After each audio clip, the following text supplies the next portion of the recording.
Book 1. From my grandfather Verus, I learned good morals and the government of my temper. From the reputation and remembrance of my father, modesty and a manly character.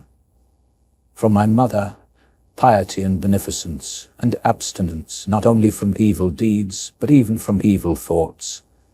And further, simplicity in my way of living, far removed from the habits of the rich. From my great-grandfather, not to have frequented public schools, and to have had good teachers at home, and to know that on such things a man should spend liberally. From my tutor, to be neither of the green nor of the blue party at the games in the circus, nor a partisan either of the Parmilarius or the Scutarius at the gladiators' fights. From him, too, I learned to endure pain, and to want little, and to work with my own hands, and not to meddle with other people's affairs, and not to be ready to listen to slander. From Diognetus, not to get excited about trifling things, and not to give credit to what was said by miracle workers and sorcerers about incantations and driving away demons and such things, and not to breed quails for fighting, nor to give myself up to a passion for such things, and to allow people to have their say, and to have become intimate with philosophy, and to have gone to hear Bacchius, and then Tandasis, and Marcianus, and to have written essays in my youth, and to have been happy with a plank bed and a hide for covering, and whatever else goes with the Greek discipline. From Rusticus, I received the impression that my character required improvement and discipline, and from him I learned not to be led astray into over-elaborate prose, not writing with my head in the clouds, nor delivering little encouraging talks, nor talking up the practice of austerities or good works, and to abstain from rhetoric and poetry and fine writing, and not to walk about in the house in my outdoor dress, nor to do other things of the kind, and to write letters in a simple style, like the letter which Rusticus himself wrote from Sinuessa to my mother. And with respect to those who have offended me by words or done me wrong, to be easily disposed to be pacified and reconciled as soon as they have shown a readiness to be reconciled, and to read carefully, and not to be satisfied with a superficial understanding of a book, nor hastily to give my assent to those who talk overmuch. And I am indebted to him for being acquainted with the discourses of Epictetus, which he communicated to me out of his own collection. From Apollonius I learned freedom of will and undeviating steadiness of purpose, and to take no other viewpoint, even for a moment, but that of reason, and to be always the same in sharp physical pain, on the occasion of the loss of a child, and in long illness, and to see clearly, in his own example, that the same man can be both most resolute and yielding, and not peevish in giving his instruction, and have had before my eyes a man who clearly considered his experience and his skill in expounding philosophical principles as the smallest of his merits. And from him I learned how to receive from friends what might be esteemed favors, without being either put in an awkward position by them, or letting them pass unnoticed. From Sextus, a benevolent disposition, and the example of a family governed in a fatherly manner, and the idea of living conformably to nature, and gravity without affectation, and to look carefully after the interests of friends, and to tolerate ordinary folk and those who voice unconsidered opinions. He had the power of readily accommodating himself to all, so that conversation with him was more agreeable than any flattery. And at the same time he was most highly venerated by those who associated with him, and he had the faculty both of discovering and ordering, in an intelligent and methodical way, the necessary principles of life. And he never showed anger or any other passion, but with this complete freedom from passion came great affection, and he expressed approbation without fanfare, and carried much knowledge without ostentation. From Alexander the grammarian, to refrain from fault-finding, and from chidingly breaking into someone's utterance to correct a barbarous choice of vocabulary or a solecism of syntax or pronunciation, but dexterously to introduce the proper expression in the form of an answer or a confirmation, or in the course of some further discussion of the subject itself, rather than how it is expressed or by some other skillful maneuver. From Fronto, I learned to observe the effect of envy and duplicity and hypocrisy when there is absolute power, and that generally those among us who are called patricians are rather deficient in paternal affection. From Alexander the Platonist, not too frequently or without real necessity say to anyone or write in a letter that I have no time, nor continually to excuse the neglect of duties that our various relationships with people require of us by alleging urgent business to be attended to. From Catullus, not to be indifferent when a friend finds fault with us, even if it be an unreasonable criticism, but to try to restore him to his usual disposition towards us, and to be ready to speak gratefully of teachers, as it is reported of Domitius and Athenodotus, and to love my children truly. From my brother Severus, to love my kin, and to love truth, and to love justice, and through him I learned to know the character of Thrasea, Helvidius, Cato, Dion, Brutus, and from him I got the idea of a polity in which there is the same law for all, a polity administered with regard to equal rights and equal freedom of speech, and the idea of a kingly government that respects most of all the freedom of the governed. I learned from him also consistency and undeviating steadiness in my regard for philosophy, and a disposition to do good, and to give to others readily, and to cherish an optimistic outlook, and to believe that I am loved by my friends. And in him I observed no concealment of his opinions with respect to those whom he condemned, and that his friends had no need to conjecture what he wished or did not wish, but it was quite plain. From Maximus I learned self-government, and not to be diverted by trifles, and cheerfulness in all circumstances, even in illness, and a just admixture in the moral character of sweetness and dignity, and to get on with what must be done without complaining. I observed that everybody believed that he thought as he spoke, and that in all that he did he never had any bad intention, and he never showed amazement and surprise, was never in a hurry, and never put off doing a thing, nor was perplexed nor dejected, nor did he ever laugh to disguise his vexation, nor, on the other hand, was he ever furious or suspicious. He was accustomed to do acts of beneficence, and was ready to forgive, and was free from all falsehood. And he presented the appearance of a man who by nature could not be diverted from right, rather than one who was so by training. I observed, too, that no man could ever think that he was despised by Maximus, or ever venture to think himself a better man. He had also the art of being humorous in an agreeable way.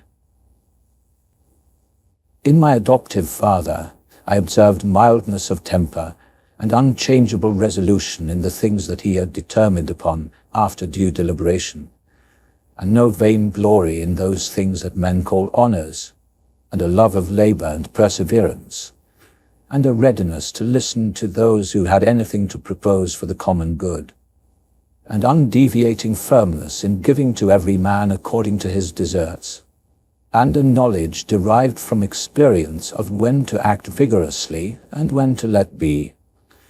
And I observed that he had overcome all passion for boys, and he considered himself no more than any other citizen, and he released his entourage from all obligation to dine with him, or to attend him of necessity when he went abroad, and those who had failed to accompany him by reason of any urgent circumstances always found him the same in his favour towards them.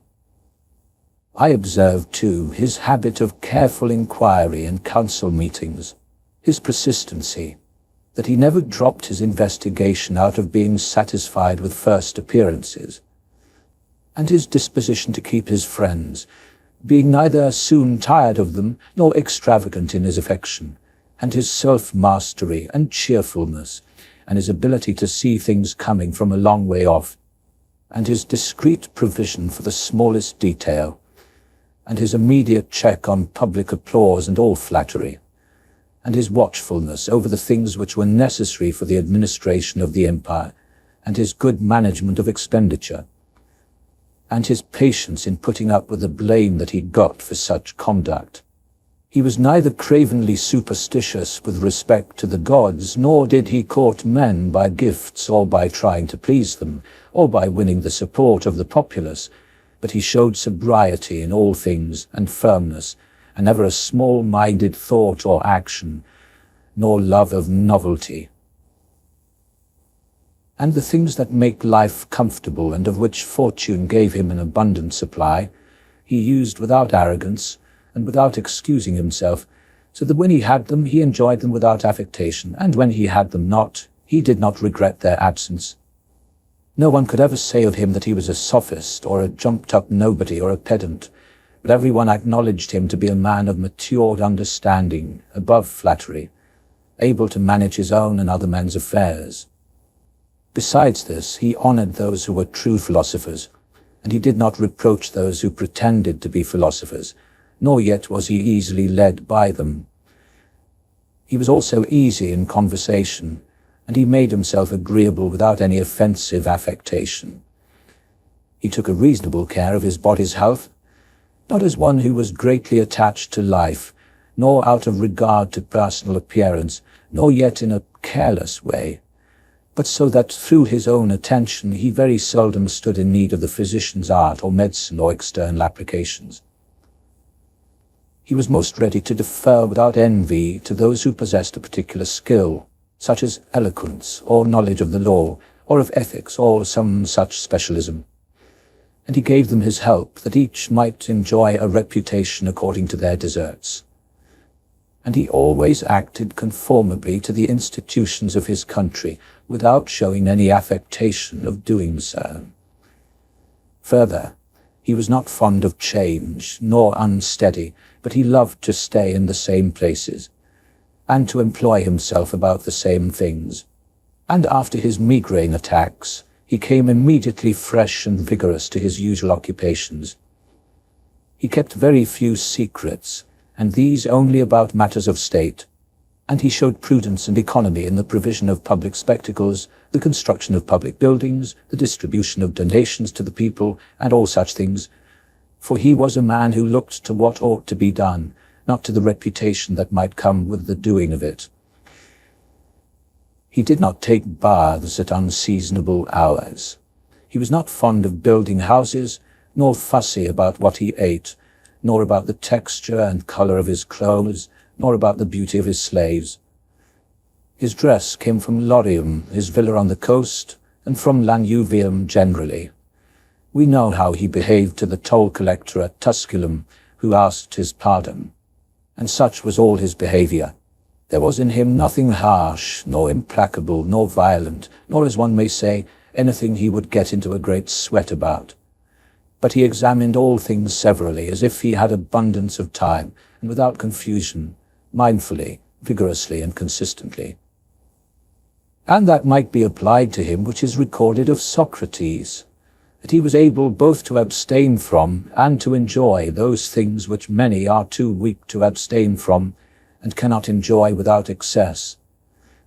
But to be strong enough both to bear the one and to be sober in the other is the mark of a man who has a perfect and invincible soul, equal to that shown by Maximus in his illness. To the gods I am indebted for having good grandfathers, good parents, a good sister, good teachers, good associates, good kinsmen and friends, nearly everything good. Further, I owe it to the gods that I was not precipitated into any offence against any of them, even though I had a disposition which, if opportunity had offered, might have led me to do something of this kind, but through their favor there never was such a concurrence of circumstances as put me to the trial. Further, I am thankful to the gods that I was not longer brought up with my grandfather's concubine, and that I preserved my innocence, not making proof of my virility before the proper time came for it, but even leaving it longer than that. I am grateful also to have been subjected to a ruler and a father who was able to take away all pride from me, and to bring me to the knowledge that it is possible for a man to live in a palace without needing bodyguards or embroidered uniforms or torches and statues and such like show, but that it is in such a man's power to bring himself very near to the fashion of a private person, without being for this reason either meaner in thought or more remiss in action, with respect to the things that must be done for the public interest in a manner that befits a ruler. I thank the gods for giving me such a brother that was able by his moral character to rouse me to vigilance over myself, and who at the same time pleased me by his respect and affection, that my children have not been stupid or physically deformed, that I did not achieve more proficiency in rhetoric, poetry, and the other studies, in which I might well perhaps have been completely engaged if I had seen that I was making progress in them, that I made haste to appoint my teachers to the positions of honor that they evidently craved, without putting them off on account of their youth, with the hope that I might do so in the future, that I came to know Apollonius, Rusticus, Maximus, that I received a clear and frequent impression of what a life lived according to nature might consist in, so that where it concerns the gods, their gifts and help and inspiration, nothing hindered me from forthwith living according to nature, though I still fall short of it through my own fault, and through not observing the admonitions of the gods, and, I may almost say, their direct instructions, that my body has held out so long in such a kind of life, that I never touched either Benedicta or Theodotus, and that having later fallen into amatory passions, I was cured. And though I was often out of humour with Rusticus, I never did anything of which I had occasion to repent. That though it was my mother's fate to die young, she spent the last years of her life with me. That whenever I wished to help any man in his need or on any other occasion, I was never told that I had not the means of doing it, and that I never had such a need myself of financial assistance from another. That I have such a wife, so obedient, so affectionate and artless, that I had an abundance of good teachers for my children, and that I have had the help of my dreams in revealing to me remedies against, among other things, spitting blood and dizzy spells, and that, when I had an inclination to philosophy, I did not fall into the hands of any sophist, and that I did not waste my time on the study of literature or resolving intellectual puzzles, or occupy myself with examining the movements of the heavens, for all these things require the help of the gods and fortune. Book 2, composed among the Quadi on the River Gran. Begin the morning by saying to yourself, I shall meet with people who are busybodies, ungrateful, arrogant, deceitful, envious, selfish. All these things trouble them by reason of their ignorance of what is good and evil. But I have seen that the nature of the good is that it is beautiful, and of the bad that it is ugly, and that the nature of him who does wrong is akin to my own nature, not in the sense of being of the same blood or seed, but in that it participates in the same intelligence and the same portion of the divinity. So I cannot be injured by any of them, for no one can fix on me what is ugly, nor can I be angry with my kinsman, nor hate him. For we are born for cooperation, like feet, like hands, like eyelids, like the rows of the upper and lower teeth. To act against one another, then, is contrary to nature, and getting vexed with or turning away from someone is to act against them. Whatever it is that I am, is a little flesh and breath and the sovereign mind. Throw away your books, no longer distract yourself, but think like this. As if you were now dying, despise the flesh. It is blood and bones and a network, a contexture of nerves, veins and arteries. See the breath also, what kind of a thing it is, air and not always the same, but every moment sent out and again sucked in. As for the sovereign mind, consider thus. You are an old man. No longer let this be a slave, a puppet, pulled this way and that by selfish impulses. No longer be dissatisfied with your present situation, or shrink from the future. All that is from the gods is full of providence.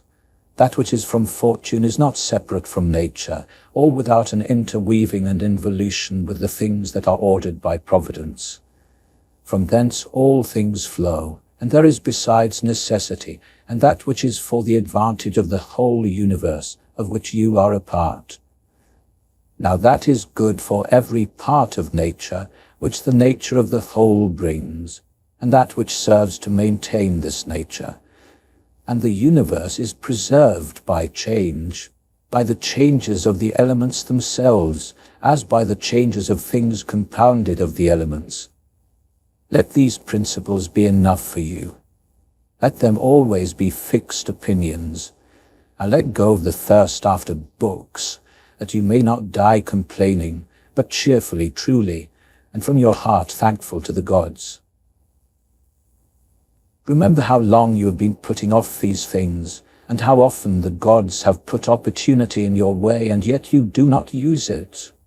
You must now at last take cognizance of the universe of which you are a part, and the administrator of the universe of which your existence is a manifestation, and that a limit of time is fixed for you, which if you do not use for clearing away the clouds from your mind, it will go and you will go, and the opportunity will never return.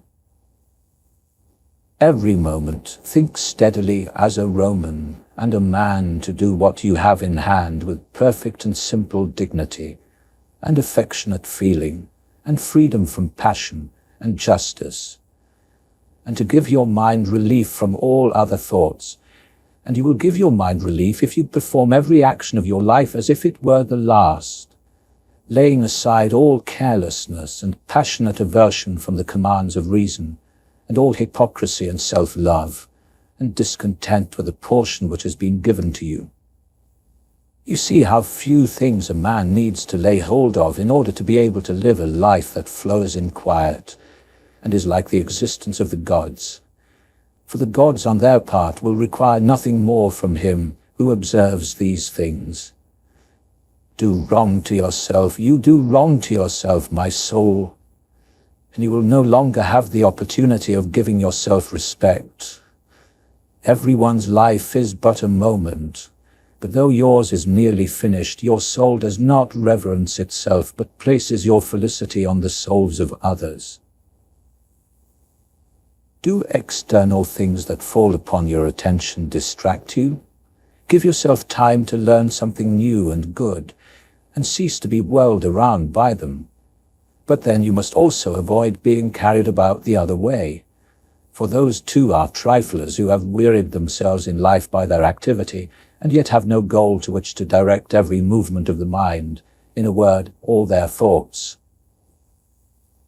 Through not observing what is in the mind of another, a man has seldom been seen to be unhappy.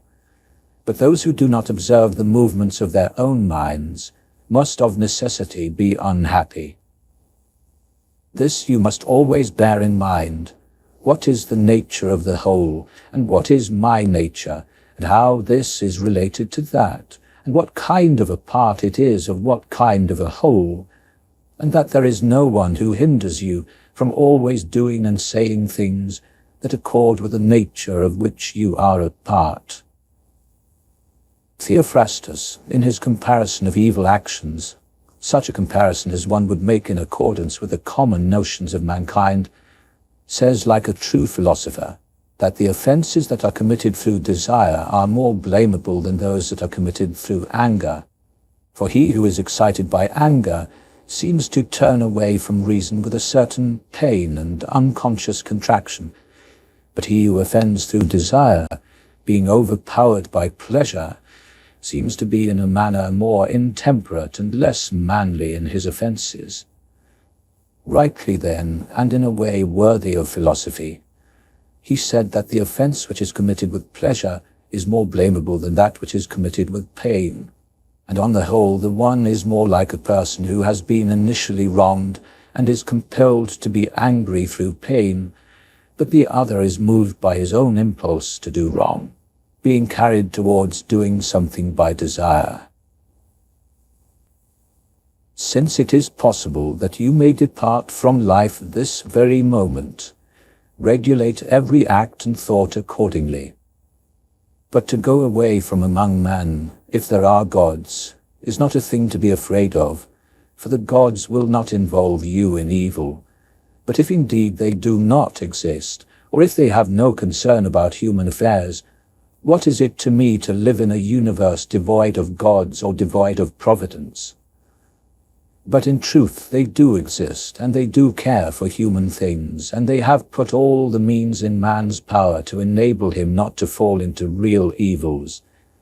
And as to the rest, if there was anything evil, they would have provided for this also, that it should be altogether in a man's power not to fall into it. Now that which does not make a man worse, how can it make a man's life worse? But neither through ignorance, nor having the knowledge but not the power to guard against or correct these things, can it be possible that the nature of the universe has overlooked them, nor is it possible that it has made so great a mistake, either through want of power or want of skill, that good and evil should happen indiscriminately to the good and the bad. Certainly, death and life, honor and dishonor, pain and pleasure, all these things equally happen to good men and bad. But they are not things that make us either better or worse. Therefore they are neither good nor evil.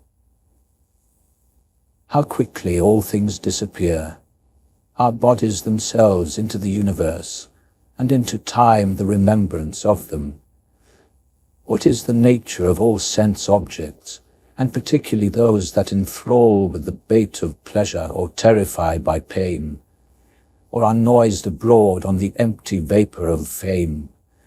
How worthless and contemptible, and sordid and perishable and dead they are! All this it is the part of the intellectual faculty to observe. And to observe further, who are they whose opinions and voices accord reputation? What is death?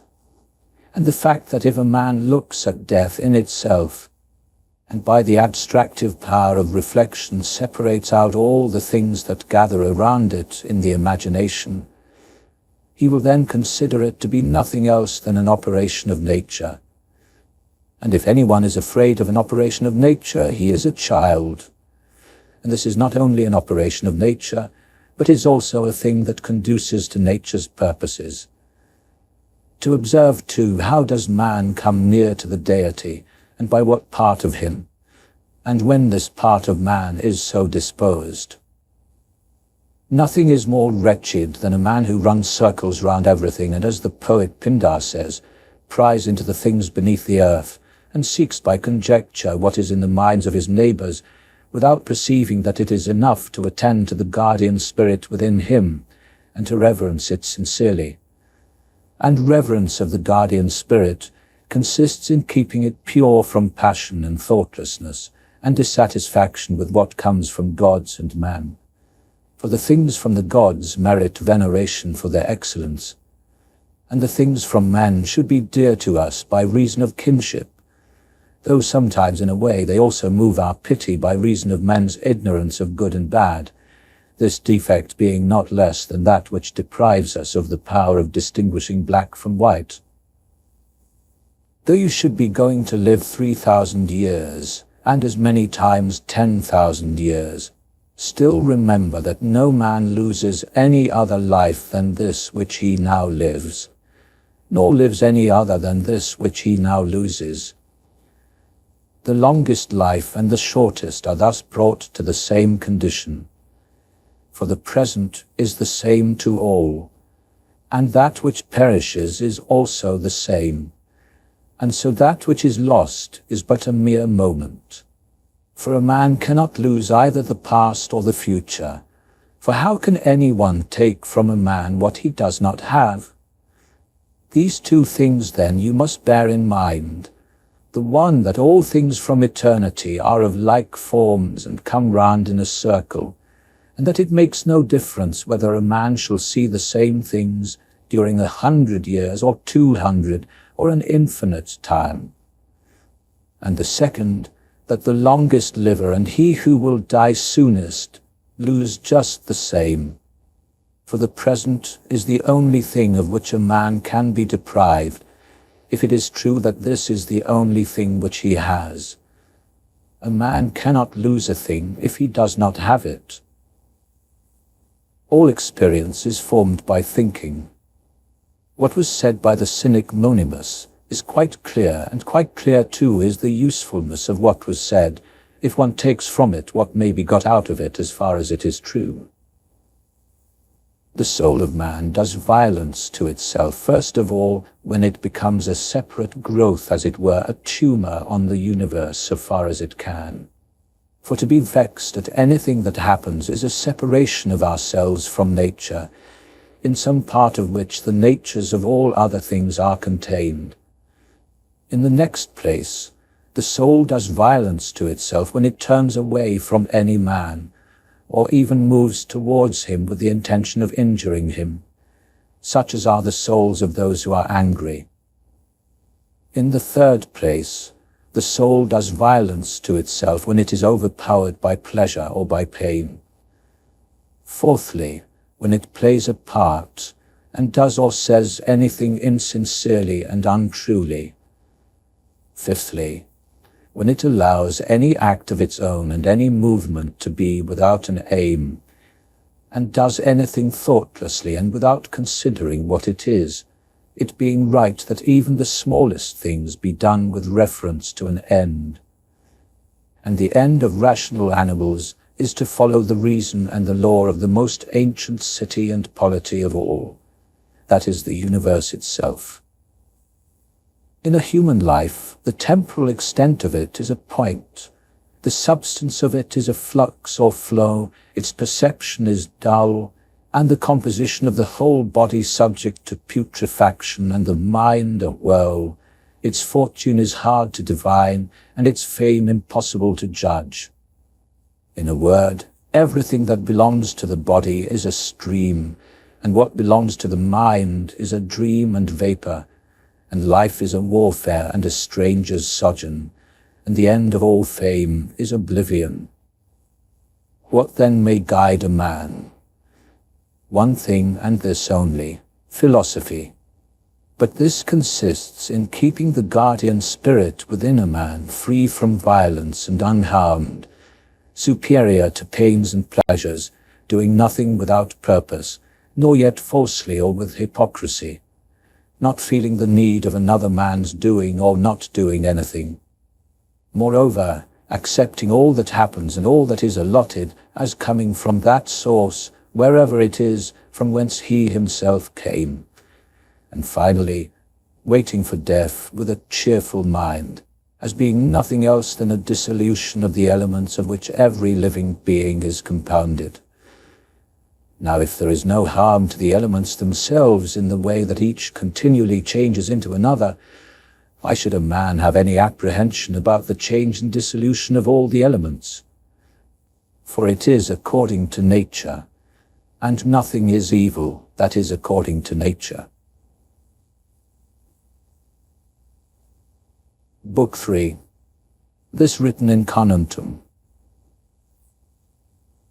We ought to consider not only that our life is daily wasting away and a smaller part of it is left, but another thing also must be taken into account, which is that if a man should live longer, it is quite uncertain whether the understanding will remain sufficiently capable of comprehending things, and retain the power of contemplation that strives to acquire knowledge of the divine and the human.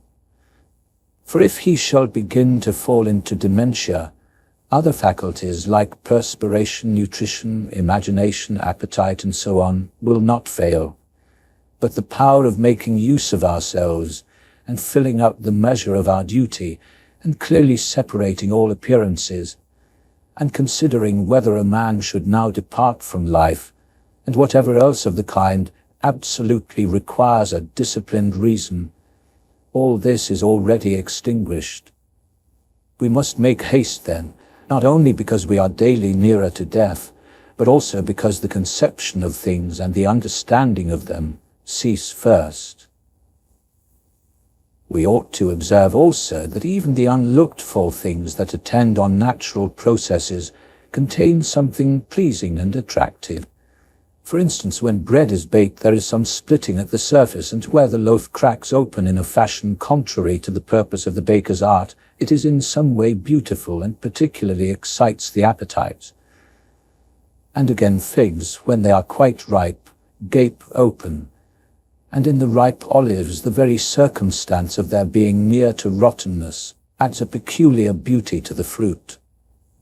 And the ears of corn bending down, and the lion's wrinkled brows, and the foam that flows from the mouth of wild boars, and many other things, though they are far from being beautiful when examined on their own, still, because they are consequent upon those natural processes, they help to adorn them, and they please the mind, so that if a man should have a feeling and a deeper insight with respect to the things that are produced in the universe, there is hardly one of those consequences that attend on them which will not seem to him to be in a manner disposed so as to give pleasure. And so he will see even the real gaping jaws of wild beasts with no less pleasure than those which painters and sculptors show by imitation. And in an old woman and an old man he will be able to see a certain maturity and comeliness, and the attractive loveliness of his own slave boys he will be able to look on with chaste eyes. And many such things will present themselves, not pleasing to every man, but to him only who has become truly familiar with nature and her works. Hippocrates, after curing many diseases, himself fell sick and died. The Chaldean astrologers foretold the deaths of many, and then fate caught them too. Alexander and Pompey and Julius Caesar, after so often completely destroying whole cities, and in battle cutting to pieces many 10,000s of cavalry and infantry, themselves too at last departed from life. Heraclitus, after so many speculations on the conflagration of the universe, was filled with the water of the dropsy, and died smeared all over with the poultice of dung. And lice destroyed Democritus, and other lice killed Socrates. What means all this? You have embarked, you have made the voyage, you are come to shore, now disembark. If indeed to another life there is no want of gods, not even there, but if to a state without sensation, you will cease to be held in thrall by pains and pleasures, and to be a slave to the vessel of the body, which is as much inferior as that which serves it is superior, for the one is intelligence and deity, the other is earth and corruption. Do not waste the remainder of your life in thoughts about other people which do not refer to some object of common utility. For you lose the opportunity of doing something else when you have such thoughts as, what is such a person doing, and why, and what is he saying, and what is he thinking of, and what is he contriving, and whatever else of the kind makes us wander away from the observation of our own sovereign mind. We should put a stop to everything that is without a clear purpose and useless in the series of our thoughts, but most of all the prying and the malignant. A man should learn to turn his mind only to those things about which if one should suddenly ask, "What do you have now in your thoughts?" with perfect openness you might immediately answer, "This or that," so that from your words it should be plain that everything in you is without guile and benevolent, and such as befits a social animal, and one that cares not for thoughts about pleasure or sensual enjoyments at all, nor has any rivalry or envy and suspicion, or anything else for which you would blush if you were to say that you had it in your mind. Such a man who no longer puts off being among the company of the best of his kind is like a priest and minister of the gods. He also makes use of the deity that is planted within him, leaving him uncontaminated by pleasure, unharmed by any pain, untouched by any insult, feeling no wrong, a fighter for the noblest prize, one who cannot be overpowered by any passion, dyed deep with justice, accepting with all his soul everything that happens and is assigned to him as his portion, and but rarely and only out of great necessity and for the general interest, thinking about what another says or does or thinks. For it is only what belongs to himself that he makes his business, and he thinks merely of that which is allotted to himself out of the sum total of things, and he makes his own acts fair, and he is persuaded that whatever his lot may be, it is good. For the lot which is assigned to each man is carried along with him, and carries him along with it.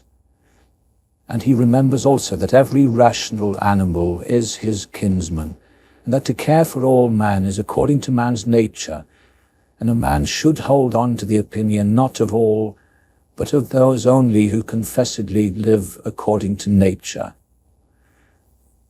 As to those who live not so, he always bears in mind what kind of men they are both at home and outside, both by night and by day, and what they are, and with what men they live an impure life. Accordingly, he does not value at all the praise which comes from such men, since they are not even satisfied with themselves. Labor not unwillingly, nor without regard to the common interest, nor without due consideration, nor with distraction, nor let studied ornament set off your thoughts, and be not either a man of many words, or busy about too many things. And further, let the deity which is in you be the guardian of the being that you are, a man and of ripe age, and engaged in political issues, and a Roman, and a ruler, who has taken his post like a soldier waiting for the signal which summons him from life, and ready to go, having no further need of either oath of loyalty or the testimony of any man. Be cheerful also, and seek not external help, nor the tranquillity which others may give.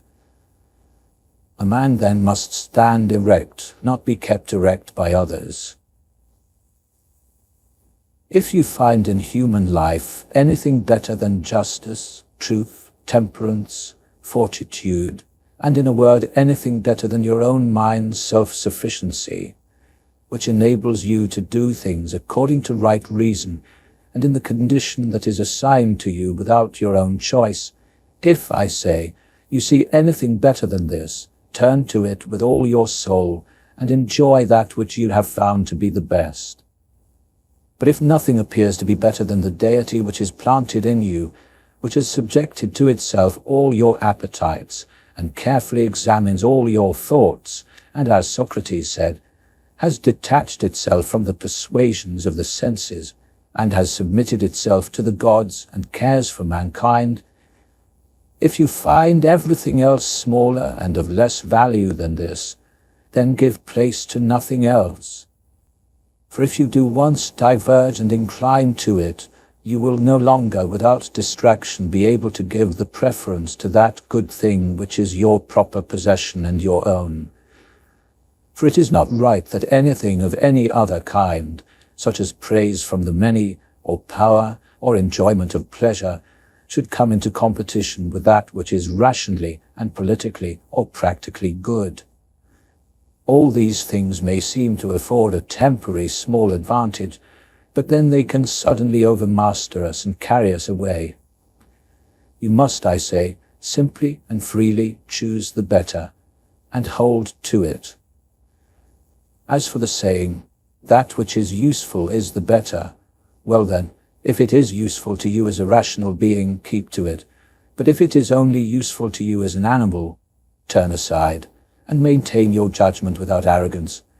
Only take care that you make the inquiry by a sure method. Never value anything as profitable to yourself which shall compel you to break your promise, to lose your self-respect, to hate any man, to suspect, to curse, to act the hypocrite, to desire anything which needs walls and curtains. For he who has preferred to everything intelligence and the guardian spirit within, and the worship of its excellence, acts no tragic part, does not groan, will not need either solitude or much company, and what is chief of all, he will live without either pursuing or flying from death.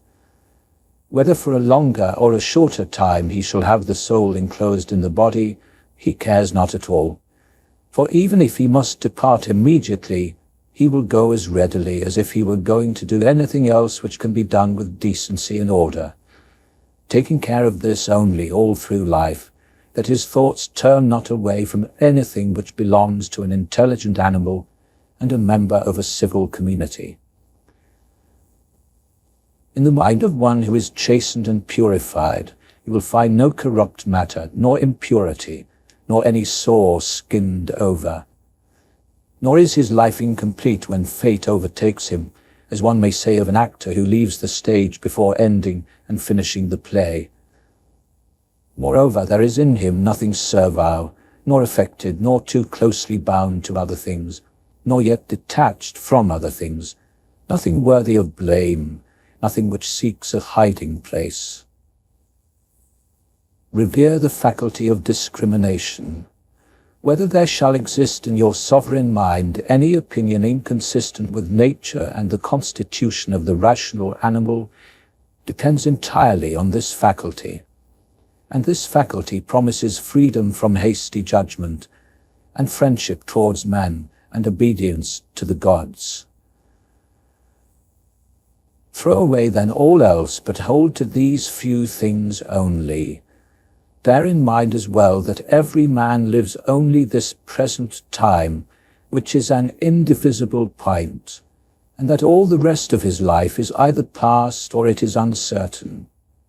Short, then, is the time which every man lives, and small the nook of the earth where he lives, and short, too, the longest posthumous fame, which is itself only sustained by a succession of poor human beings who will very soon die, and who know not even themselves, much less him who died long ago. To the aids which have been mentioned, let this one still be added. Make for yourself a definition or description of the thing which is presented to you so as to see distinctly what kind of a thing it is in its substance, in its naked reality, in its entirety, and tell yourself its proper name, and the names of the things of which it has been compounded, and into which it will be resolved. For nothing is so productive of elevation of mind as to be able to examine methodically and truly every object which is presented to you in life, and always to look at things so as to see at the same time the nature of this universe, and what kind of use everything performs in it, and what value everything has with reference to the whole, and what value with reference to man, who is a citizen of the highest city, of which all other cities are like households. What each thing is, and of what it is composed, and how long it is the nature of this thing to endure, which now makes an impression on me, and what virtue I need to bring to it, such as gentleness, manliness, truth, fidelity, simplicity, contentment, and the rest. Wherefore, on every occasion a man should say, "This comes from God, and this is according to the apportionment and spinning of the thread of destiny, and such like coincidence and chance. And this is from human agency, and a kinsman and partner, albeit one who knows not what is true to his nature. But I do know, for this reason I behave towards him according to the natural law of fellowship, with benevolence and justice. At the same time, however, in things that are morally neutral, I attempt to give him what is his due. If you work at that which is before you, following right reason seriously, vigorously, calmly, without allowing anything else to distract you, but keeping your divine part pure, as if you might be bound to give it back immediately. If you hold on to this, expecting nothing, fearing nothing, but satisfied with your present activity as being true to nature, and with heroic truth in every word and sound which you utter, then you will live happy.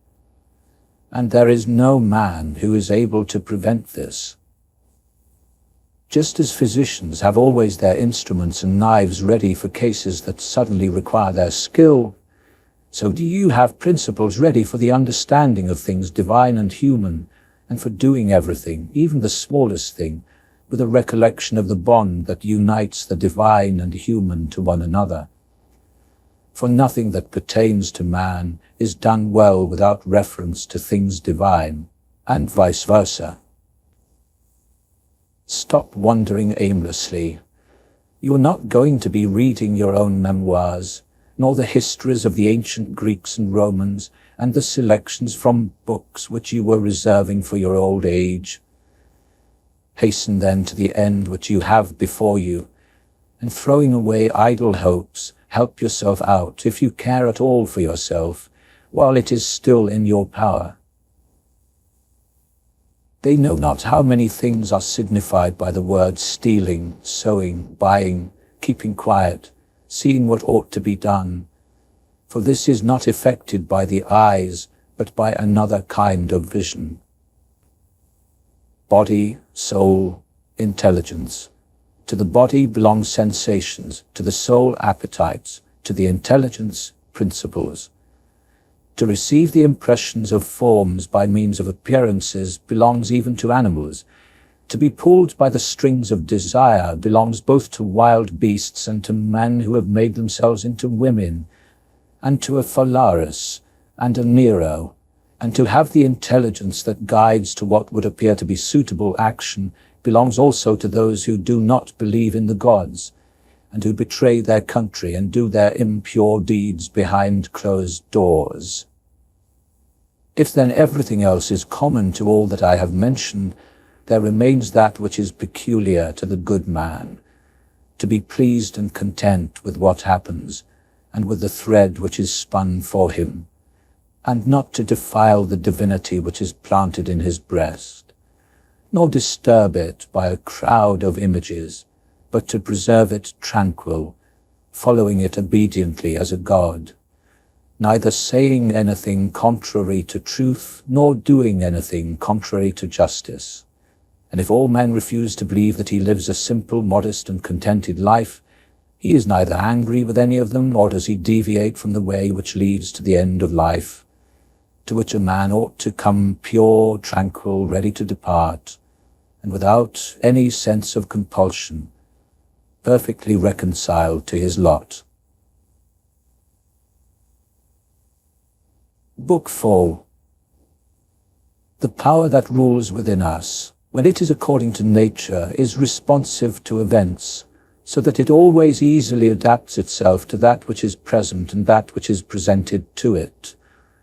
For it requires no preferred material to work on, but it takes the given conditions to move towards its purpose, and it makes a material for itself out of that which opposes it, as fire lays hold of what falls into it, by which a small light would have been extinguished.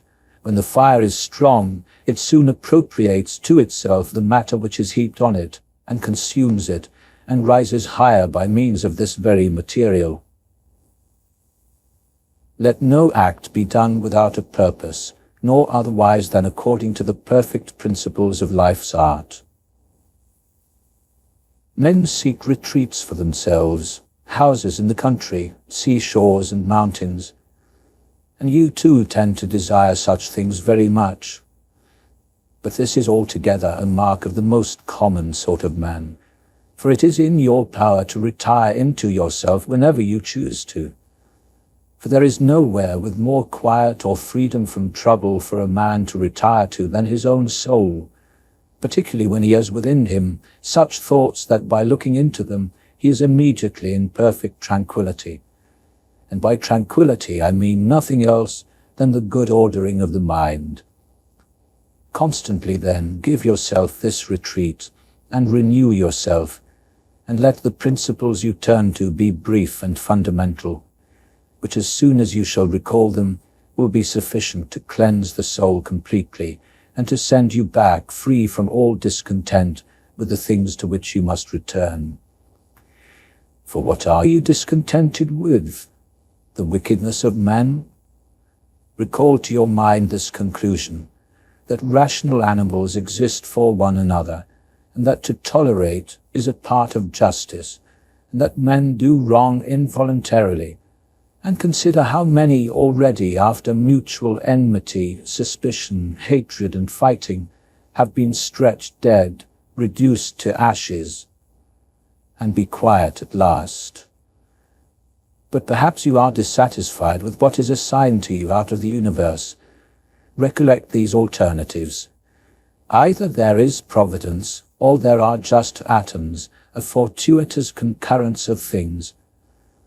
Or remember the arguments by which it has been proved that the world is a kind of political community, and be quiet at last. But perhaps the snares and ills of the flesh will still fasten upon you. Consider then further that the mind, when it has once drawn itself apart and discovered its own power, does not mingle with the breath, whether the breathing be light or heavy. And think also of all that you have heard and assented to about pain and pleasure, and be quiet at last. But perhaps the desire of the thing called fame will torment you.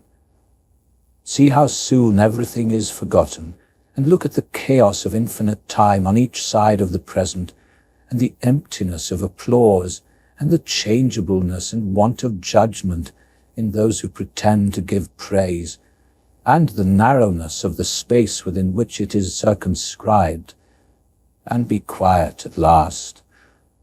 For the whole earth is but a speck, and how small a nook in it is this your dwelling, and how many and what kind of people in it are they who will praise you.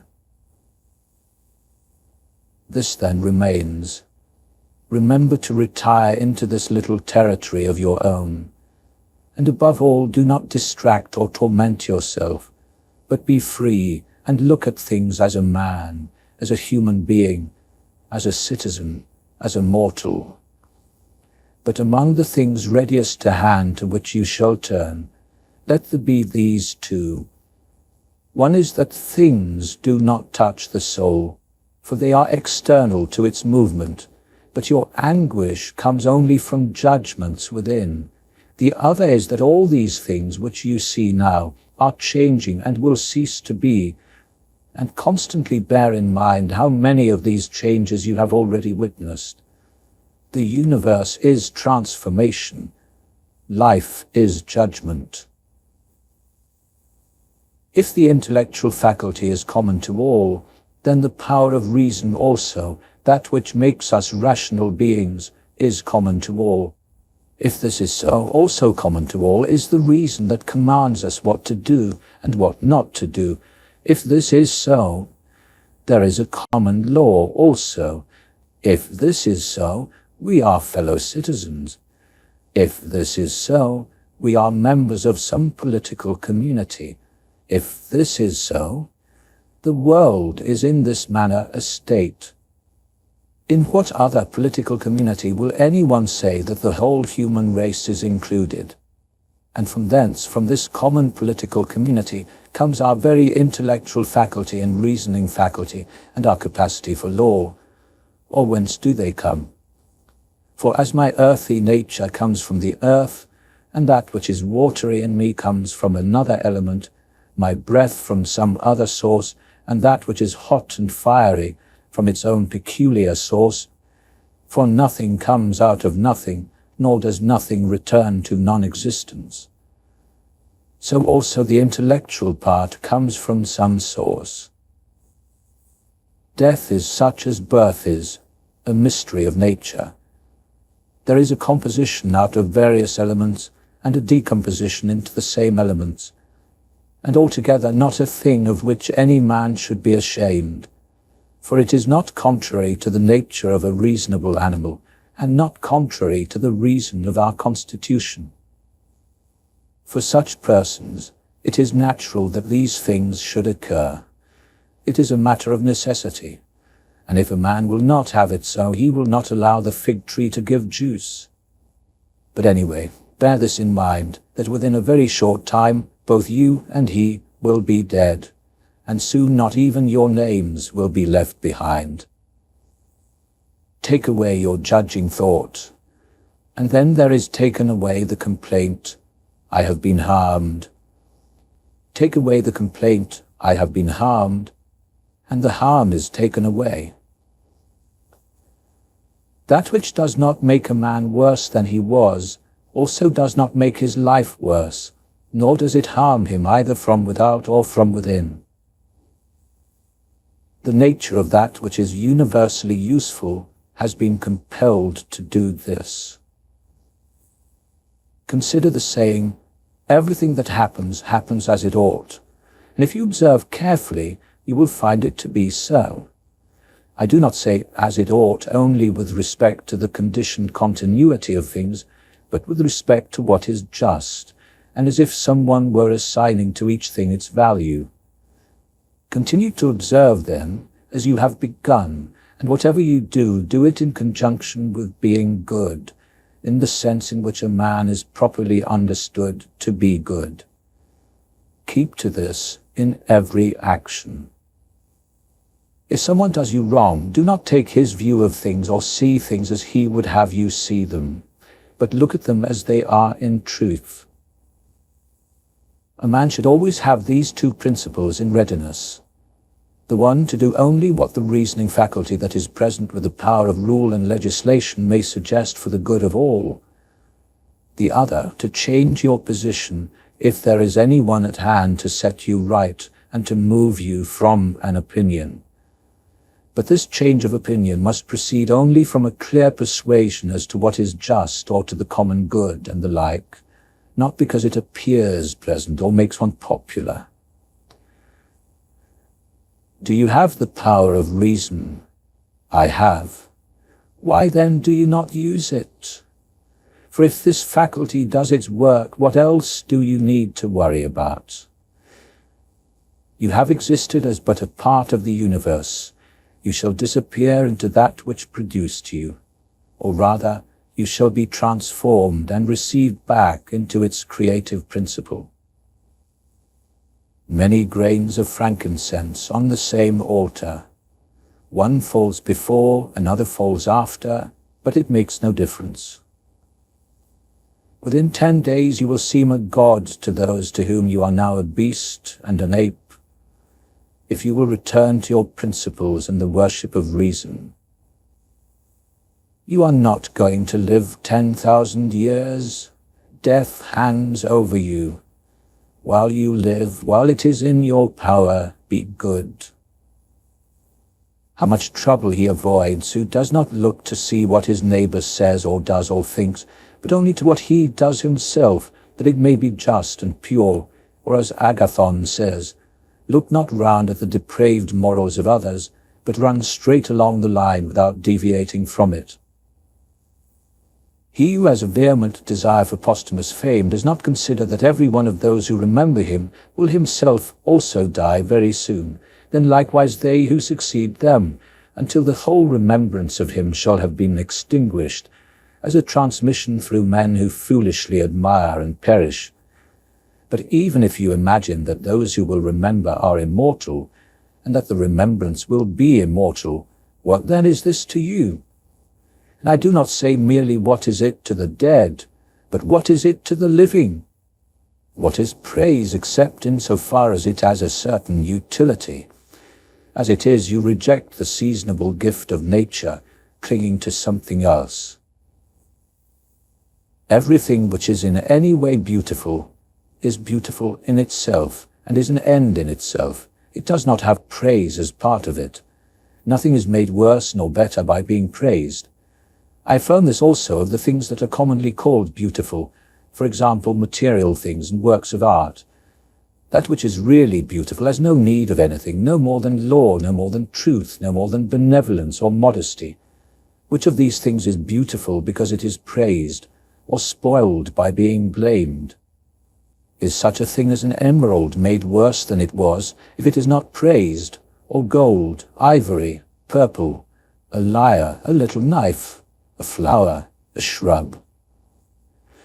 If souls continue to exist, how does the air give room for all of them from eternity? Well, how does the earth hold the bodies of those who have been buried in it from the remotest time?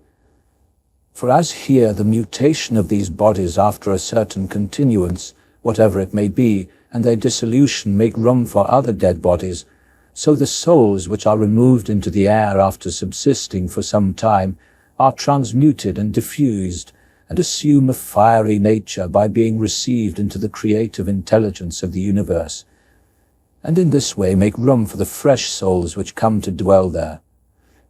This is the answer which a man might give on the hypothesis of souls continuing to exist. But we must not only think of the number of bodies which are thus buried, but also of the number of animals which are daily eaten by us and other animals. A vast number consumed, and thus in a manner buried in the bodies of those who feed on them. And nevertheless this earth receives them by reason of the transformation of these bodies into blood, and into the elements of air or fire. What is it to investigate into the truth in this matter? It is to mark out that which is material from that which is the cause of form, the formal.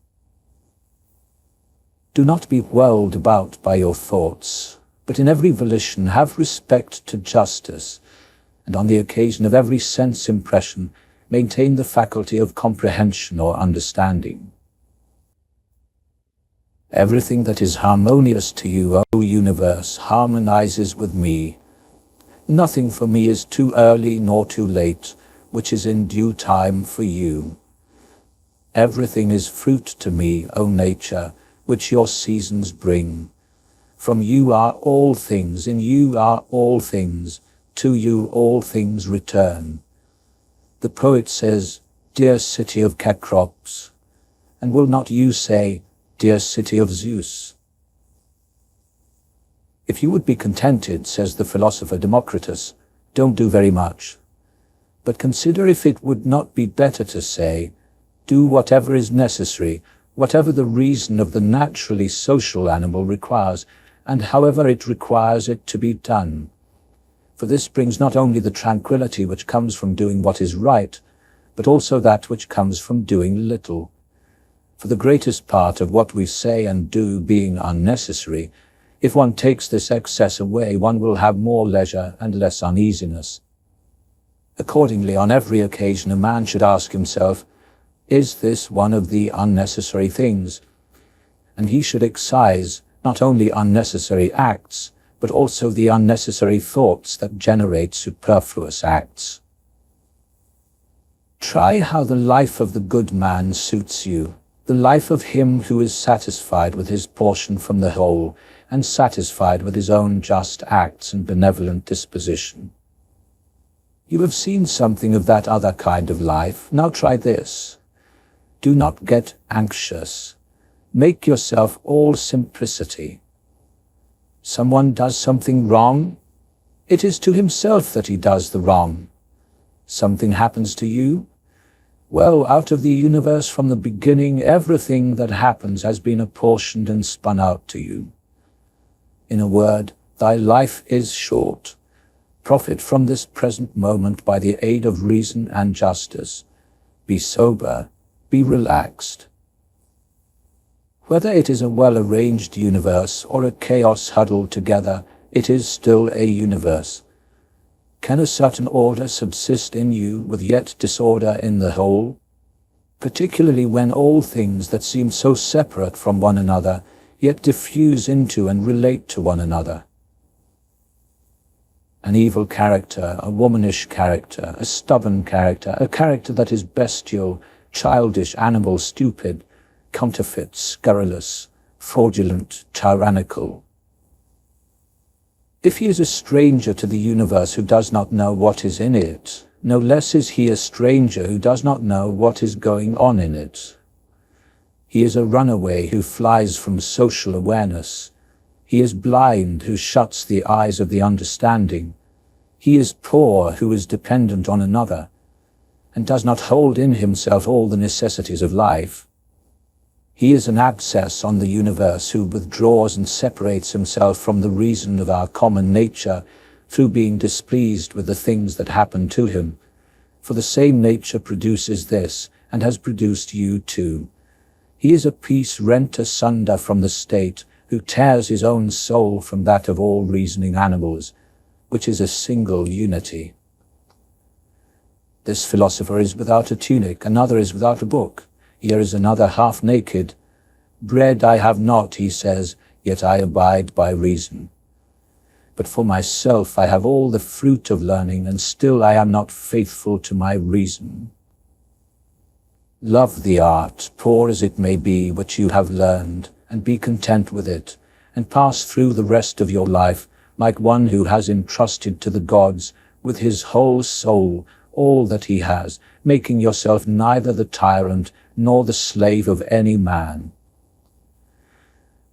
Consider, for example, the times of Vespasian.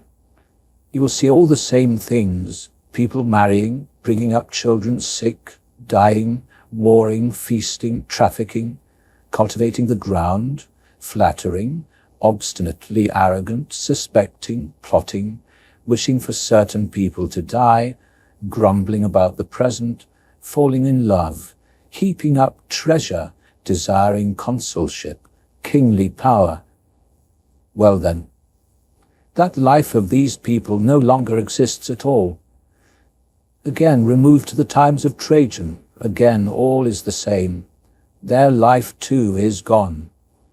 In like manner, view also the other epochs of time and of whole nations, and see how many after great efforts soon fell and were resolved into the elements. But chiefly you should think of those whom you have yourself known, distracting themselves about idle things, neglecting to do what was in accordance with their own nature and constitution, and hold firmly to this, and to be content with it. And herein it is necessary to remember that the attention we give to things is proportionate to their value, for thus you will not be dissatisfied if you bring to smaller matters no more application than they call for. The words which were formerly familiar are now antiquated. So also the names of those who were famed of old are now in a manner antiquated. Camillus, Caesar, Volusus, Leonatus, and a little after also Scipio and Cato, then Augustus, then also Hadrian and Antoninus. For all things soon pass away and become a mere tale, and complete oblivion soon buries them. And I say this of those who have shone with a wondrous lustre. For the rest, as soon as they have breathed out their breath, they are gone, and no man speaks of them. And to conclude the matter, what is even an eternal remembrance? A mere nothing. What then is that about which we ought to employ our serious endeavours? This one thing, thoughts just and acts social and words which never lie, and a disposition which gladly accepts all that happens as necessary, as comprehensible, as flowing from a principle and source that is also comprehensible. Willingly give yourself up to the fates, to Clotho the spinner, allowing her to spin your thread into whatever things she pleases. Everything is only for a day, both that which remembers and that which is remembered. Observe constantly the changing nature of all things, and accustom yourself to consider that the nature of the universe loves nothing so much as to change things from how they are into something else, new and yet similar. For everything that exists is in a way the seed of that which will be. Even the idea of the seed which you hold on to as unchangeably that which is cast into the earth or into a womb is quite unphilosophical. You will soon die, and you are not yet clear-minded, nor free from anxiety, nor without fear of being hurt by external things, nor kindly disposed towards all, nor do you yet look for wisdom only in acting justly. Examine men's sovereign principles, even those of the wise, what kind of things they avoid and what kind they pursue. What is evil to you cannot subsist in the sovereign principle of another, nor yet in any turning and mutation of your circumstances. Where is it then? It is in that part of you in which subsists the power of making judgments about evils. Let this power then not make such judgments, and all is well. And if that which is nearest to it, the poor body, is cut or burnt, or invaded by alien matter and rottenness, nevertheless let the part which makes judgments about these things be quiet. That is, let it judge that nothing is either bad or good which can happen equally to the bad man and the good. For that which happens equally to him who lives contrary to nature and to him who lives according to nature is neither according to nature nor contrary to nature.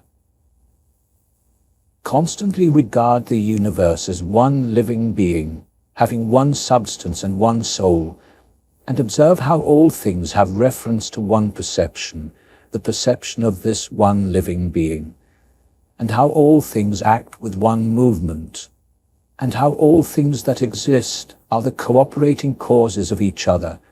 Observe the continuous spinning of the thread and the intricate network of the web. You are a little soul bearing about a corpse, as Epictetus used to say. It is no evil for things to undergo change, and no good for things to subsist in consequence of change. Time is like a river made up of the events that happen, and it is a violent stream, for as soon as a thing has been seen, it is carried away and another comes in its place, and this will be carried away too. Everything that happens is as familiar and well known as the rose in spring and the fruit in summer, for such is disease and death and calumny and treachery and whatever else delights fools or vexes them. In the series of things, those which follow are always actually fitted to those which have gone before, for this series is not like a mere enumeration of disjointed things, which has only a necessary sequence, but it is a rational connection, and as all existing things are arranged together harmoniously, so the things which come into existence exhibit no mere succession, but a certain wonderful relationship. Always remember the saying of Heraclitus, that the death of earth is to become water, and the death of water is to become air, and the death of air is to become fire, and reversely. And think too of his image of the man who forgets where the way leads, and his saying that men quarrel with that which they are most constantly in communion, the reason which governs the universe, and that they are constantly surprised by the things they daily meet with, and that we ought not to act and speak as if we were asleep, for even in sleep we seem to act and speak, and that we ought not, like children who learn from their parents, simply act and speak as we have been taught.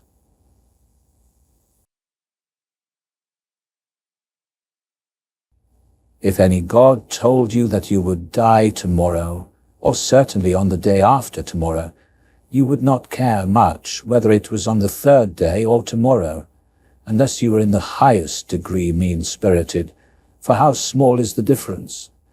So think it no great thing to die after as many years as you can name, rather than tomorrow. Think continually how many physicians are dead after so much furrowing their brows over the sick, and how many astrologers after predicting with great pretensions the deaths of others, and how many philosophers after endless discourses on death or immortality, how many heroes after killing thousands, and how many tyrants who have used their power over men's lives with terrible insolence, as if they were immortal, and how many cities are entirely dead, so to speak, Helice and Pompeii and Herculaneum and innumerable others. Add to the reckoning all whom you have known, one after another. One man buries another, and is then laid out dead himself, and another buries him, and all this in but a short time. To conclude, always observe how ephemeral and worthless human things are, and what was yesterday a little mucus, tomorrow will be a mummy or ashes. Pass then through this little space of time conformably to nature, and end your journey in content, just as an olive falls off when it is ripe, blessing nature who produced it, and thanking the tree on which it grew.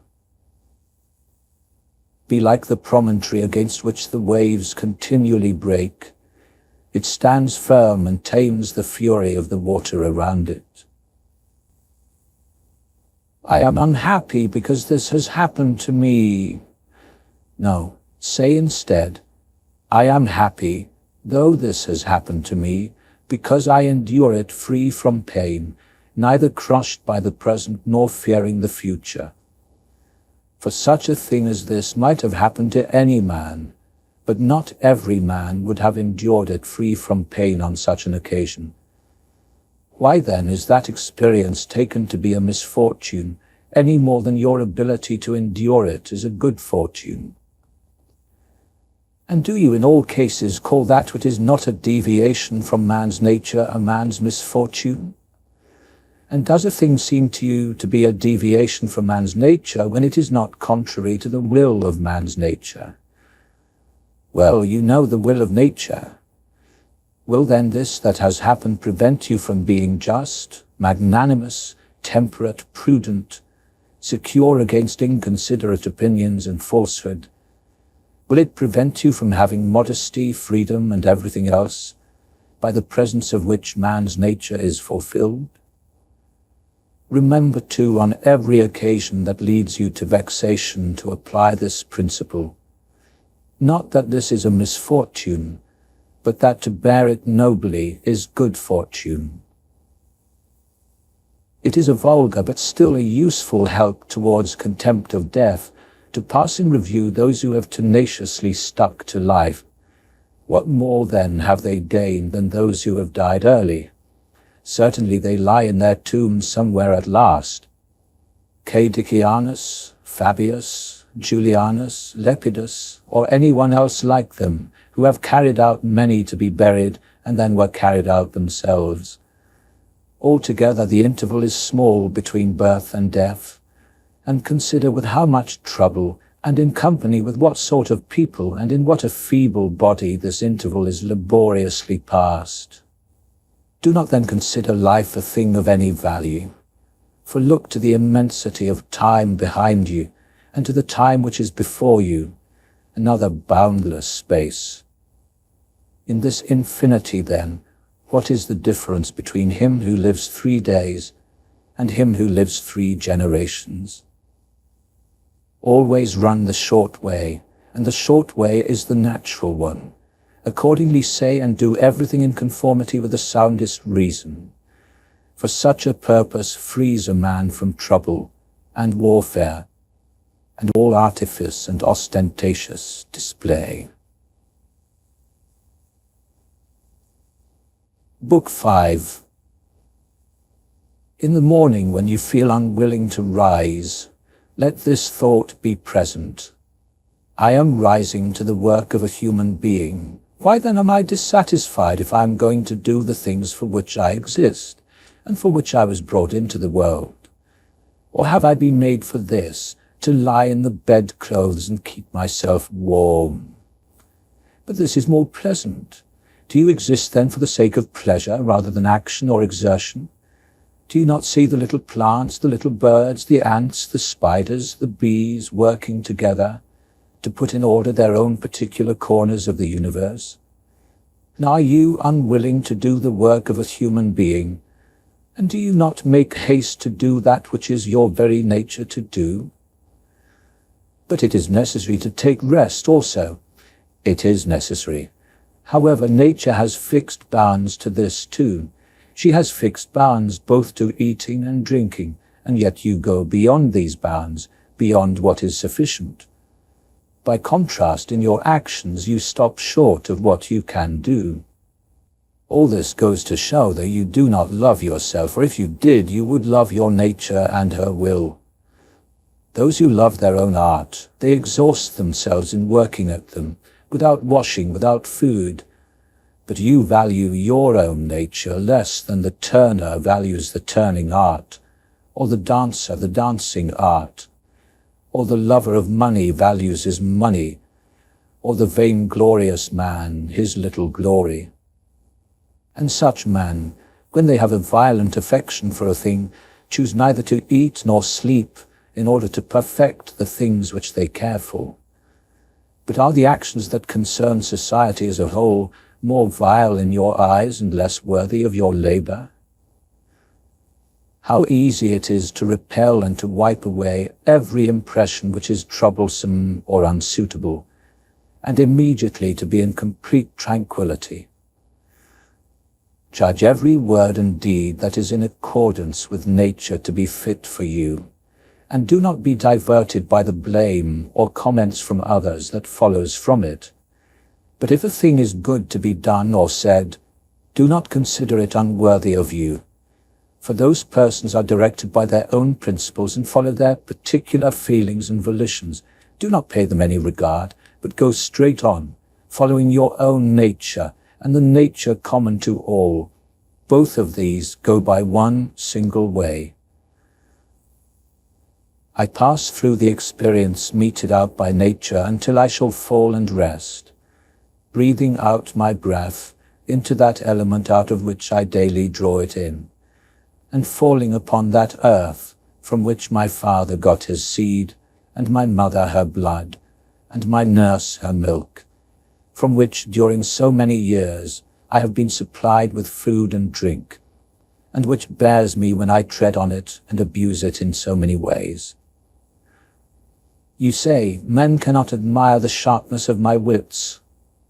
Be it so, but there are many other qualities of which you cannot say, nature has not given them form in me. Show those qualities then which are altogether in your power: sincerity, gravity, the ability to work hard and to put aside pleasure, contentment with what you have, being happy with few things, benevolence, frankness, no love of superfluous tattle, magnanimity. Do you not see how many qualities you are immediately able to exhibit, in which there is no excuse of natural incapacity and unfitness, and yet you still remain voluntarily below the mark? Or are you compelled, through being defectively furnished by nature, to moan and to be stingy and to flatter, and to find fault with your poor body, and to try to please people, and to make great display of doing things, and to be so anxiety-ridden? No, by the gods, but you might have been delivered from these things long ago. Only if in truth you can be charged with being rather slow and dull of comprehension, you must exert yourself about this also, not neglecting it, nor yet taking pleasure in your dullness. One man, when he has done a service to another, is ready to set it down to his account as a favor conferred. Another is not ready to do this, but still in his own mind he thinks of the man as his debtor, and he knows what he has done. A third, in a way, does not even know what he has done, but he is like a vine which has produced grapes, and seeks for nothing more once it has produced its own fruit.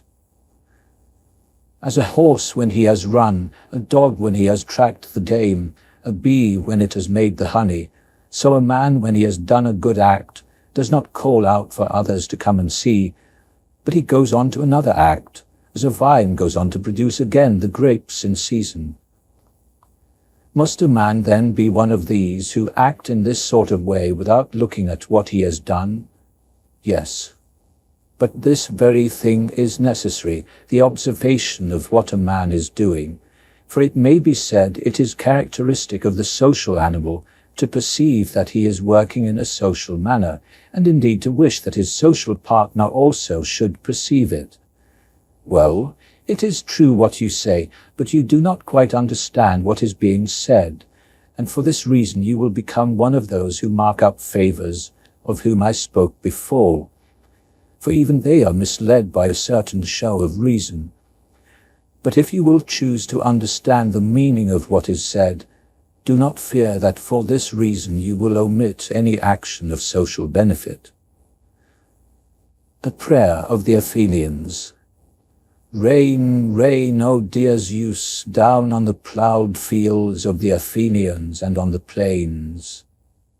In truth, we ought not to pray at all, or if we do, we ought to pray in this simple and noble fashion.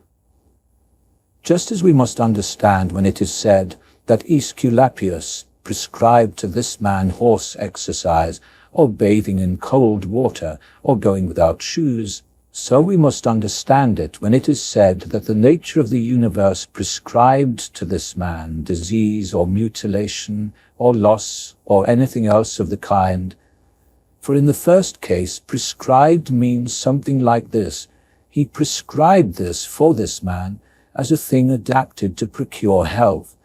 And in the second case it means that which happens to, or suits, every man is fixed for him in a manner suitable to his destiny. For this is what we mean when we say that things are suitable to us. As the workmen say of squared stones in walls or pyramids, that they are suitable when they fit them to one another in some kind of clear-cut connection.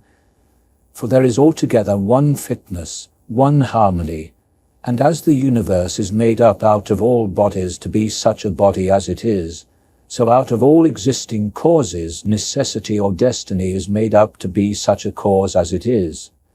And even those who are completely ignorant understand what I mean, for they say, it, necessity or destiny, brought this to such a person. And if brought, also prescribed to him. Let us then accept these things as if they were prescribed to us, just as we accept what Aesculapius prescribes. Many, as a matter of course, even amongst his prescriptions are disagreeable, but we accept them in the hope of health. Let the perfecting and accomplishment of the things which the common nature judges to be good be judged by you to be of the same kind as your health, and so accept everything which happens, even if it seems disagreeable, because it leads to this, to the health of the universe, and to the prosperity and felicity of Zeus.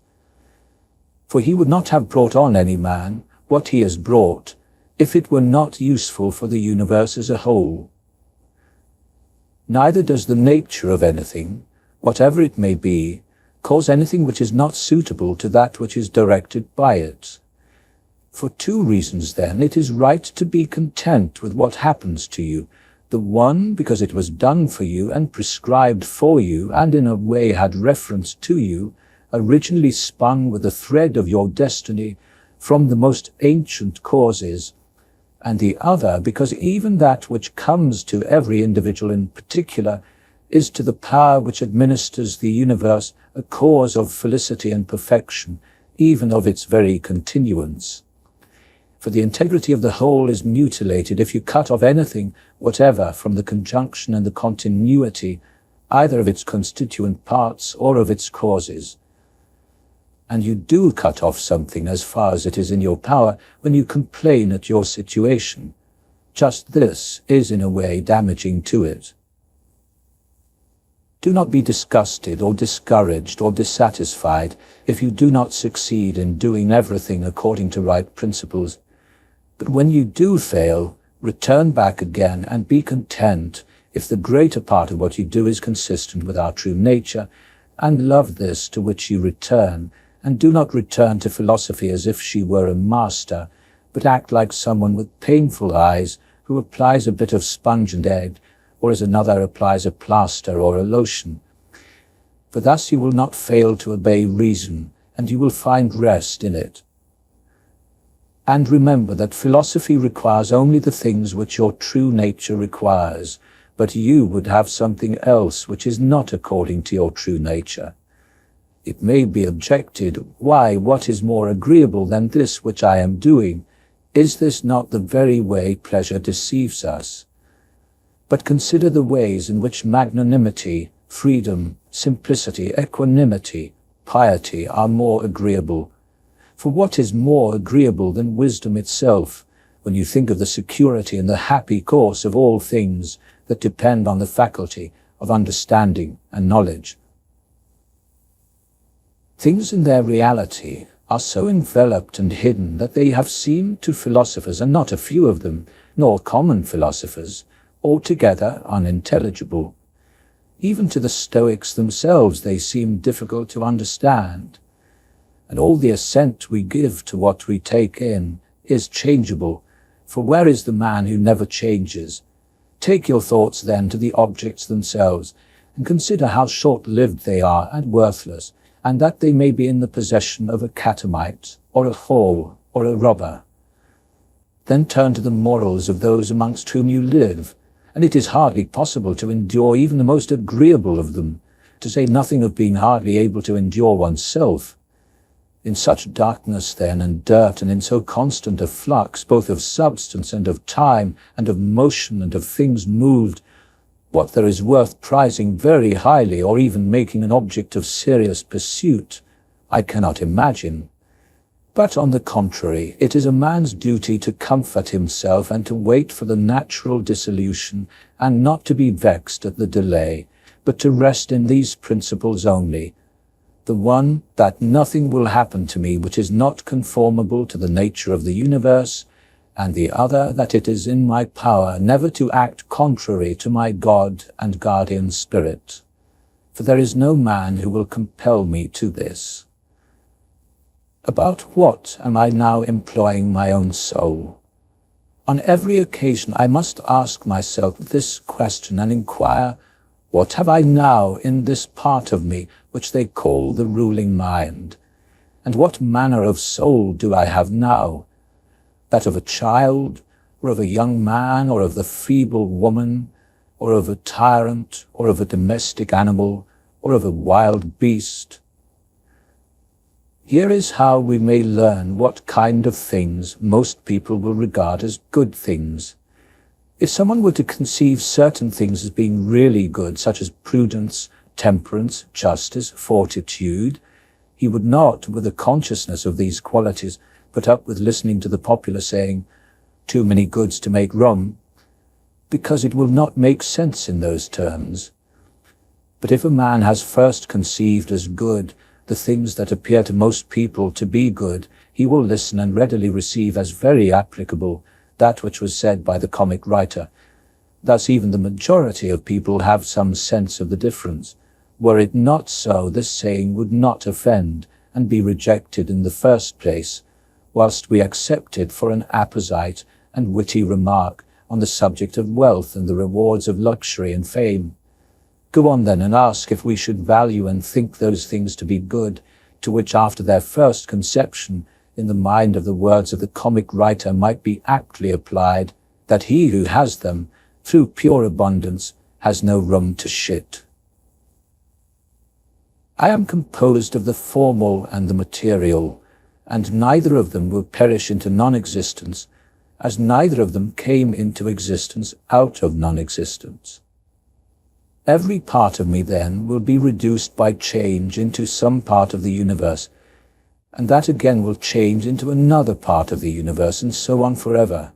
And by consequence of such a change, I too exist, and those who begot me, and so on forever in the other direction.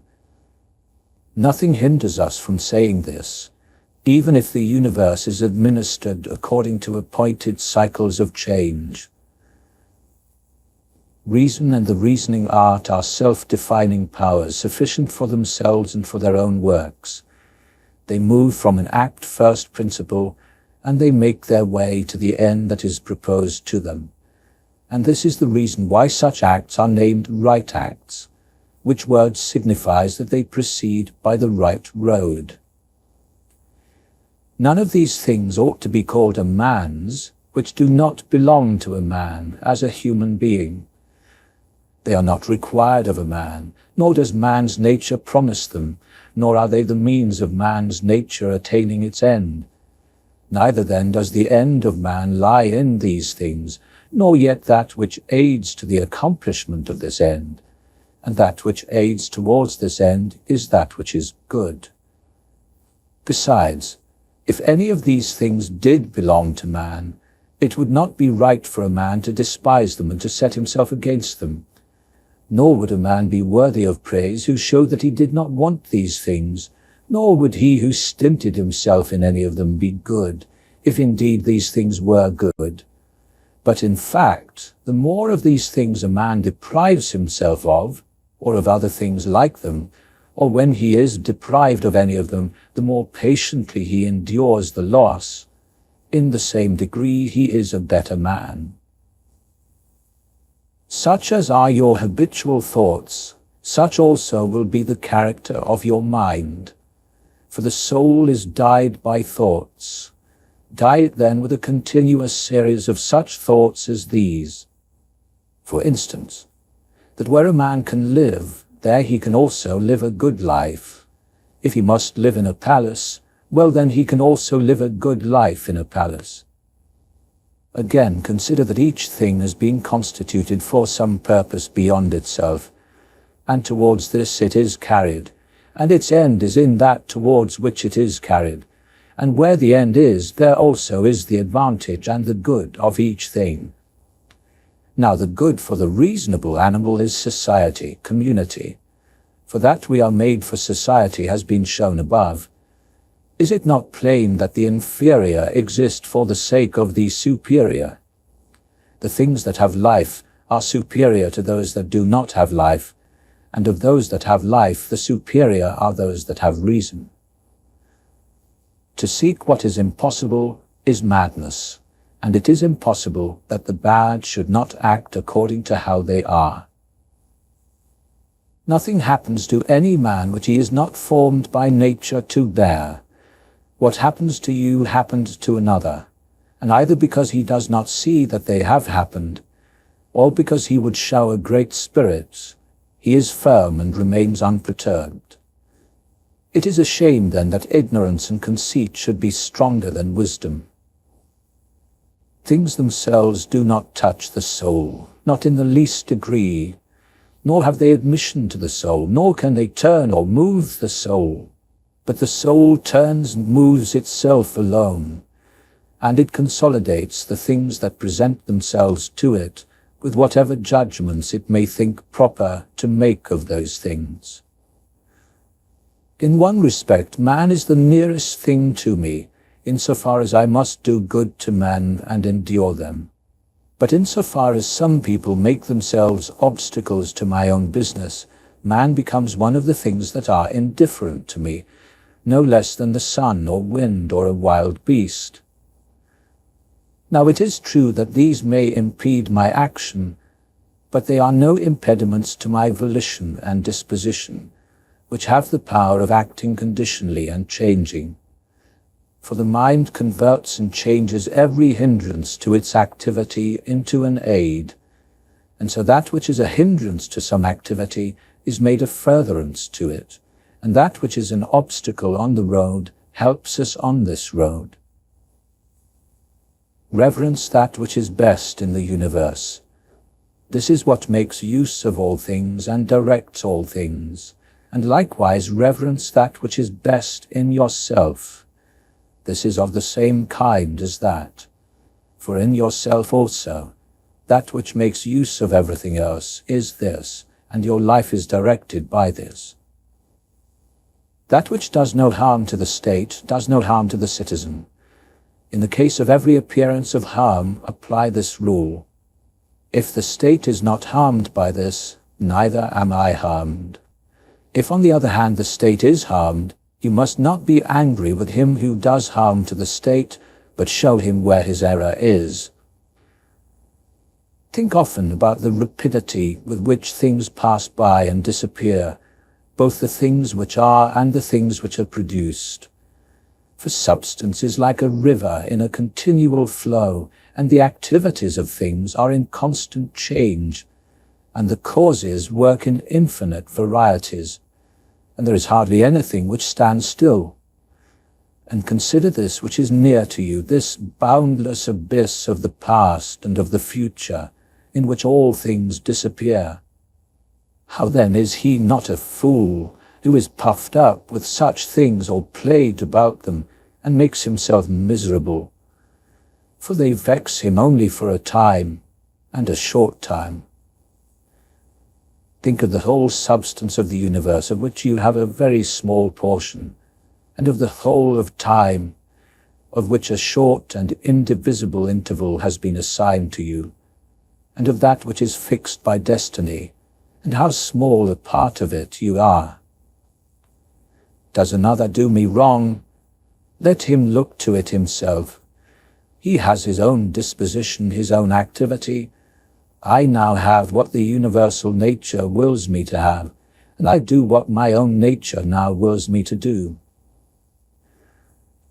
Let the part of your soul that leads and governs be undisturbed by the movements of the flesh, whether of pleasure or of pain, and let it not lose itself in them, but let it circumscribe itself and limit those feelings to the parts they affect. But when these feelings rise up to the mind by virtue of that reverse flow of sympathy that naturally exists in a body, which is a unity, then you must not strive to resist the sensation, for it is natural, but let not the ruling part of itself add to the sensation any judgment that it is either good or bad. Live with the gods.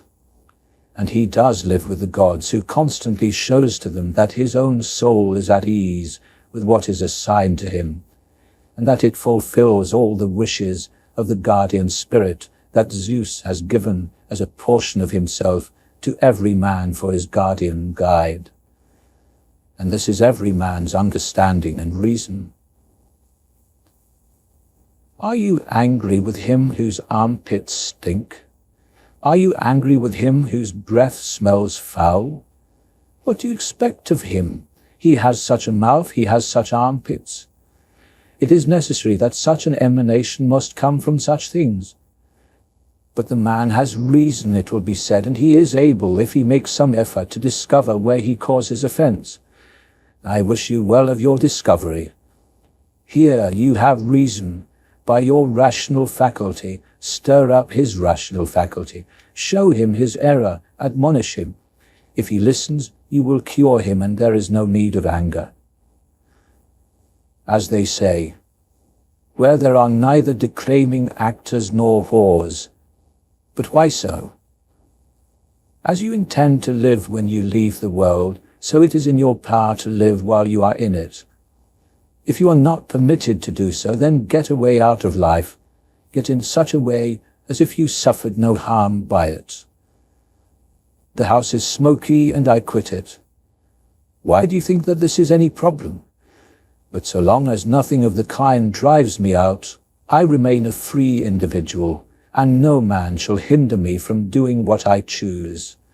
And I choose to do what is according to the nature of the rational and social animal. The intelligence of the universe is social. Accordingly, it has made the inferior things for the sake of the superior, and it has placed the superior in harmony with one another. You see how it has subordinated some creatures, coordinated others, and assigned to everything its proper portion, and has brought together the superior beings into concord with one another. How have you behaved hitherto to the gods, to your parents, brethren, children, teachers, to those who looked after your infancy, to your friends, kinsfolk, to your slaves? Consider if you have hitherto behaved to all in such a way that this may be said of you, that you never wronged a man in deed or word, and call to recollection how many things you have lived through and been able to endure, and that the history of your life is now complete and your service is ended. How much have you seen beauty? How many pleasures and pains have you disregarded? How much honor and glory have you spurned? And to how many unkind folk have you shown kindness? Why do unskilled and ignorant minds disturb him who has skill and knowledge? Well, what is the mind that has skill and knowledge? It is the mind that knows beginning and end, and knows the reason which pervades the world and administers the universe through all time by fixed periods or cycles. Soon, very soon, you will be ashes, or a skeleton, just a name, or not even a name. And any such name is but sound and echo. And the things which are much valued in life are empty and rotten and trifling, and like little dogs biting one another, and little children quarreling, laughing, and then straightway weeping. But fidelity and modesty and justice and truth are fled, up to Olympus from the widespread earth. What then is there that still detains you here? If the objects of sense are always changing and never stand still, and the organs of perception are dull and easily receive false impressions, and the poor soul itself is an exhalation from blood, and if to have good repute amidst such a world as this is an empty thing, why then do you not wait in tranquillity for your end, whether it is extinction or removal to another state? And until that time comes, what is required? Why, what else than to venerate the gods and bless them, and to do good to men, and to practice tolerance and self-restraint? But as to everything which is beyond the limits of our poor flesh and breath, to remember that this is neither your own, nor in your power. You can pass your life in an equable flow of happiness, if you can go by the right way, and think and act in the right way. These two things are common both to the soul of God and to the soul of man, and to the soul of every rational being, that they are not subject to external impositions, and to hold good to consist in the disposition to justice and the practice of it, and in this to let your desire find its termination. If this is neither my own ill-doing, nor an effect of my own ill-doing, and the common good is not injured, why am I troubled about it? And what is the harm to the common good?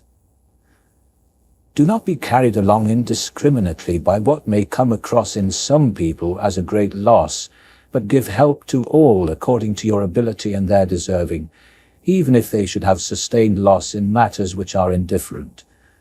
On the other hand, do not take such a felt loss to be necessarily a real loss, which is a bad habit of thinking.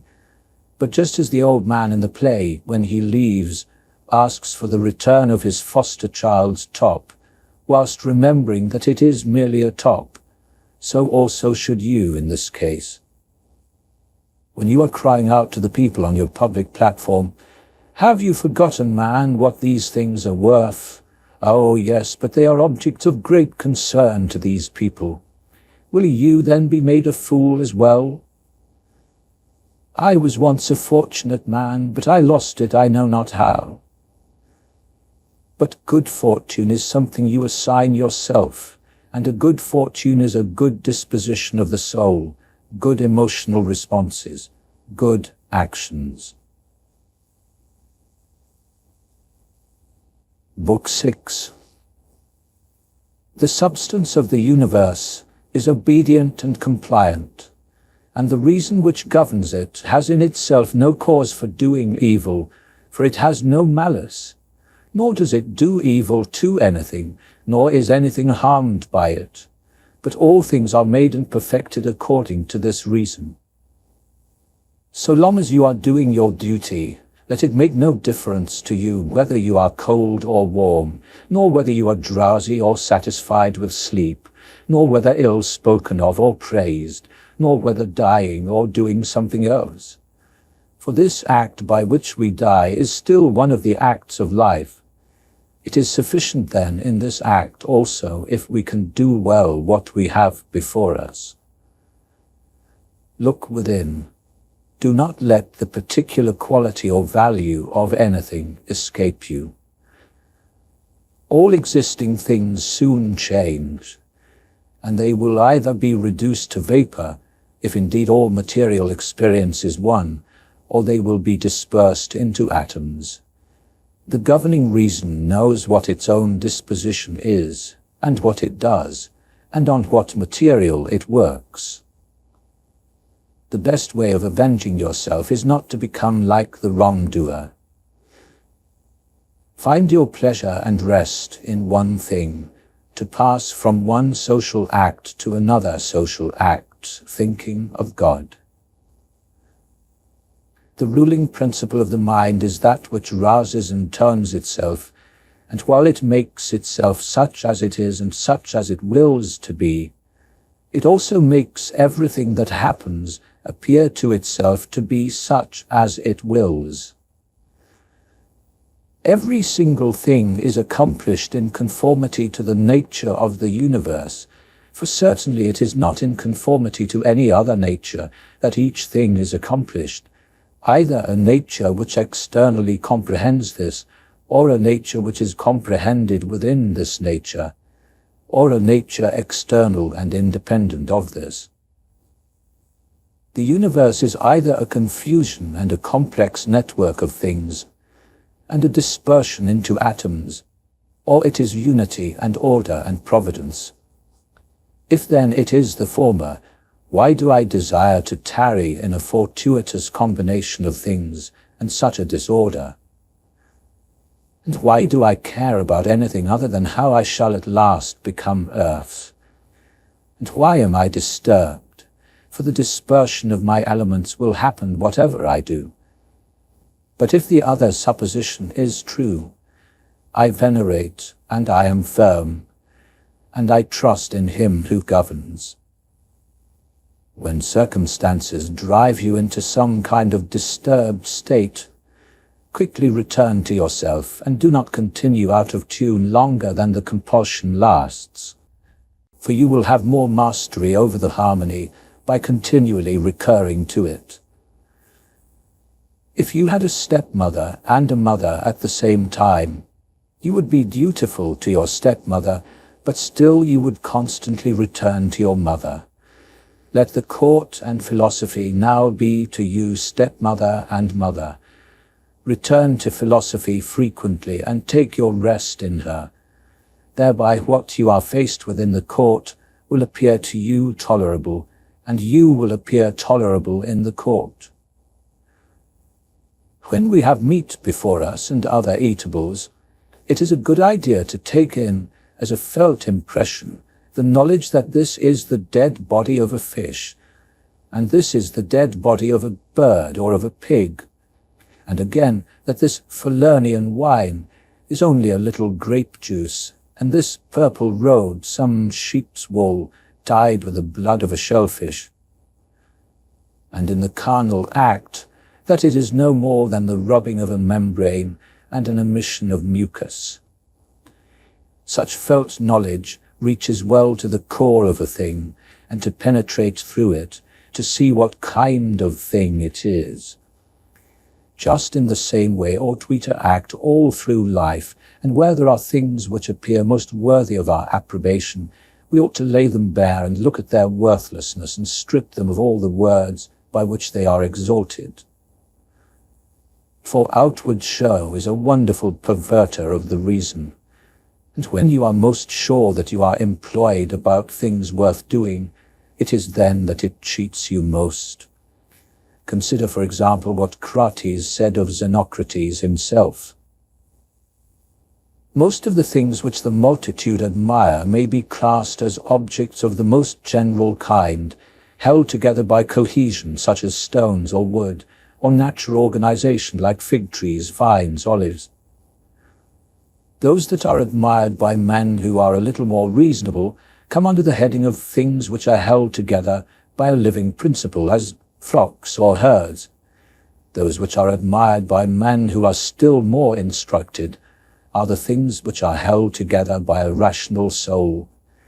Not, however, a universal soul, but rational so far as it is a soul skilled in some art, or expert in some other way, but one who values the rational nature of the soul, a soul universal and fitted for political life, regards nothing else except this, and above all things he keeps his soul in a condition and in an activity conformable to reason and social life, and he cooperates to this end with those who are of the same kind as himself. Some things are hurrying into existence, and others are hurrying out of it. And of that which is coming into existence, part is already extinguished. Motions and changes are continually renewing the world, just as the uninterrupted course of time is always renewing the infinite duration of ages. In this flowing stream, then, on which there is no abiding, what is there of the things which hurry by, on which a man would set a high price? It would be just as if a man should fall in love with one of the sparrows which fly by, but it has already passed out of sight. Something of this kind is the very life of every man, like the exhalation of vapor from the blood, and the respiration of the air. For such as it is to have once drawn in the air and have given it back, which we do every moment, just the same is it with the whole power of breathing, which you received at your birth but yesterday or the day before, and which you must give back to the element from which you first drew it. Neither transpiration, as in plants, nor respiration, as in domesticated animals and wild beasts, is a thing to be valued, nor is the receiving of sense impressions, nor being pulled about by desires as puppets by strings, nor assembling in herds, nor being nourished by food, which is no more to be valued than the act of eliminating the useless part of our food. What then is to be valued?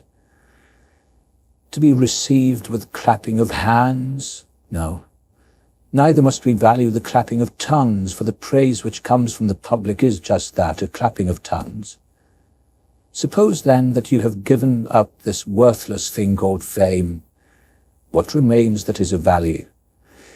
It is, in my opinion, to move or to restrain yourself in conformity with your own constitution, to which end all employments and arts lead. For every art aims at this, that the thing which has been made should be adapted to the work for which it has been made. And both the vine planter who looks after the vine, and the horse breaker, and he who trains the dog, seek this end. And then what is the aim to which the education and the teaching of youth aspires? So if this sense of true value is well established, you will not seek anything else. Would you not then cease valuing a mass of other things as well? The alternative is not to be free, nor sufficient in your own happiness, nor dispassionate. You will needs be envious, jealous, and suspicious of those who can take away those things, and plot against those who have that which you value. Of necessity, a man must be altogether in a state of perturbation who wants any of these things, besides which he must often find fault with the gods. But to reverence and honor your own mind will make you content with yourself, and in harmony with society, and in agreement with the gods, that is, praising all that they give and have ordered. Above, below, all around are the movements of the elements, but the motion of virtue is in none of these. It is something more divine, and advancing by a way hardly observed, it goes happily on its road. How strangely men act! They will not praise their contemporaries and neighbors, but to be themselves praised by posterity, by those whom they have never seen or ever will see, this they set much value on. But this is very much the same as if you were to be grieved because those who have lived before you failed to praise you. If a thing is difficult for you to accomplish, do not assume that it must be impossible for anyone at all. But bear in mind that if a thing is humanly achievable and conformable to his nature, that this can be attained by yourself as well. In a bout at the gymnasium, suppose that a man has caught you with his nails, or by a clash of heads has inflicted a wound. Well, we neither show signs of vexation, nor are we offended, nor do we suspect him afterwards as a treacherous fellow. And yet we are on our guard against him, not as an enemy, nor yet with suspicion, but we quietly get out of his way. Something like this, let your behavior be in all the other parts of life. Let us overlook many things in those who are like antagonists in the gymnasium. For it is in our power, as I said, to get out of the way, and to have no suspicion nor hatred. If any man is able to convince me and show me that I do not think or act right, I will gladly change, for I seek the truth by which no man was ever injured. The injury is in abiding in one's error and ignorance. I do my duty. Other things trouble me not, for they are either things without life, or things without reason, or things that have taken the wrong way and know not the right way. As do animals which have no reason. Since you have reason and they have none, make use of them, and in general all things and objects, with a generous and liberal spirit. Towards human beings, as they do have reason, behave in a social spirit. And on all occasions call on the gods, and do not perplex yourself about the length of time that you shall have for this, for even 3 hours so spent are sufficient. Alexander the Macedonian and his groom were brought by death to the same state, for either they were received among the same seminal principles of the universe, or they were alike dispersed into atoms. Consider how many things in the same indivisible moment of time take place in each of us, things which concern the body and things which concern the soul. And so you will not wonder if many more things, or rather all things that come into existence, exist at the same time in that which is the one and all, which we call the cosmos. If any man should propose to you the question how the name Antoninus is written, would you utter each letter with a hoarse roll? What then if they grow angry? Will you be angry too? Will you not rather run through the sequence of letters with composure? Just so then in this life also remember that every duty is made up of various actions. These it is your duty to observe, and without being disturbed, or showing anger towards those who are angry with you, to go on your way and finish that which is set before you. How cruel it is not to allow men to strive after the things which appear to them to be in their own interests and profitable to them. And yet in a way you do not allow them to do this when you are vexed because they do wrong. For they are certainly moved towards things because they suppose them to be in their own interests and profitable to them. But it is not so. Teach them then, and show them without being angry. Death is a relief from sense impressions, from the pulling of the strings that move the appetites, from the discursive movements of the thoughts, and from service to the flesh. It is shameful for the soul to be first to give way in this life, when your body does not give way. Take care that you are not made into a Caesar, that you are not dyed with this dye, for such things happen. Keep yourself then simple, good, pure, serious, free from affectation, a friend of justice, a worshipper of the gods, kind, affectionate, strenuous in all your proper work. Strive to continue to be such as philosophy wished to make you. Reverence the gods and help men. Life is short. There is only one fruit of this earthly life, a pious disposition and social action. Do everything as a disciple of Antoninus.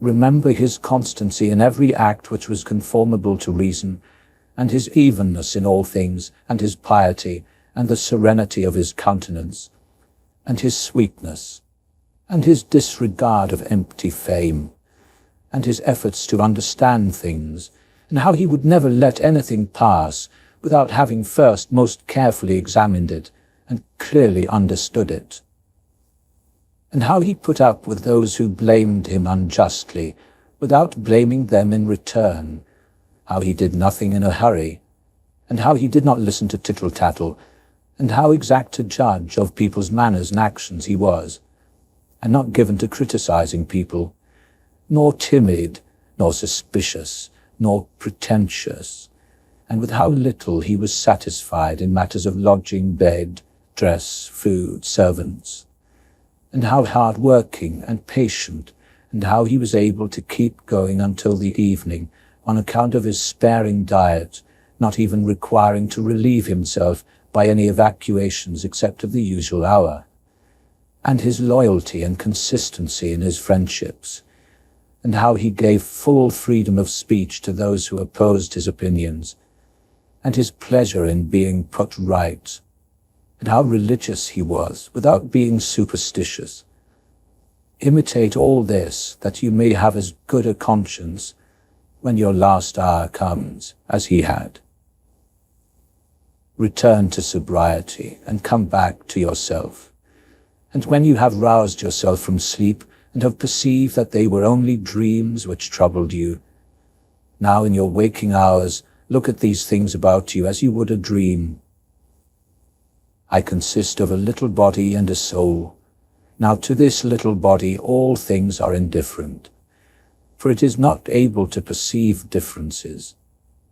But to the understanding those things only are indifferent, which are not the works of its own activity.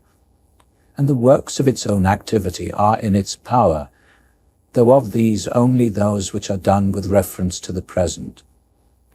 As to the future and the past activities of the mind, these are also for the present indifferent.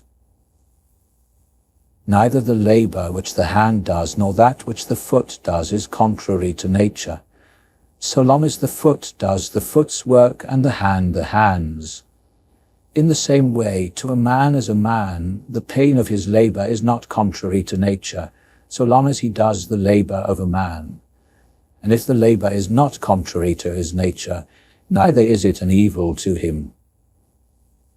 As for pleasure, how many pleasures have been enjoyed by robbers, catamites, patricides, tyrants? Do you not see how handy craftsmen will accommodate themselves up to a certain point to their clients, who are not skilled in their craft? Nevertheless, they cling to the reason, the principles of their art, and do not endure to depart from it. Is it not strange if the architect and the physician shall have more respect to the reason or principles of their own arts than man to his own reason or ruling power, which he holds in common with the gods?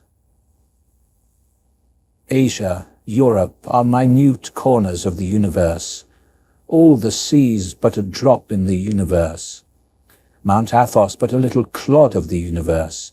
All the present time is a single point in eternity. All things are little, changeable, perishable. All things come from thence, from that universal ruling power, either directly proceeding or by way of sequence. And accordingly the lion's gaping jaws, and that which is poisonous, and every harmful thing, as a thorn, as mud, are after products of the grand and beautiful. Do not then imagine that they are of another kind from what you venerate, but take a properly considered view of the source of all. He who has seen the things of the present has seen all things, both everything that has taken place from all eternity, and everything which will be for time without end. For all things are kindred and of one form.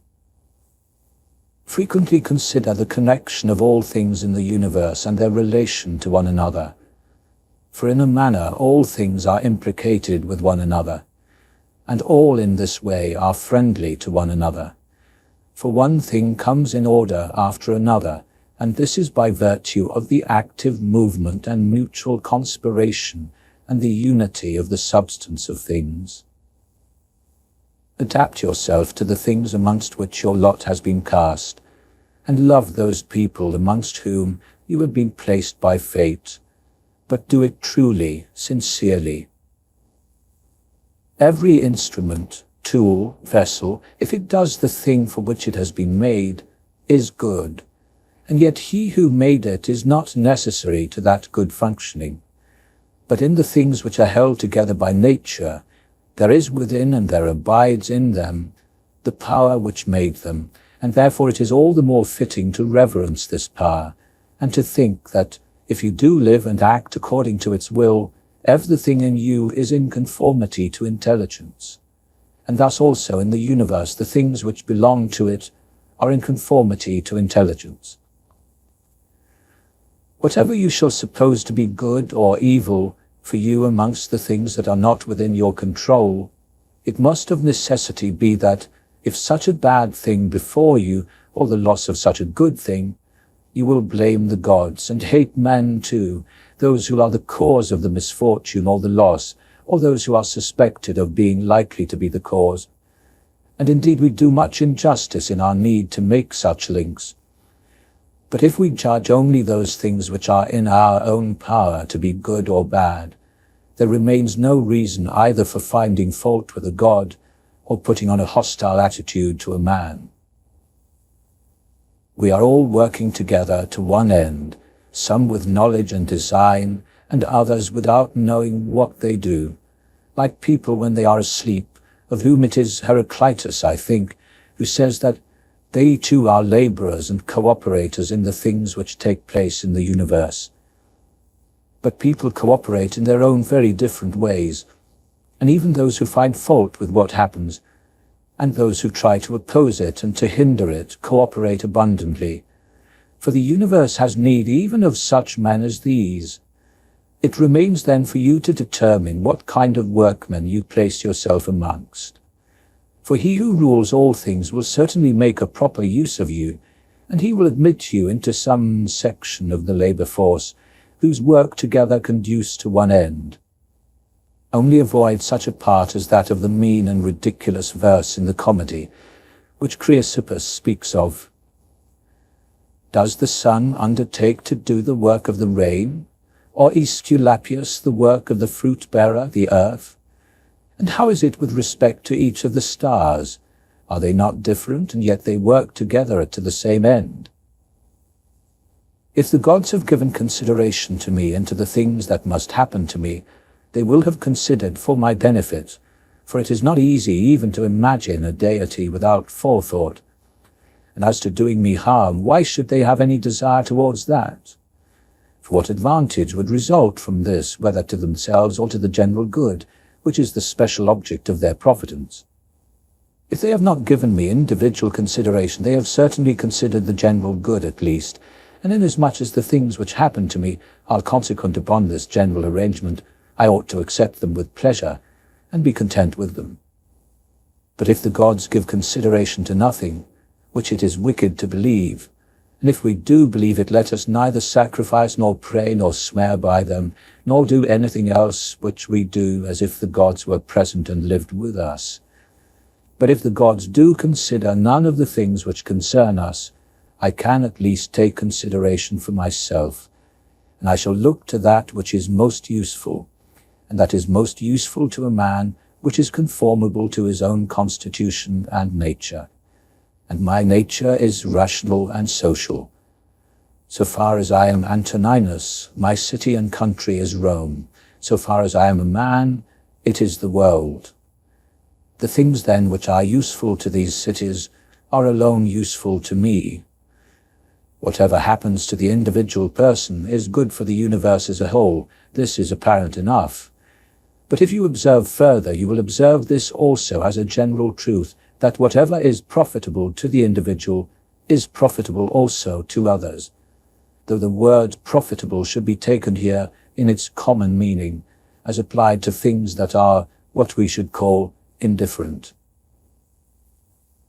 As it happens to you in the amphitheatre and such places, that the continual sight of the same things and the general uniformity of the spectacle becomes wearisome, so it is in the whole of life.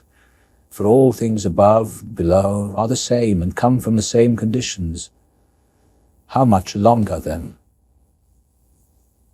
Be continually mindful of all the kinds of men and of all kinds of pursuits and of all nations that are now dead, till your thoughts come down even to Philistion and Phoebus and Origanion.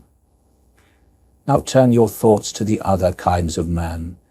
To that place then we too must remove, where there are so many great orators and so many noble philosophers, Heraclitus, Pythagoras, Socrates. so many heroes of former days, and so many generals after them, and kings. Besides these, Eudoxus, Hipparchus, Archimedes, and other men of acute natural talents, great minds, men who loved their work, together with rascals and prigs, and even those who mock the perishable and ephemeral life of man, like Menippus and so on. As to all of these, consider that they have long been in the dust. And what harm is this to them, or to those whose names are altogether unknown? One thing here is worth a great deal, to pass your life in truth and justice, with a benevolent disposition even to liars and unjust men. When you wish to delight yourself, think of the virtues of those who live with you. For instance, the ceaseless activity of one, the modesty of another, the liberality of a third, and some other good quality of a fourth. For nothing delights so much as the exemplification of the virtues when they are exhibited in the morals of those who live with us, and the more abundantly they present themselves, so much the better. So keep these examples before you. You are not dissatisfied, I suppose, because you weigh only so many pounds and not 300. Do not be dissatisfied then that you must live only so many years and not more, for as much as you are satisfied with the amount of substantial matter that has been assigned to you, likewise be content with the time. Do what you can to persuade. If people remain unpersuaded, act anyway when the principles of justice lead that way. If, however, someone using force stands in your way, then change direction, be content and tranquil, and employ the hindrance towards the exercise of some other virtue. Remember that your effort was always subject to conditions, that you did not imagine you could do the impossible. What then did you look for? A purpose qualified by conditions, and this object you have attained. What was proposed is accomplished. What is your own true good? He who loves fame considers it to lie in another man's reactions, and he who loves pleasure his own sensations. But he who has understanding considers his own acts to be his own good. It is in our power to have no opinion about a thing, and not to be disturbed in our soul, for things in themselves have no natural power to form our judgments. Accustom yourself to attend carefully to what is said by another, and as much as it is possible enter into the speaker's mind. That which is not good for the swarm, neither is it good for the bee. If sailors abused the helmsman or the sick the doctor, is there anybody else they would listen to? How else could the helmsman secure the safety of those in the ship, or the doctor the health of those whom he attends?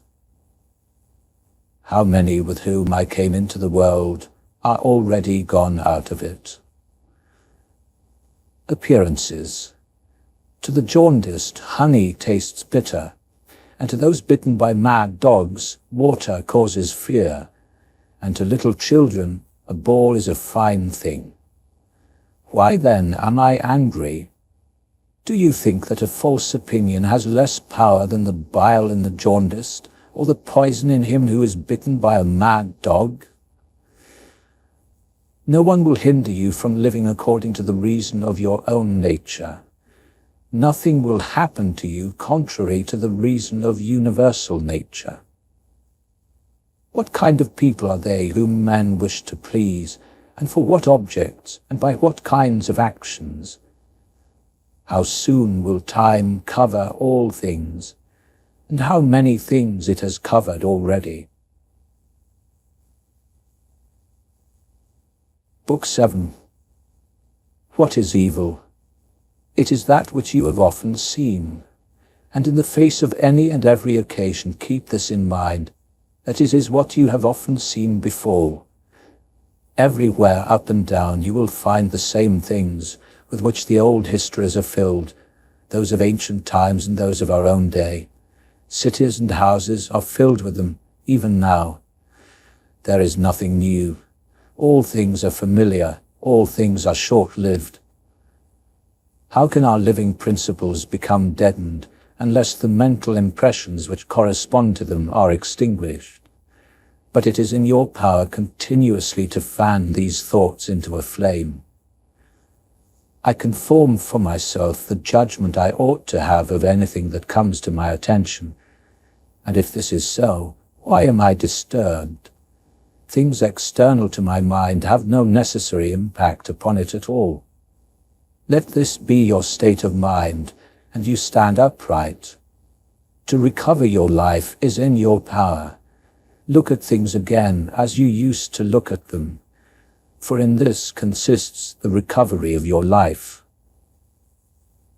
The idle swank of a parade, plays on the stage, flocks of sheep, herds of cows, mock fighting of bone thrown to little dogs, bits of bread cast into fish ponds, ants labouring and burden carrying, frightened little mice running about, puppets pulled by strings. In the midst of all such things, your duty is to show good humour and not a superior air. To understand, however, that every man is worth just so much as the things about which he busies himself are worth. In discourse you must attend to what is said, and in every movement you must observe what is going on. In the latter case you should watch carefully the meaning of what is being said. In the former case, see immediately to what end that movement refers. Is my understanding sufficient for this or not? If it is sufficient, I use it for the work as an instrument given to me by universal nature. But if it is not sufficient, then either I retire from the work and give way to him who is able to do it better, unless there be some reason why I ought not to do so, or I do it as well as I can, taking to help me the man who with the aid of my ruling principle can do what is now fit and useful for the general good. For whatsoever, either by myself or with another, I can do, ought to be directed to this aim only, to that which is useful and well suited to society as a whole. How many, after being celebrated by fame, have been given up to oblivion?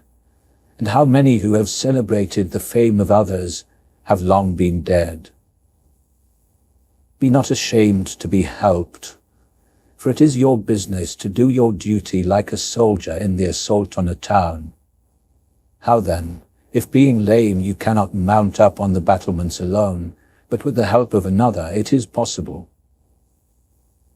Let not future things disturb you, for you will come to them, if it shall be necessary, having with you the same reason which you now use for present things. All things are imbricated with one another, and the bond between them is holy, and there is hardly anything unconnected with any other thing. For things have been coordinated, and they combine to form the same universal order.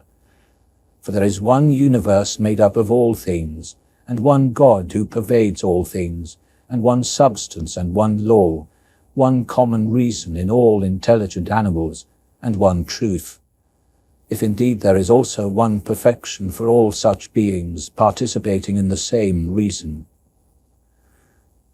Everything material soon disappears in the substance of the whole universe, and everything formal or causal is very soon taken back into universal reason, and the memory of everything is very soon overwhelmed in the passing of time. To the rational animal, an act that is according to nature is also according to reason. Be upright or be made upright. Just as it is with the members of an organic or physical body which are united in a single entity, so it is with rational beings which exist separately, but have been constituted for cooperation in a unified endeavour. And the perception of this will be more apparent to you if you regularly say to yourself, I am a member of a single system that is rational humanity. You could, instead of the word member, say part, that you are a part of that single system of rational humanity. But this would suggest that you do not yet love humanity from your heart. Beneficence does not yet delight you for its own sake. You still do it merely as a matter of duty, and not yet out of a concern for your true welfare. Let external events impinge upon those parts of me that must feel the effects of these events. Those parts which have felt will complain if they choose, but I am not injured unless I think that what has happened is an evil, and it is in my power not to think it an evil. Whatever anyone does or says, I must determine to be good, just as if an emerald, or gold, or the color purple were always saying, whatever anyone does or says, I must be emerald, I must keep my color. The ruling faculty, your reason, does not disturb itself. I mean, it does not frighten itself or cause itself pain. If anyone else can frighten or cause it pain, let him do so. But for the faculty itself, it will not by its own judgment turn to such ways. Let the body itself take care, if it can, that it suffer nothing. Let the sensual soul, that which is subject to fear, to pain, speak if it suffers. But that which has completely the power of forming a judgment about these things will suffer nothing, and it will never of itself be driven into a judgment. The leading principle in itself wants nothing, unless it makes a want for itself, and therefore it is both free from perturbation and unimpeded, unless it disturb and impede itself. Eudaimonia, or happiness, is a good guardian spirit, a good thing. What then, my imagination, are you doing here? Go away, I entreat you by the gods, take the way you came by, I do not want you. Here you are, come according to your usual fashion. I am not angry with you, only go away. You are afraid of change? Why? What can take place without change? What then is more pleasing or more suitable to universal nature? And can you take a bath unless the wood undergoes a change? And can you be nourished unless the food undergoes a change? And can anything else that is useful be accomplished without change? Do you not see then that for yourself also to change is just the same, and equally necessary for the nature of the universe? Through the universal substance, as through a furious torrent, all bodies are carried, being by their nature united with and cooperating with the whole, as the parts of our body do with one another. How many a Chrysippus, how many a Socrates, how many an Epictetus has time already swallowed up? And let the same thought arise in you with reference to every man and thing. One thing only troubles me, lest I should do something which the constitution of humanity does not allow, or in a way which it does not allow, or something that it does not allow at present. Fast approaching is the time when you will have forgotten all things. Fast approaching is the time when all things will have forgotten you. It is natural for us to love even those who do wrong, and this happens if when they do wrong it occurs to us that they are kindred of the family of mankind, and that they do wrong unintentionally through ignorance, and that soon both of us will die. And above all, that the wrongdoer has done us no harm, for he has not made our ruling faculty worse than it was before. Universal nature employs the substance of the universe as if it were wax, now moulding a horse, and when it has broken this up, employing the same material for a tree, then for a man, then for something else. And each of these things subsists for a very short time. But it is no hardship for a vessel to be broken up, just as there was none in its being fastened together. A scowling look is altogether unnatural. When it is often assumed, the result is that all comeliness dies away, and at last is so completely extinguished that it cannot be again lighted up at all. Try to conclude from this very fact that such an expression is contrary to reason. If even the perception of doing wrong shall depart, what reason is there for living any longer? Nature, which governs the whole, will soon change all things that you see, and out of their substance will make other things, and again other things from the substance of them. in order that the world may be ever new. When a man has done you any wrong, immediately consider what idea of good or evil has brought him to do wrong. When you have seen this, you will pity him and will neither wonder nor be angry. Either you yourself think the same thing to be good that he does, or at least something similar, in which case it is your duty to pardon him. Or if you do not think such things to be good or evil, you will more readily be well disposed to one who is in error. Think not so much of what you do not have as of what you do have, and of these things which you do have select the best, and then reflect how eagerly they would have been sought if you had not had them. At the same time, however, take care that you do not, through being so pleased with them, accustom yourself to overvalue them, so as to be disturbed if ever you should not have them. Retire into yourself.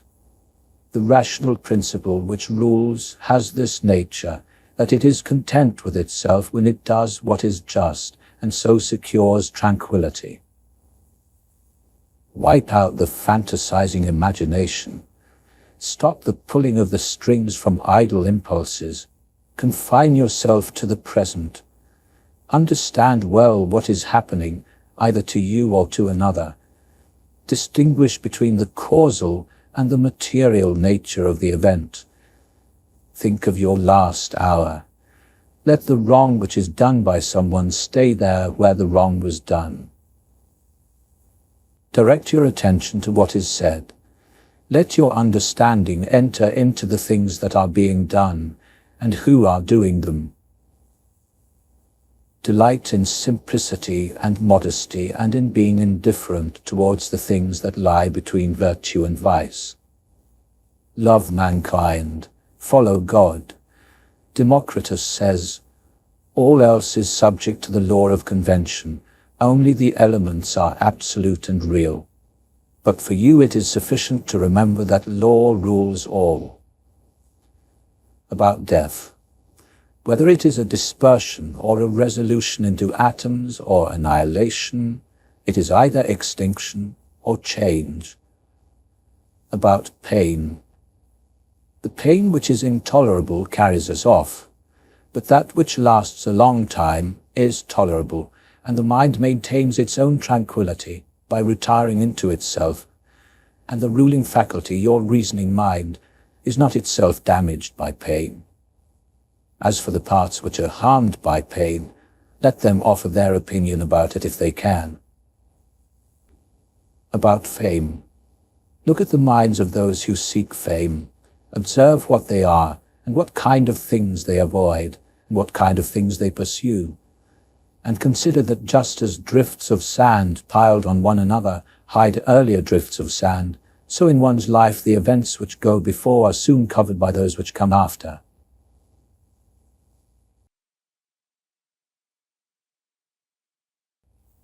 From Plato. The man who has an elevated mind and takes a view of all time and of all substance, do you suppose it possible for him to think that human life is anything great? It is not possible, he said. Such a man then will think that death also is no evil. Certainly not. From Antisthenes. It is a king's business to do good and be abused for it. Also from Antisthenes, it is a base thing for the countenance to be obedient and to regulate and compose itself as the mind commands, when the mind will not regulate and compose itself as best becomes it. From several poets and writers, it is not right to vex ourselves at the things that distress us, for these things care naught about it. We will merely become a laughing stock to the immortal gods and to us. Life must be reaped like the ripe ears of corn. One man is born, another dies. If the gods care not for me and for my children, there is some reason for it.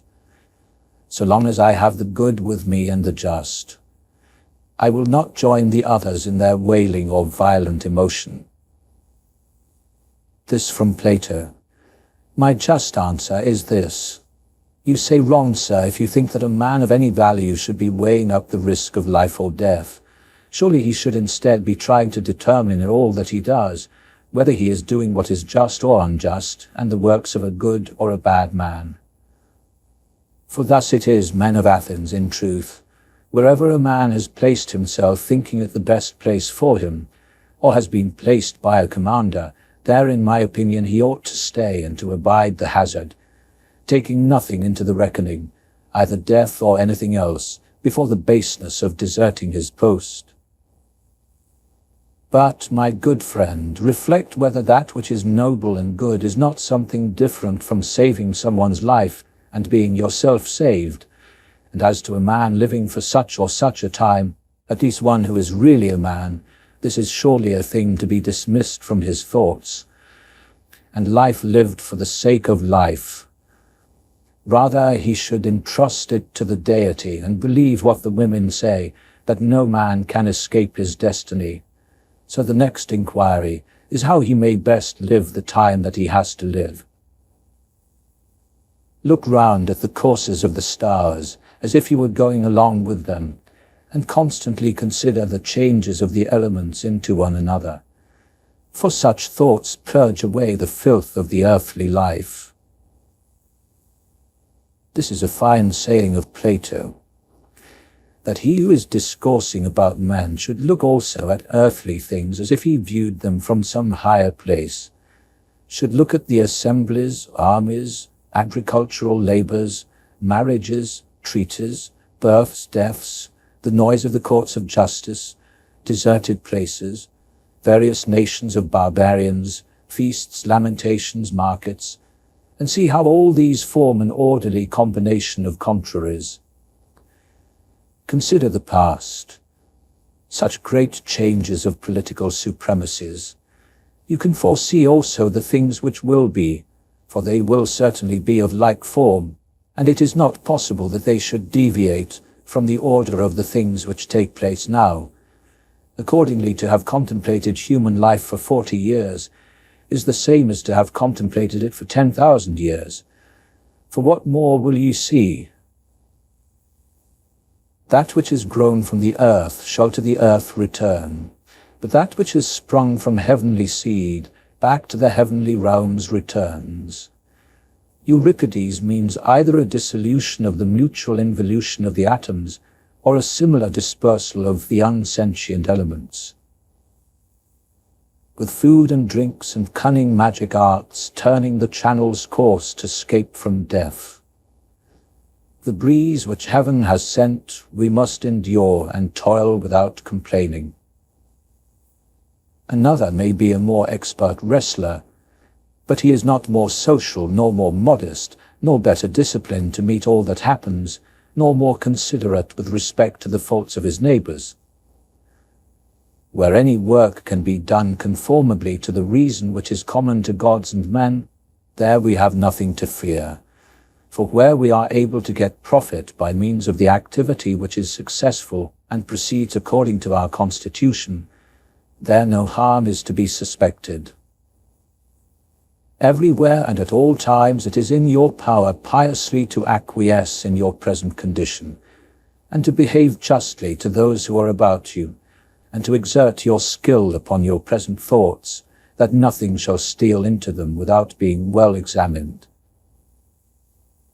Do not look around you to discover other men's ruling principles, but look straight to this, to what nature leads you, both the universal nature through the things which happen to you, and your own nature through the acts which must be done by you.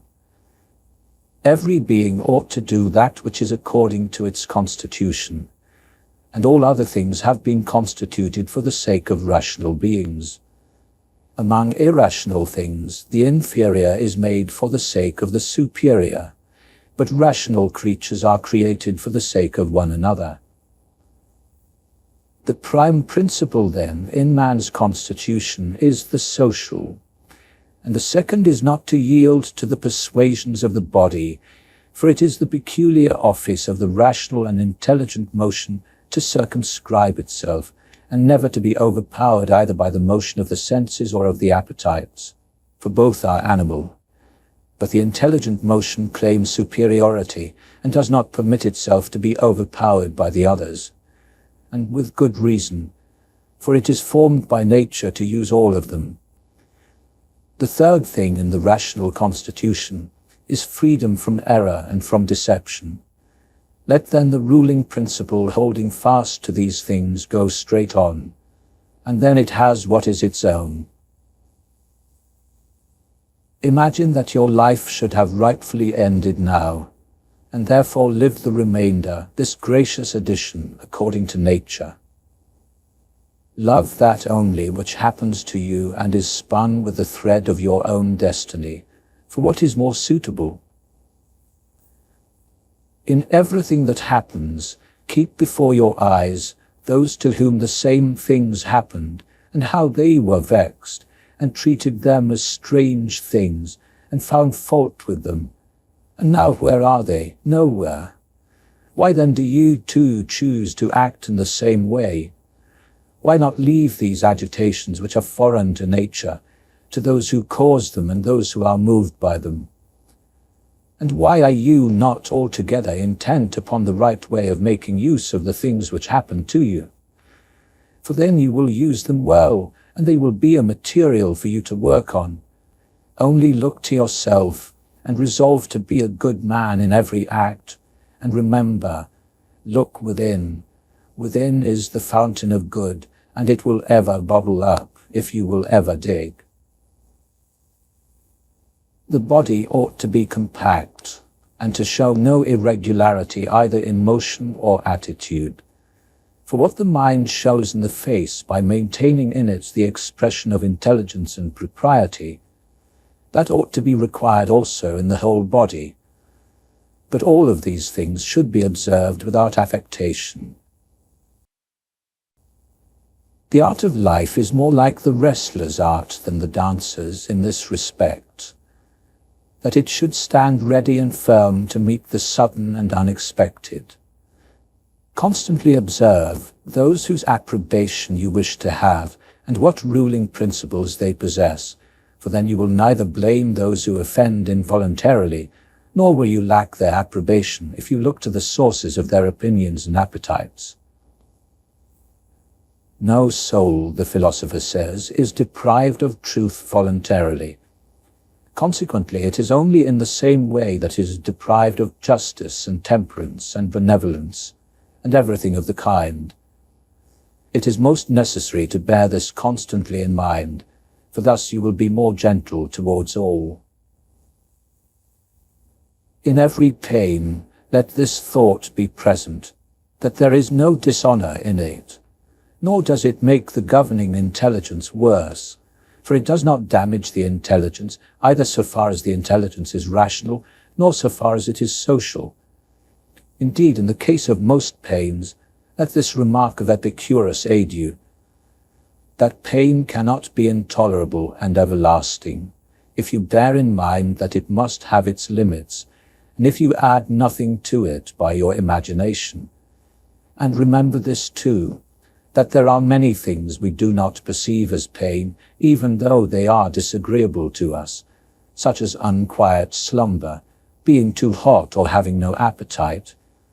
When then you are discontented about any of these things, say to yourself that your courage is failing you. You are yielding to pain. Take care not to feel towards evil inhuman people as they feel towards their fellow men. How do we know if Telauges was not superior in character to Socrates? For it is not enough that Socrates died a more noble death, and disputed more skilfully with the sophists, and passed the night in the cold with more endurance, and that when he was bid to arrest Leon of Salamis, he considered it more noble to refuse, and that he walked in a swaggering way in the streets, though as to this last fact one may have great doubts whether it is true. But the issue is, what kind of a soul did Socrates possess, and if he was able to be content with being just towards men and pious towards the gods, neither idly vexed on account of men's villainy, nor yet making himself a slave to any man's ignorance, nor receiving either as strange or intolerable anything that fell to his share out of the universal, nor allowing his soul to be afflicted with the passions of the miserable flesh. Nature has not so mingled the intelligence with the composition of the body as not to have allowed you the power of circumscribing yourself and of bringing under subjection to yourself all that is your own. For it is very possible to be a divine man and to be recognized as such by no one. Always bear this in mind. And another thing too, that very little indeed is necessary for living a happy life. And because you have despaired of becoming a dialectician and skilled in the knowledge of nature, do not for this reason renounce the hope of being both free and modest and social and obedient to God. It is in your power to live free from all compulsion in the greatest tranquillity of mind, even if all the world cry out against you as much as they choose, and even if wild beasts tear in pieces the members of this cosseted flesh that has grown around you. For what hinders the mind in the midst of all this from maintaining itself in tranquillity and in a just judgment of all surrounding things, and able to appropriately take advantage of the objects which are presented to it, so that the judgment may say to the thing which falls under its observation, "This is your true nature, this you are indeed, though in men's opinion you may appear to be of a different kind," and the ability to use what comes to hand may say to that which falls to hand, "You are the thing that I was seeking." For to me that which presents itself is always material for virtue, both rational and political, and in a word for the exercise of art, which belongs to man or God. For everything which happens has a relationship either to God or man, and is neither new nor difficult to handle, but usual and apt matter to work on. The perfection of moral character consists in this, in passing every day as the last, and in being neither violently excited nor torpid, nor playing the hypocrite. The gods who are immortal are not vexed because during so long a time they must tolerate continually men such as they are, and so many of them bad. And besides this, they also take care of them in all ways. But you who are destined to end so soon, are you wearied of enduring the bad, even though you are one of them? It is a ridiculous thing for a man not to fly from his own badness, which is indeed possible, but to attempt to suppress other men's vices is impossible. Whatever the rational and social faculty finds to be neither intelligent nor social, it properly judges to be inferior to itself. When you have done a good act and another has received it, why do you look for a third thing besides these, as fools do, either to have the reputation of having done a good act or to obtain a return? No man is tired of receiving what is useful, but it is useful to act according to nature. Do not then be tired of acting according to your nature. You gain that which is useful, while it is also beneficial to others. The nature of the universe itself resolved to create this world and all around it. But now either everything that takes place comes by way of consequence or continuity, or even the chief things towards which the ruling power of the universe directs its own movement are governed by no rational principle. If this is remembered, it will make you more tranquil in many things. Book 8. This reflection also tends to the removal of the desire for empty fame, that it is no longer in your power to have lived the whole of your life, or at least your life from your youth upwards, like a philosopher. Both to many others and to yourself, it is plain that you are far from philosophy. You have fallen into disorder then, so that it is no longer easy for you to get the reputation of a philosopher, and your plan of life also opposes it. If then you truly understand where the matter lies, throw away the thought of how you appear to others, and be content to live the rest of your life in such a manner as your nature wills. Observe then what it wills, and let nothing else distract you. For you have had experience of many wanderings without having found happiness anywhere, not in syllogisms, nor in wealth, nor in reputation, nor in enjoyment, nor anywhere. Where is it then? In doing what man's nature requires. How then shall a man do this, if he has principles from which come his emotions and his acts? What principles? Those which relate to good and bad, the belief that there is nothing good for man which does not make him just, temperate, manly, free, and that there is nothing bad which does not do the contrary. On the occasion of every act, ask yourself, how is this with respect to me? Shall I repent of it? A little time and I am dead, and all is gone.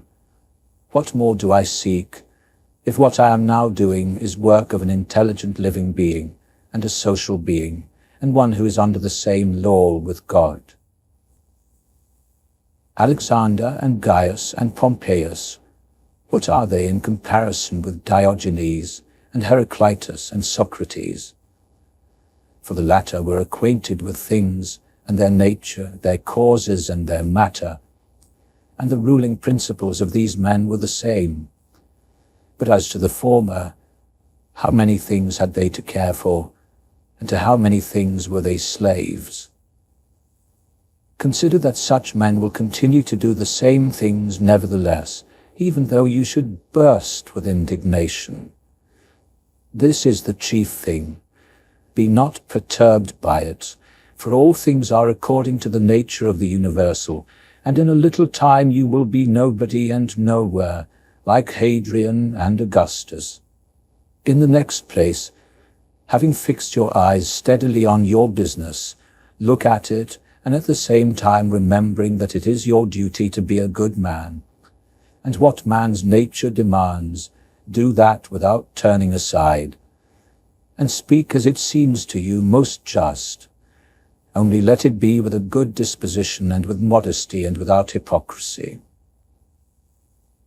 The nature of the universal has this work to do, to remove to that place the things which are in this, to change them, to take them away hence, and to carry them there. All things are change, yet we need not fear anything new. All things are familiar to us, and their disposal is subject to the same laws. Every nature is contented with itself when it goes on its way well, and a rational nature goes on its way well when in its thoughts it assents to nothing false or uncertain, and when it directs its movements to social acts only, and when it confines its desires and aversions to the things which are in its power, and when it is satisfied with everything that is assigned to it by the common nature. For of this common nature, every particular nature is a part, as the nature of the leaf is a part of the nature of the plant. But in the plant, the nature of the leaf is part of a nature which has not perception or reason, and is subject to be impeded.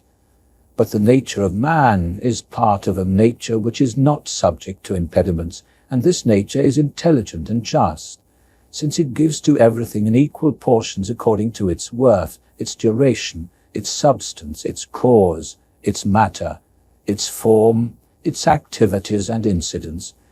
This will be seen not by examining any one thing and comparing it with any other single thing, but by taking all the parts together of one thing and comparing them with all the parts together of another.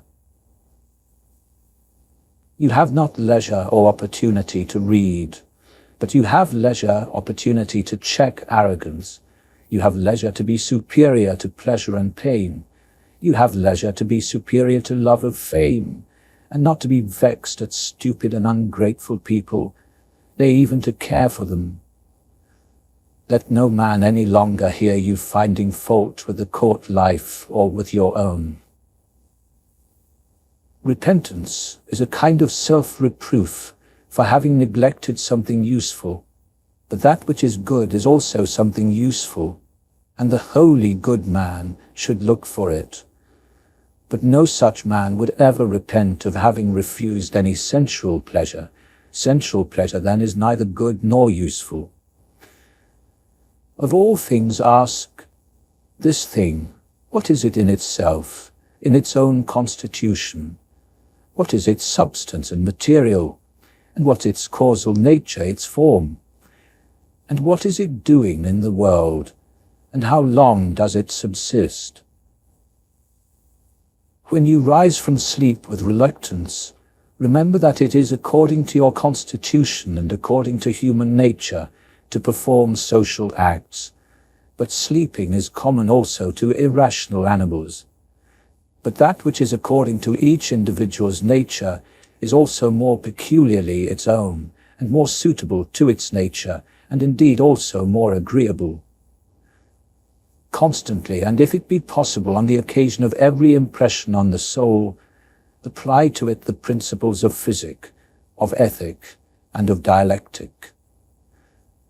Whatever man you meet with, immediately say to yourself, what opinions has this man about good and bad?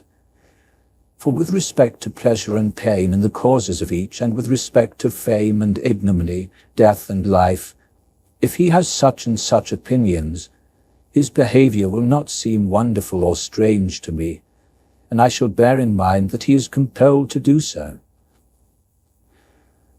Remember that as it is foolish to be surprised if the fig tree produces figs, so it is to be surprised if the world produces such and such things of which it is productive.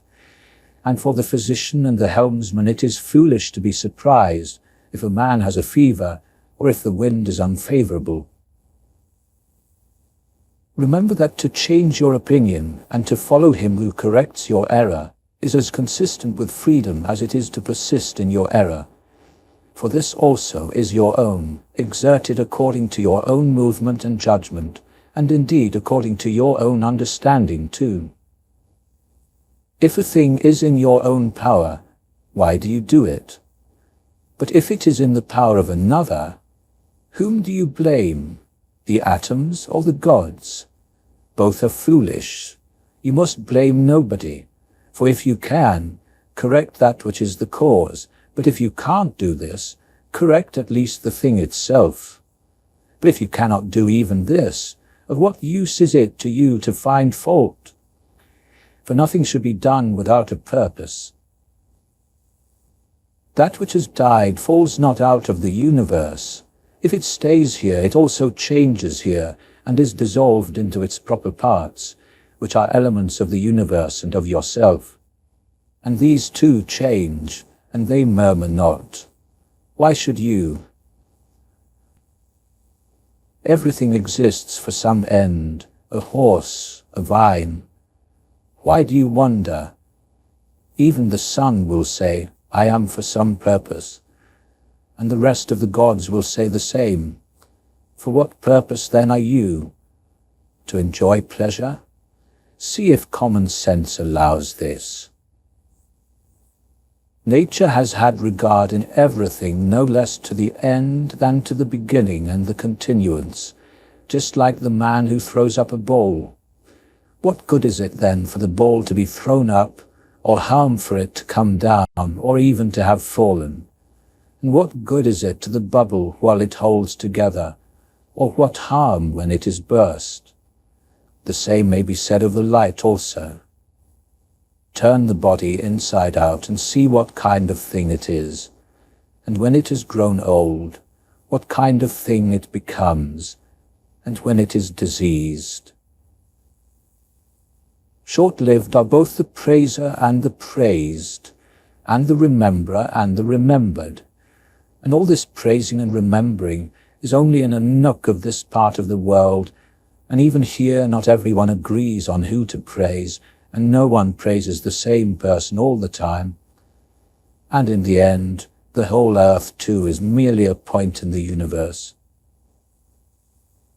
Attend to the matter which is before you, whether it is an opinion or an act or a word. You suffer this justly, for you choose rather to become good tomorrow than to be good today. Am I doing anything? I do it with reference to the good of mankind. Does anything happen to me? I accept it and refer it to the gods, the source of all things, from which all that happens is derived. How does bathing appear to you? Oil, sweat, dirt, filth, all soil your water, and all are disgusting. So is every part of our worldly life. Lucilla saw Verus die, and then Lucilla died. Secunda saw Maximus die, and then Secunda died. Epitincanus saw Diotimus die, and Epitincanus died. Antoninus saw Faustina die, and then Antoninus died. Such is everything. Celer saw Hadrian die, and then Celer died. And those sharp-witted men, either seers or men inflated with pride, where are they? For instance, the sharp-witted man, Charax and Demetrius the Platonist, and Eudaimon, and anyone else like them. All ephemeral, dead long ago. Some indeed have not been remembered even for a short time, and others have become the heroes of fables, and again others have disappeared even from fables. Remember this then, that this little compound, yourself, must either be dissolved, or your poor breath must be extinguished, or be removed and placed elsewhere. It is satisfaction to a man to do the proper works of a man. Now it is a proper work of a man to be benevolent to his own kind, to despise the movements of the senses, to form a just judgment of plausible appearances, and to take a survey of the nature of the universe and of the things which happen in it. There are three relations between you and other things: the one to the body which surrounds you, the second to the divine cause from which all things come to all, and the third to those who live with you. Pain is either an evil to the body, then let the body say what it thinks of it, or to the soul, but it is in the power of the soul to maintain its own serenity and tranquility, and not to think that pain is an evil. For every judgment and movement and desire and aversion is within, and no evil ascends so high. Cleanse your imagination by often saying to yourself, "Now it is in my power to let no badness be in this soul, nor desire nor any perturbation at all. But looking at all things I see what is their nature, and I use each according to its value." Remember this power which you have from nature. Speak both in the Senate and to every man, whoever he may be, appropriately, not with any affectation. Use plain discourse. Augustus' court, wife, daughter, descendants, ancestors, sister, Agrippa, kinsmen, intimates, friends, Aurelius, Maecenas, physicians and sacrificing priests, the whole court is dead. Then turn to the rest that have died since then, not considering the death of a single man, but of a whole race, as of the Pompeys, and that which is inscribed on the tombs, "He was the last of his race." Then consider what trouble those before them have had that they might leave a successor, and then that of necessity someone must be the last. Again here consider the death of a whole race. It is your duty to order your life well in every single act, and if every act does its duty, as far as is possible, be content, and no one is able to hinder you, so that each act shall not do its duty. But something external will stand in the way. Nothing will stand in the way of your acting justly and soberly and considerately. But perhaps some of the effects of my actions may be hindered by an external force. Well, but by acquiescing in the hindrance, and by being content to transfer your efforts to that which is allowed, another opportunity of action immediately presents itself in place of that which was hindered, and one which will adapt itself to this new ordering of the matter. Receive wealth or prosperity without arrogance, and you shall then be ready to part with them with equal composure. If you did ever see a hand cut off, or a foot, or a head, lying anywhere apart from the rest of the body, such does a man make himself as far as he can, who is not content with what happens, and separates himself from others, or does anything unsocial. Suppose that you have detached yourself from the natural unity, for you were made by nature a part of the whole, but now you have cut yourself off. Yet here there is this beautiful provision, that it is in your power again to unite yourself. God has allowed this to no other part, after it has been separated and cut asunder, to come together again. But consider the kindness by which he has distinguished man, for he has put it in his power not to be separated at all from the universal. And when he has been separated, he has allowed him to return, and to be united, and to resume his place as a part of it. As the nature of the universal has given to every rational being all the other powers that it has, so we have received from it this power also. For as the universal nature converts and fixes in its predestined place everything which stands in the way and opposes it, and makes such things a part of itself, so also the rational animal is able to make every hindrance its own material, and to use it for such purposes as it may have designed. Do not disturb yourself by thinking of the whole of man's life. Let not your thoughts at once embrace all the various troubles which you may expect to befall you. But on every occasion ask yourself, what is there in this which is intolerable and past bearing? For you will be ashamed to confess. In the next place, remember that neither the future nor the past pains you, but only the present. But this is reduced to a very little, if you only circumscribe it appropriately and chide your mind if it is unable to hold out against even this. Does Panthea or Pergamus now sit by the tomb of Verus? Does Corias or Diotimus sit by the tomb of Hadrian? That would be ridiculous. Well, suppose they did sit there, would the dead be conscious of it? And if the dead were conscious, would they be pleased? And if they were pleased, would that make them immortal? Was it not in the order of destiny that these persons too should first become old women and old men and then die? What then would those do after these were dead? And it all ends as a foul-smelling bag of blood and corruption. If you have sharp eyesight, look and judge wisely, says the philosopher. In the constitution of the rational animal I see no virtue which is opposed to justice, but I see a virtue which is opposed to love of pleasure, and that is temperance. If you take away your opinion about that which appears to give you pain, you yourself stand in perfect security. Who is this self? The reason. But I am not reason. Be it so. Let then the reason itself not trouble itself, but if any other part of you suffers, let it have its own opinion about itself. Hindrance to the perceptions of sense is an evil to the animal nature. Hindrance to the desires and emotions is equally an evil to the animal nature.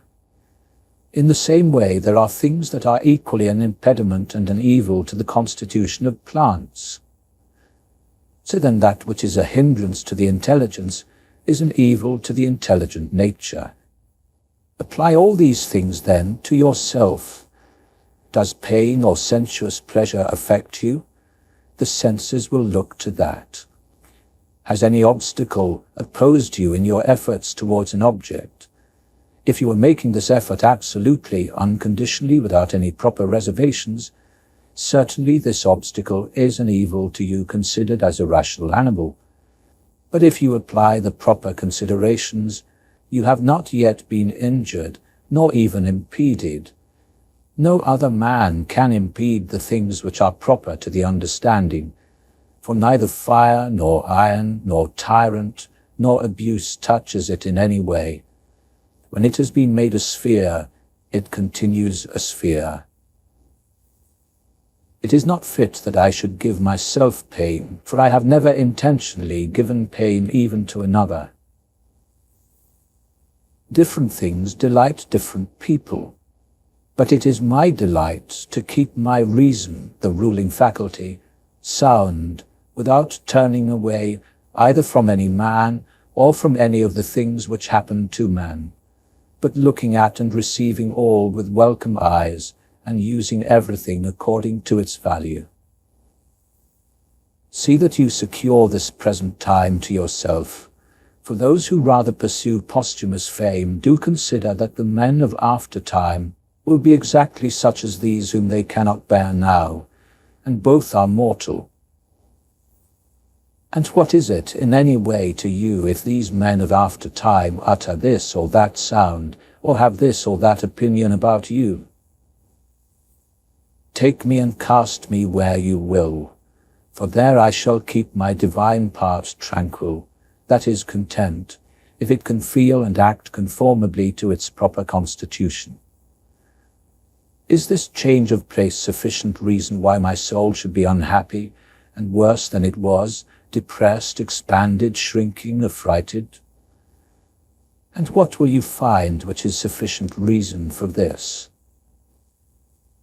Nothing can happen to any man which is not a human accident, nor to an ox which is not according to the nature of an ox, nor to a vine which is not according to the nature of a vine, nor to a stone which is not proper to a stone. If then there happens to each thing both what is usual and natural, why should you complain? For the common nature brings nothing which may not be borne by you. If you are pained by any external thing, it is not this thing that disturbs you, but your own judgment about it, and it is in your power to wipe out this judgment now. But if anything in your own disposition gives you pain, who hinders you from correcting your opinion? And even if you are pained because you are not doing some particular thing which seems to you to be right, why do you not rather act than complain? But some insuperable obstacle is in the way. Do not be grieved then, for the cause of its not being done depends not on you. But it is not worth while to live if this cannot be done. Take your departure then from life contentedly, just as he dies who is in full activity, and be well pleased too with all which are obstacles. Remember that the ruling faculty of your mind is invincible. When self-collected, it is satisfied with itself. If it does nothing which it does not choose to do, even if it resist from mere obstinacy, how strong shall it be then when it forms a judgment about anything after deliberation and aided by reason? Therefore the mind which is free from passions is a citadel, for man has nothing more secure to which he can fly for refuge, and for the future be invincible. He then who has not seen this is an ignorant man, but he who has seen it and does not fly to this refuge is unhappy. Say nothing more to yourself than what the first appearances report. Suppose that it has been reported to you that a certain person speaks ill of you. This has been reported, but that you have been injured, that has not been reported. I see that my child is sick. I do see, but that he is in danger of his life, I do not see. Thus then always abide by the first appearances, and add nothing yourself from within, and thus no harm befalls you, or rather add something in the fashion of a man who understands the true nature of the world. A cucumber is bitter, throw it away. There are briars in the road, turn aside from them. This is enough. Do not add, and why were such things made in the world? For you will be ridiculed by a man who is acquainted with nature, as you would be ridiculed by a carpenter and shoemaker if you find fault because you see in their workshop shavings and cuttings from the things which they make. Now, they have places into which they can throw these shavings and cuttings, but the universal nature has no external space. But the wondrous part of her art is that though she has circumscribed herself, everything within her which appears to decay and to grow old and to be useless, she changes into herself, and again makes other new things from these very same, so that she requires neither substance from without, nor wants a place into which she may cast that which decays. She is content then with her own space, and her own matter, and her own art. Neither in your actions be sluggish, nor in your conversation without method, nor wandering in your thoughts, nor let there be in your soul inward contention, nor external effusion, nor in life be so busy as to have no leisure. Suppose that men kill you, cut you in pieces, curse you. What then can these things do to prevent your mind from remaining pure, wise, sober, just?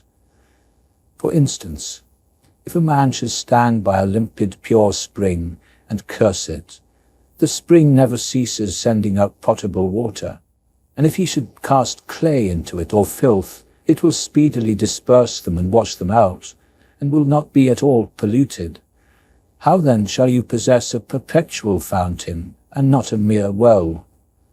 By forming yourself hourly to freedom conjoined with contentment, simplicity, and modesty. He who does not know what the world is does not know where he is, and he who does not know for what purpose the world exists does not know who he is, nor what the world is. But he who has failed in any one of these things could not even say for what purpose he exists himself. What then do you think of him who seeks the praise of those who applaud, or the censure of those who criticize, if these men know not either where they are or who they are? Do you wish to be praised by a man who curses himself thrice every hour? Would you wish to please a man who does not please himself? Does a man please himself who repents of nearly everything that he does? No longer let your breathing only act in concert with the air which surrounds you, but let your intelligence also now be in harmony with the intelligence which embraces all things. For the intelligent power is no less diffused in all parts and pervades all things for him who is willing to draw it to him, than the aerial power for him who is able to respire it. Generally, wickedness does no harm at all to the universe, and particularly the wickedness of one man does no harm to another. It is only harmful to him who has it in his power to be released from it, and this he may have as soon as he shall choose. To my own free will, the free will of my neighbor is just as indifferent as his poor breath and flesh. For though we are made especially for the sake of one another, still the ruling power of each of us has its own office. For otherwise my neighbor's wickedness would be my harm, which God has not willed, in order that my unhappiness may not depend on another. The sun appears to be poured down, and in all directions indeed it is diffused. Yet it is not emptied or poured away. For this diffusion is extension. One may judge what kind of a thing a ray is, if you look at the sun's light passing through a narrow opening into a darkened room, for it is extended in a straight line, and as it were is stopped when it meets with any solid body which stands in the way and intersects the air beyond. But there the light remains fixed and does not glide or fall off. Such then ought to be the outpouring and diffusion of the understanding, and it should in no way be an emptying but an extension, and it should make no violent or impetuous collision with the obstacles which are in its way, nor yet fall down, but be fixed and enlighten that which receives it. For a body will deprive itself of the illumination if it does not admit it. He who fears death either fears the loss of sensation or a different kind of sensation. But if you have no sensation, neither will you feel any harm. And if you acquire another kind of sensation, you will be a different kind of living being, and you will not cease to live. Men exist for the sake of one another. Teach them then, or bear with them. In one way an arrow moves, in another way the mind. But the mind indeed, either when it exercises caution and is circumspect, or when it approaches a problem from many directions, in the end moves straight towards its object. Enter into every man's ruling faculty, their understanding, their reason, and also let every other man enter into yours. Book 9. He who acts unjustly acts impiously. For since the universal nature has made rational animals for the sake of one another, to help one another according to their deserts, but in no way to injure one another, he who transgresses her will is clearly guilty of impiety towards the highest divinity. And he too who lies is guilty of impiety to the same divinity. For the universal nature is the nature of things that are, and things that are have a relation to all things that come into existence. And further, this universal nature is named truth, and is the prime cause of all things that are true. He then who lies intentionally is guilty of impiety, inasmuch as he acts unjustly by deceiving, and he also who lies unintentionally, inasmuch as he is at variance with the universal nature, and inasmuch as he disturbs the order by fighting against the nature of the world. For he fights against it, who is moved of himself to that which is contrary to truth. For he had received powers from nature, through the neglect of which he is not able now to distinguish falsehood from truth. And indeed he who pursues pleasure as good, and avoids pain as evil, is guilty of impiety. For of necessity such a man must often find fault with the universal nature, alleging that it assigns things to the bad and the good contrary to their deserts, because frequently the bad enjoy pleasure and possess the things which procure pleasure, while the good suffer from pain and the things which cause pain. And further, he who is afraid of pain will sometimes also be afraid of some of the things which must naturally happen in the world, and even this is impiety. And he who pursues pleasure will not abstain from injustice, and this is plainly impiety. Now, with respect to the things towards which the universal nature is disinterested or indifferent, for it would not have made both unless it was equally affected towards both, towards these they who wish to follow nature should be of the same mind with it, and equally affected. With respect to pain, then, and pleasure, or death and life, or honor and dishonor, which the universal nature treats equally, whoever is not equally affected is manifestly acting impiously.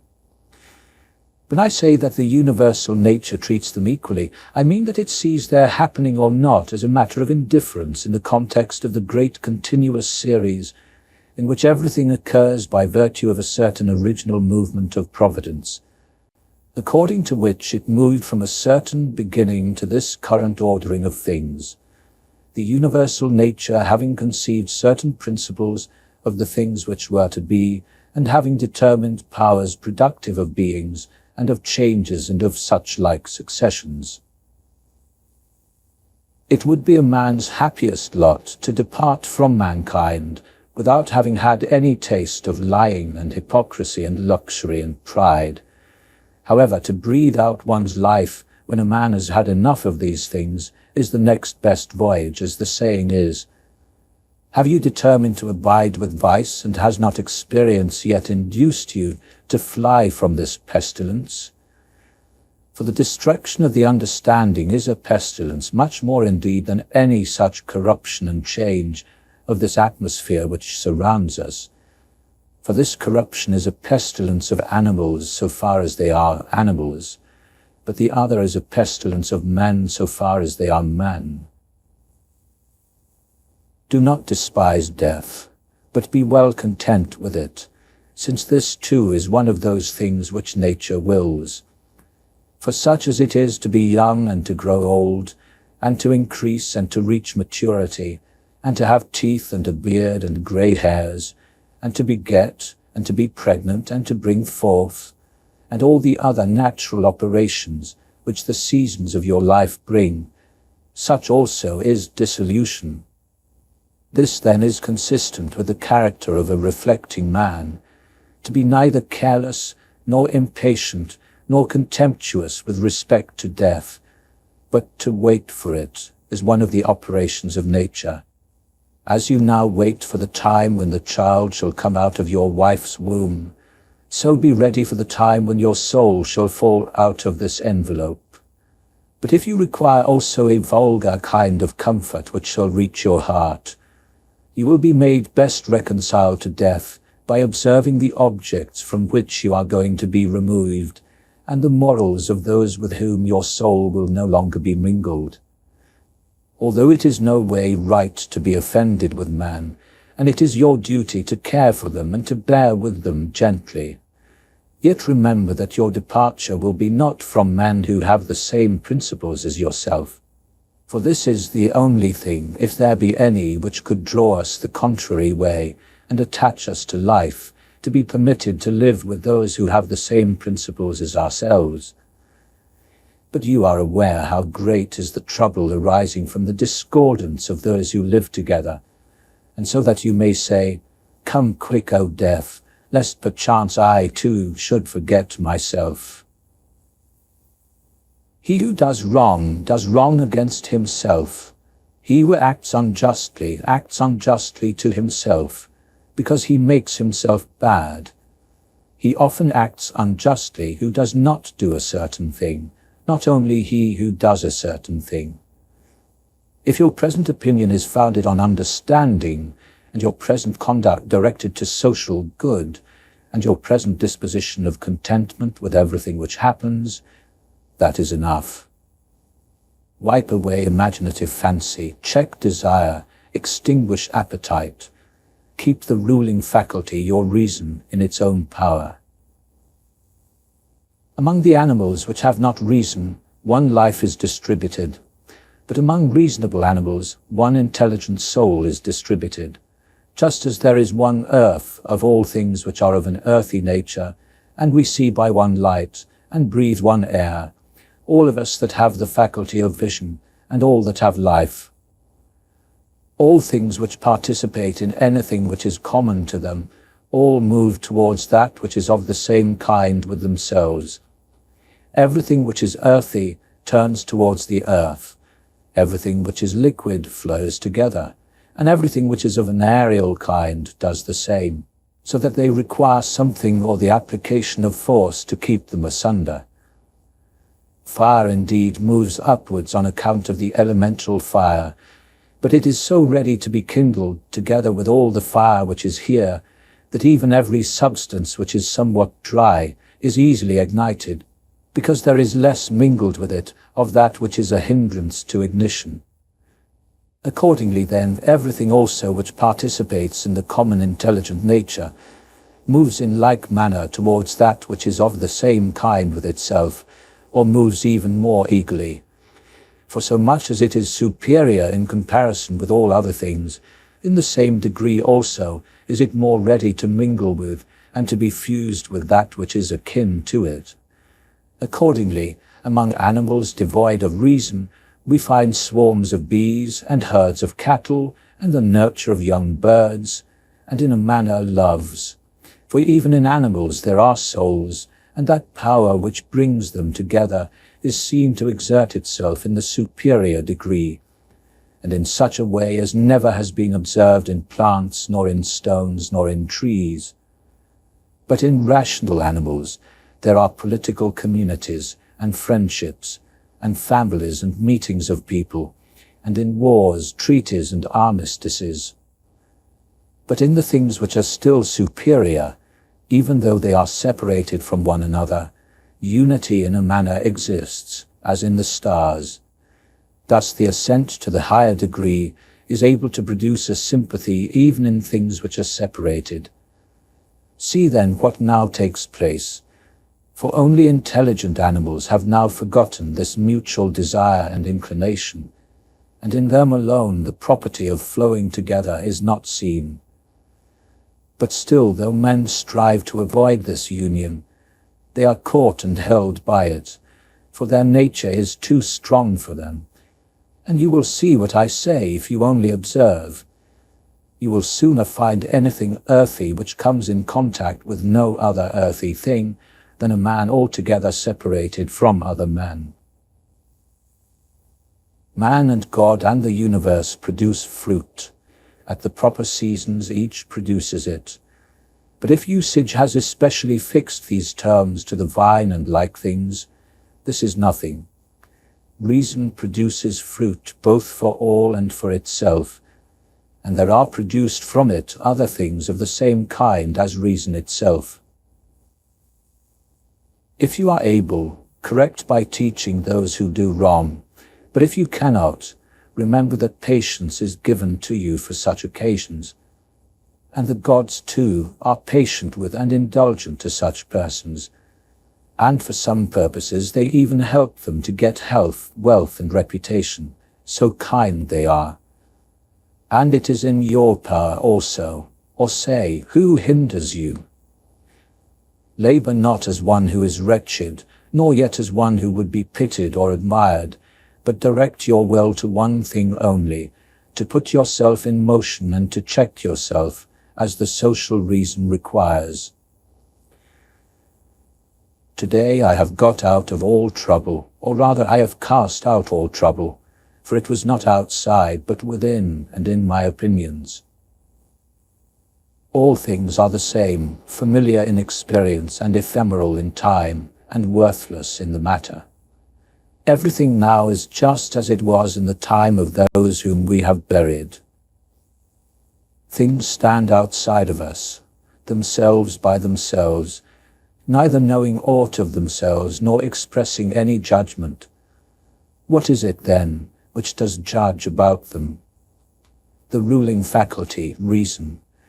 Not in passivity, but in activity lie the evil and the good of the rational social animal, just as his virtue and his vice lie not in passivity, but in activity. For the stone which has been thrown up, it is no evil to come down, nor indeed any good to have been carried up. Penetrate inwards into men's leading principles, and you will see what judges you are afraid of, and what kind of judges they are of themselves. All things are changing, and you yourself are in continuous mutation, and in a manner in continuous destruction, and the whole universe too. It is your duty to leave another man's wrongful act there where it is. Termination of activity, cessation from movement and opinion, and in a sense their death, is no evil. Turn your thoughts now to the consideration of your life as a child, as a youth, your manhood, your old age, for in these also every change was a death. Is this anything to fear? Turn your thoughts now to your life under your grandfather, then to your life under your mother, then to your life under your father. And as you find many other differences and changes and terminations, ask yourself, is this anything to fear? In like manner, then, neither are the termination and cessation and change of your whole life a thing to be afraid of.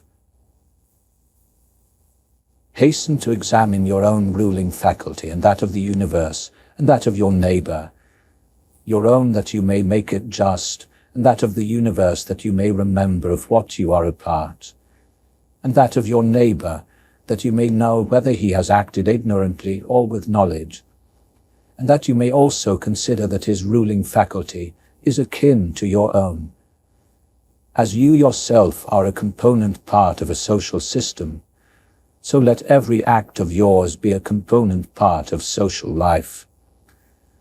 Whatever act of yours, then, has no reference, either immediately or remotely, to a social end, this tears asunder your life, and does not allow it to be one, and it is of the nature of a mutiny, just as when in a popular assembly, a man acting by himself stands apart from the general agreement. The quarrels of little children and their sports, and poor souls carrying about dead bodies, such is everything. And thus what is exhibited in the representation of the mansions of the dead strikes our eyes more clearly. Examine into the quality of the form of an object, and detach it altogether from its material part, and then contemplate it, then determine the time, the longest which a thing of this peculiar form is naturally made to endure. You have endured infinite troubles through not being contented with your ruling faculty, when it does the things which it is constituted by nature to do. But enough of this distress. When another blames you or hates you, or when men say about you anything injurious, approach their poor souls, penetrate within, and see what kind of men they are. You will discover that there is no reason to take any trouble, that these men may have this or that opinion about you. However, you must be well disposed towards them, for by nature they are friends, and the gods too aid them in all ways, by dreams, by signs, towards the attainment of those things on which they set a value. The periodic movements of the universe are the same, up and down from age to age, and either the universal intelligence puts itself in motion for every separate effect, and if this is so, be you content with that which is the result of its activity, or it puts itself in motion once, and everything else comes by way of sequence in a manner, or indivisible elements are the origin of all things. In a word, if there is a God, all is well, and if chance rules, do not you also be governed by it. Soon will the earth cover us all, then the earth too will change, and the things also which result from change will continue to change forever, and these again forever. For if a man reflects on the changes and transformations which follow one another, like wave after wave in their rapidity, he will despise everything which is perishable. The universal cause is like a winter torrent, it carries everything along with it. But how worthless are all these poor people who are engaged in matters political, and as they suppose are playing the philosopher.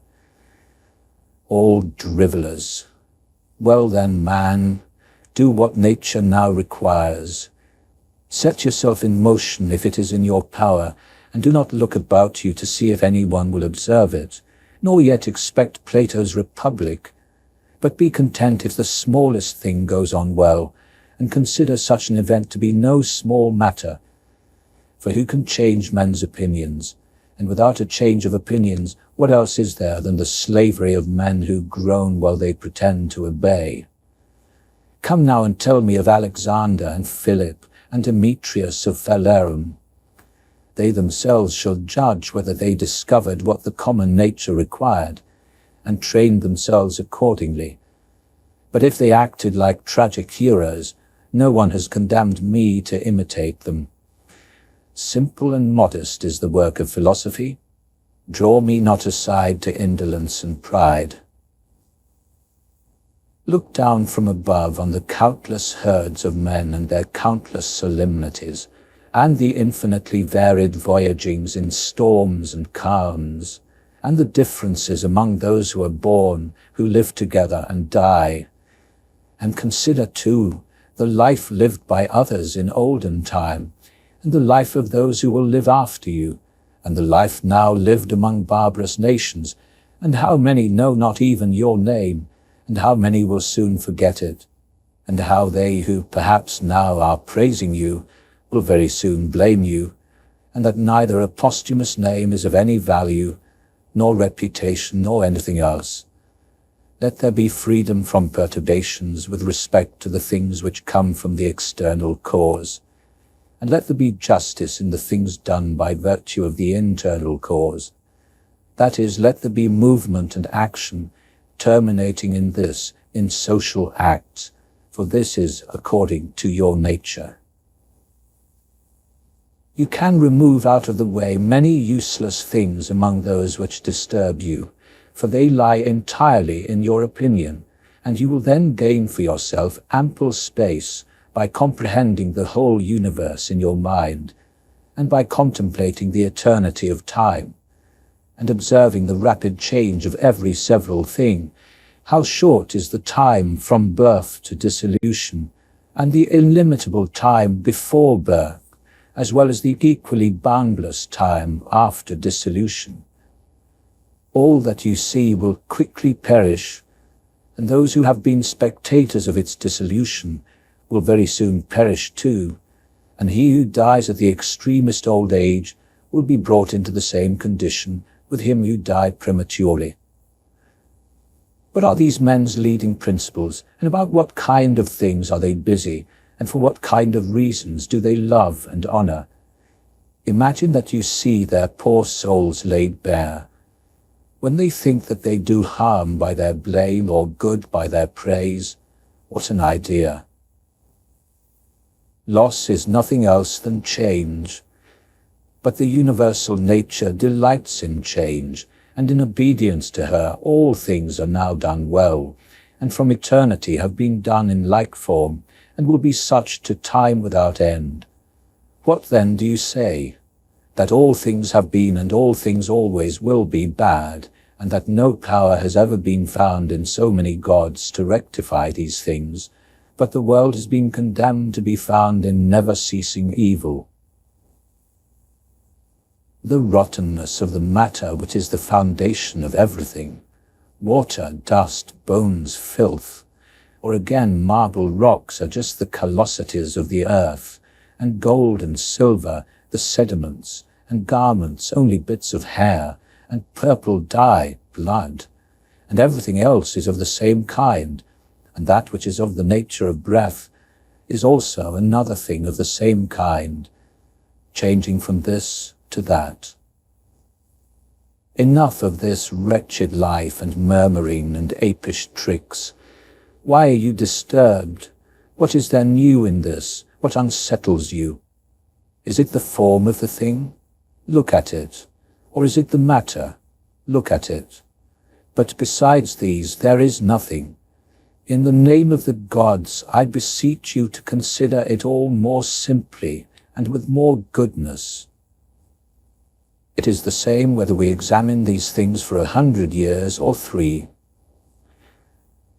If any man has done wrong, the harm is his own, but perhaps he has not done wrong. Either all things proceed from one intelligent source and come together as in one body, and the part ought not to find fault with what is done for the benefit of the whole, or there are only atoms and nothing else than mixture and dispersion. Why then are you disturbed? Say to your reason, the ruling faculty, are you dead? Are you corrupted? Are you playing the hypocrite? Are you become a beast? Do you herd and feed with the rest? Either the gods have no power, or they have power. If they have no power, why do you pray to them? But if they have power, why do you not pray for them to give you the faculty of not fearing any of the things which you fear, or of not desiring any of the things which you desire, or not being pained at anything, rather than pray that any of these things should not happen or happen? For certainly if they can cooperate with men, they can cooperate for these purposes. But perhaps you will say, the gods have placed them in your power. Well then, is it not better to use what is in your power like a free man, than to desire in a slavish and abject way what is not in your power? And who has told you that the gods do not aid us, even in the things which are in our power? Begin then to pray for such things, and you will see. One man prays thus, "How shall I be able to lie with that woman?" Do you pray thus, "How shall I not desire to lie with her?" Another prays thus, "How shall I be released from this?" Another prays, "How shall I not desire to be released?" Another thus, "How shall I not lose my little son?" You thus, "How shall I not be afraid to lose him?" In fine, turn your prayers this way and see what comes.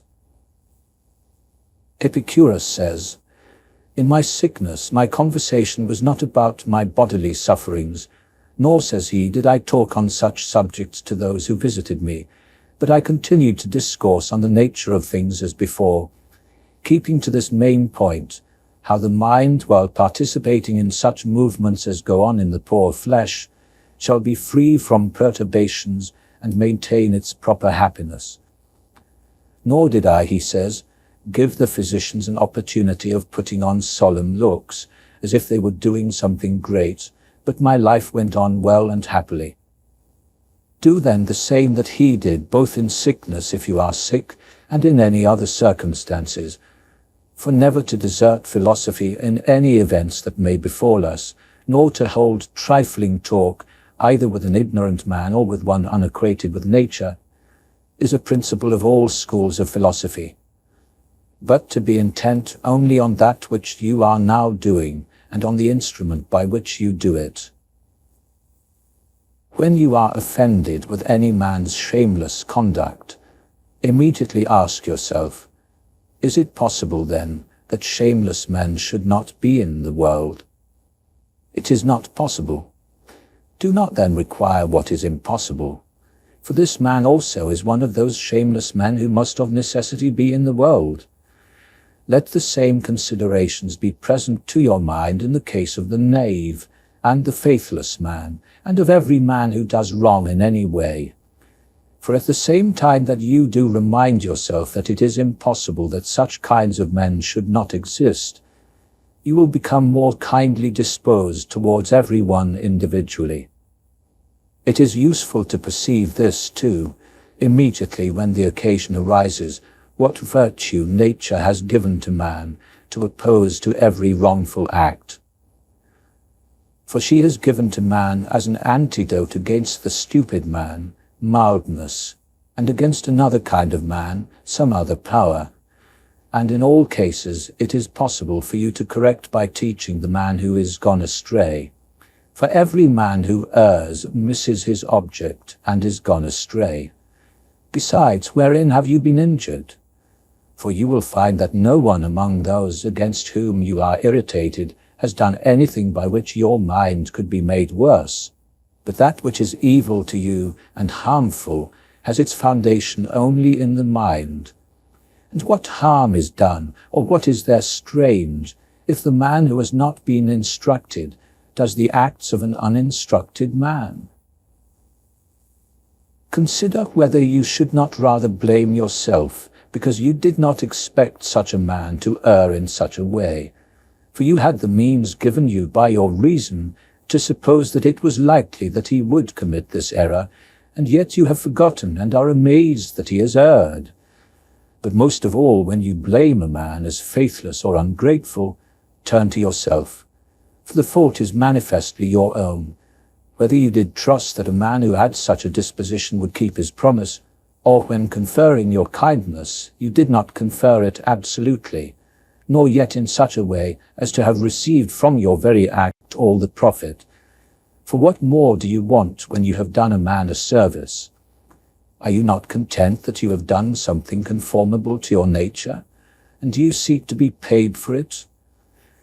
Just as if the eye demanded a recompense for seeing, or the feet for walking.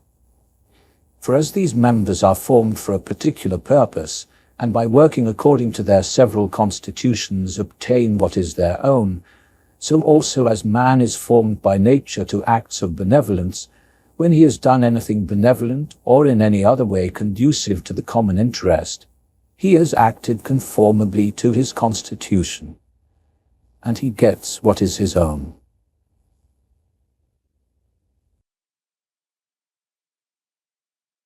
Book 10. Will you then, my soul, never be good and simple and one and naked, more manifest than the body which surrounds you? Will you never enjoy an affectionate and contented disposition? Will you never be full and without a want of any kind, longing for nothing more, nor desiring anything, either animate or inanimate, for the enjoyment of pleasures, nor yet desiring time wherein you shall have longer enjoyment, or place, or pleasant climate, or society of men with whom you may live in harmony? But will you be satisfied with your present condition, and pleased with all that is about you? And will you convince yourself that you have everything, and that it comes from the gods, that everything is well for you, and will be well whatever shall please them, and whatever they shall give for the conservation of the perfect living being, the good and just and beautiful, which generates and holds together all things, and contains and embraces all things, which are dissolved for the production of other like things? Will you never be such that you shall so dwell in community with gods and men, as neither to find fault with them at all, nor be condemned by them? Observe what your nature requires, so far as you are governed by nature only. Then do it and accept it. If your nature, so far as you are a living being, shall not be made worse by it. And next you must observe what your nature requires, so far as you are a living being. And all this you may allow yourself if your nature, so far as you are a rational animal, shall not be made worse by it. But the rational animal is consequently also a social and thus political animal. Use these rules then, and trouble yourself about nothing else. Everything which happens either happens in such wise as you are formed by nature to bear it, or as you are not formed by nature to bear it. If then it happens to you in such a way as you are formed by nature to bear it, do not complain, but bear it as you are formed by nature to bear it.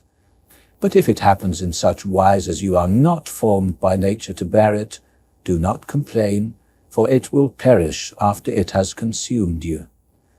Remember, however, that you are formed by nature to bear everything that in your opinion either can or must be made endurable and tolerable, by deliberating whether it is in your interest or your duty to bear it. If a man is mistaken, instruct him kindly and show him his error. But if you are not able, blame yourself, or do not blame even yourself. Whatever may happen to you, it was prepared for you from all eternity, and the imprecation of causes was from eternity spinning the thread of your being, and of that which is incident to it. Whether the universe is a concourse of atoms or nature is a system, let this first be established, that I am a part of the whole which is governed by nature. Next, I am in a manner intimately related to the parts which are of the same kind with myself. For remembering this, inasmuch as I am a part, I shall be discontented with none of the things which are assigned to me out of the whole. For nothing is injurious to the part, if it is for the advantage of the whole. For the whole contains nothing which is not for its advantage, and all natures indeed have this common principle. But the nature of the universe has this principle besides, that it cannot be compelled even by any external cause to generate anything harmful to itself. By remembering then that I am a part of such a whole, I shall be content with everything that happens. And inasmuch as I am in a manner intimately related to the parts which are of the same kind with myself, I shall do nothing unsocial, but I shall rather direct myself to the things which are of the same kind with myself. And I shall turn my efforts to the common interest, and divert them from the contrary. Now if these things are done so, life must flow on happily, just as you may observe that the life of a citizen is happy, who continues a course of action which is advantageous to his fellow citizens, and is content with whatever the state may assign to him. The parts of the whole, everything I mean, which is naturally comprehended in the universe, must of necessity perish. But let this be understood in this sense, that they must undergo change. But if this is naturally both an evil and a necessity for the parts, the whole would not continue to exist in a good condition, the parts being subject to change and constituted so as to perish in various ways. For whether did nature herself design to do evil to the things which are parts of herself, and to make them subject to evil, and of necessity fall into evil, or have such results happened without her knowing it? Both these suppositions indeed are incredible, but even if one were to drop the term nature, meaning the presiding spirit and power of the universe, and should speak of these things as natural in the sense of normal, even then it would be ridiculous to affirm that the parts of the whole are in their nature subject to change, and at the same time to be surprised or vexed, as if something were happening contrary to nature when they undergo change, particularly as the dissolution of things is into those things of which each thing is composed. For there is either a dispersion of the elements out of which everything has been compounded, or a conversion, a change from the solid to the earthy, and from the spirituous to the aerial, so that these parts are taken back into the universal reason, whether this at certain periods is consumed by fire or renewed by eternal changes. And do not imagine that the solid and the airy part belong to you from the time of your birth, for all this received its accretion only yesterday, and the day before, as one may say, from the food eaten and the air breathed in. This then which has received the accretion changes, not that which your mother brought forth. But even allowing that the part of you your mother brought forth is very closely associated with that other part, the accretions, which have the peculiar quality of change, this is nothing in fact in the way of objection to what has been said. When you have assumed these names, good, modest, true, rational, a man of equanimity and magnanimous, take care that you do not lose the right to these names, and if you should lose them, quickly regain them. And remember that the term rational was intended to signify a discriminating attention to every several thing and freedom from negligence, and that equanimity is the voluntary acceptance of the things which are assigned to you by the common nature, and that magnanimity is the elevation of the intelligent part above the pleasurable or painful sensations of the flesh, and above that poor thing called fame, and death, and all such things. If then you maintain yourself in the possession of these names, without desiring to be called by these names by others, you will be another person and will enter on another life. For to continue to be such as you have hitherto been, and to be torn in pieces and defiled in such a life, is the character of a very stupid man, and one over fond of his life, and like those half-devoured fighters with wild beasts, who though covered with wounds and gore, still entreat to be kept to the following day, though they will be exposed in the same state to the same claws and bites. Therefore fix yourself in the possession of these few names, and if you are able to abide in them, abide as if you were removed to the Elysian fields, or those islands called by some the Isles of the Blessed, or happy. But if you perceive that you fall out of them, and do not maintain your hold, go courageously into some nook where you shall maintain them, or even depart at once from life, not in passion, but with simplicity and freedom and modesty. And after doing this one laudable thing at least in your life, to have gone out of it thus. For the remembrance of these names, it will greatly help you if you remember the gods, and that they wish not to be flattered, but wish all reasonable beings to be made like themselves.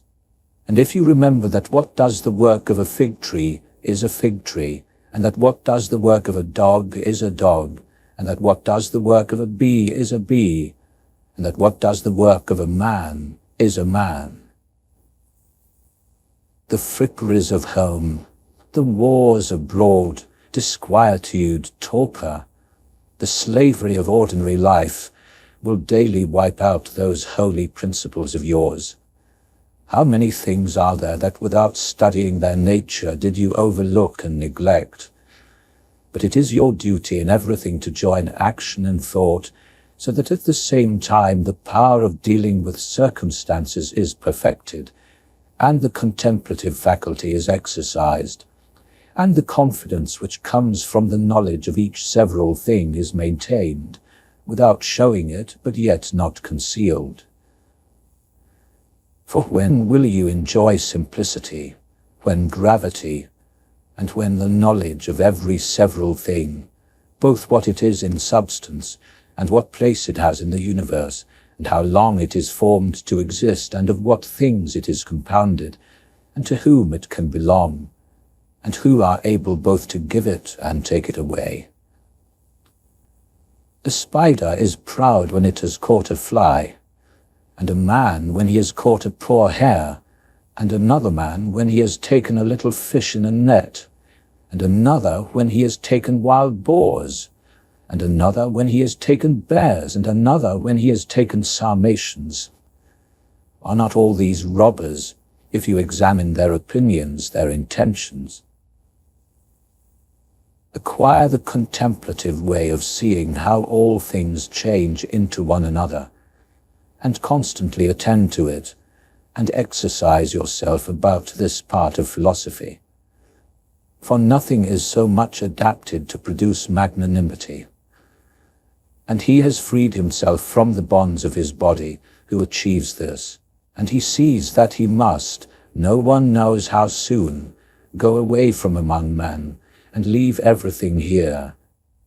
He gives himself up entirely to doing the just in all his actions, and in everything else that happens he resigns himself to the universal nature. But as to what any man shall say or think about him, or do against him, he never even thinks of it, being himself contented with these two things, with acting justly in what he now does, and being satisfied with what is now assigned to him. And he lays aside all distracting and busy pursuits, and desires nothing else than to accomplish the straight course through the law, and by accomplishing the straight course, to follow God. What need is there of suspicious fear, since it is in your power to inquire what ought to be done? And if you see clear, go by this way content, without turning back. But if you do not see clear, stop and take the best advisers. But if any other things oppose you, go on according to your powers with due consideration, keeping to that which appears to be just. For it is best to reach this object, and if you do fail, let your failure be in attempting this. He who follows reason in all things is both tranquil and active at the same time, and also cheerful and collected. Inquire of yourself as soon as you wake from sleep, whether it will make any difference to you if another does what is just and right. It will make no difference. You have not forgotten, I suppose, what kind of men they are who assume arrogant airs in bestowing their praise or blame on others, what they are like when they are at bed and at board. And you have not forgotten what they do, and what they avoid, and what they pursue, and how they steal, and how they rob, not with hands and feet, but with their most valuable part, their mind, by means of which there is produced, when a man chooses, fidelity, modesty, truth, law, and a good spirit. To her who gives and takes back all, to nature, the man who is instructed and modest says, "Give what you will, take back what you will." And he says this not proudly, but obediently and well pleased with her. Short is the little which remains to you of life. Live as on a mountain, For it makes no difference whether a man lives there or here, if he regards the whole world as one city. Let men see, let them know a real man who lives according to nature. If they cannot endure him, let them kill him, for that is better than to live thus as those men do. No longer talk at all about the kind of man that a good man ought to be, but be such. Constantly contemplate the whole of time and the whole of substance, and consider that all individual things, as to substance, are a grain of a fig, and as to time, the turning of a gimlet. Look at everything that exists, and observe that it is already in dissolution and in change, and as it were putrefaction or dispersion, or that everything is so constituted by nature as to die. Consider what men are when they are eating, sleeping, procreating, easing themselves, and so forth. Then what kind of men they are when they are imperious and arrogant, or angry and scolding from their elevated place. But a short time ago, to how many they were slavish, and for what things? And after a little time, consider in what a condition they will be. That is for the good of each thing which the universal nature brings to each, and it is for its good at the time when nature brings it. The poet says, "The earth loves the shower," and "the majestic sky loves the earth." This argues affection between them. And the universe loves to make whatever is about to be. I say then to the universe that I love as you love. And is not this too said, that this or that loves to be produced? Either you live here and have already accustomed yourself to it, or you are going away, and this was your own will, or you are dying and have discharged your duty. But besides these things there is nothing. Be of good cheer then. Let this always be plain to you, that this piece of land is like any other, and that all things here are the same as if you were on the top of a mountain, or on the seashore, or wherever you choose to be. For you will find just what Plato says, dwelling within the walls of a city as in a shepherd's fold on a mountain. What is my ruling faculty, my governing sense, my reason now to me? And of what nature am I now making it? And for what purpose am I now using it? Is it void of understanding? Is it loosed and rent asunder from social life? Is it melted into and mixed with the poor flesh so as to move together with it? He who flies from his master is a runaway, but the law is a master, so he who breaks the law is a runaway. And he also who is grieved or angry or afraid is dissatisfied because something has been or is or shall be of the things which are appointed by him who rules all things, and he is law, and assigns to every man what is fit for that person. He then who fears or is grieved or is angry is a runaway. A man deposits seed in a womb and goes away, and then another cause takes it, and labors on it and makes a child. What a thing from such a material! Again, the child passes food down through the throat, and then another cause takes it, and makes perception and motion, and in fine, it becomes life and strength and other things. How many and how strange! Observe then the things which are produced in such a hidden way, and see the power just as we see the power which carries things downwards and upwards, not with the eyes, but still no less plainly.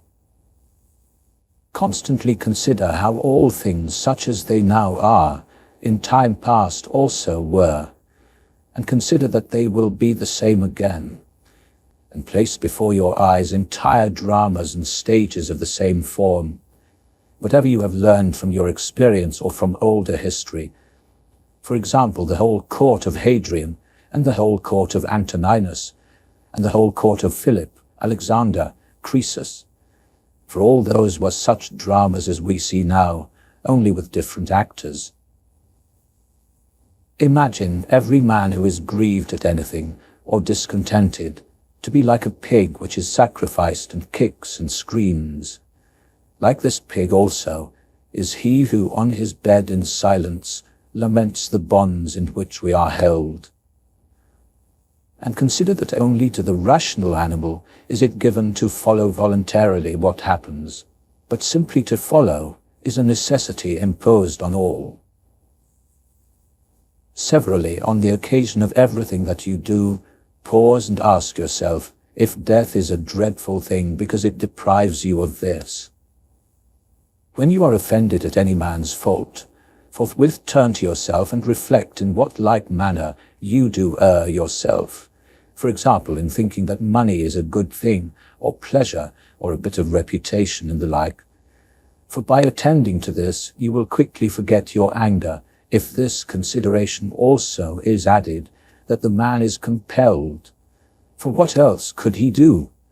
Or if you are able, take away from him the compulsion. When you have seen Satyron the Socratic, think of either Eutyches or Hymen. And when you have seen Euphrates, think of Eutychion or Silvanus. And when you have seen Alciphron, think of Tropaeophorus. And when you have seen Xenophon, think of Crito or Severus. And when you have looked on yourself, think of any other Caesar. And in the case of everyone, do in like manner. Then let this thought be in your mind. Where then are those men? Nowhere, or nobody knows where. For thus continuously you will look at human things as smoke and nothing at all, especially if you reflect at the same time that what has once changed will never exist again in the infinite duration of time. But you, in what a brief space of time is your existence? And why are you not content to pass through this short time in an orderly way? What matter and opportunity for your activity are you avoiding? For what else are all these things, except exercises for the reason, when it is viewed carefully and by examination into their nature, the things which happen in life? Persevere then until you shall have made these things your own, as the stomach which is strengthened makes all things its own, as the blazing fire makes flame and brightness out of everything that is thrown into it. Let it not be in any man's power to say truly of you that you are not simple, or that you are not good. But let him be a liar whoever shall think anything of this kind about you. And this is altogether in your power. For who is he that shall hinder you from being good and simple? Do you only determine to live no longer unless you shall be such? For neither does reason allow you to live if you are not such. What is that which, as to this material, our life, can be done or said in the way most conformable to reason? For whatever this may be, it is in your power to do it, or to say it, and do not make excuses that you are hindered. You will not cease to lament till your mind is in such a condition that what luxury is to those who enjoy pleasure, such shall be to you in the matter which is subjected and presented to you, the doing of the things which are conformable to man's constitution. For a man ought to consider as an enjoyment everything which it is in his power to do according to his own nature, and it is in his power everywhere. Now, it is not given to a cylinder to move everywhere by its own motion, nor yet to water, nor to fire, nor to anything else which is governed by nature or an irrational soul. For the things which check them and stand in the way are many, but intelligence and reason are able to go through everything that opposes them, and in such manner as they are formed by nature, and as they choose. Place before your eyes this facility with which the reason will be carried through all things, as fire upwards, as a stone downwards, as a cylinder down an inclined surface, and seek for nothing further. For all other obstacles or hindrances either affect the body only, which is a dead thing, or, except through opinion and reason's yielding to it, they do not crush nor do any harm of any kind. For if they did, he who felt it would immediately become bad.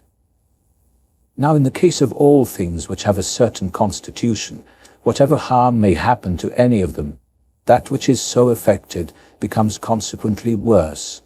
But in the like case, a man becomes both better, if one may say so, and more worthy of praise, by making a right use of these accidents.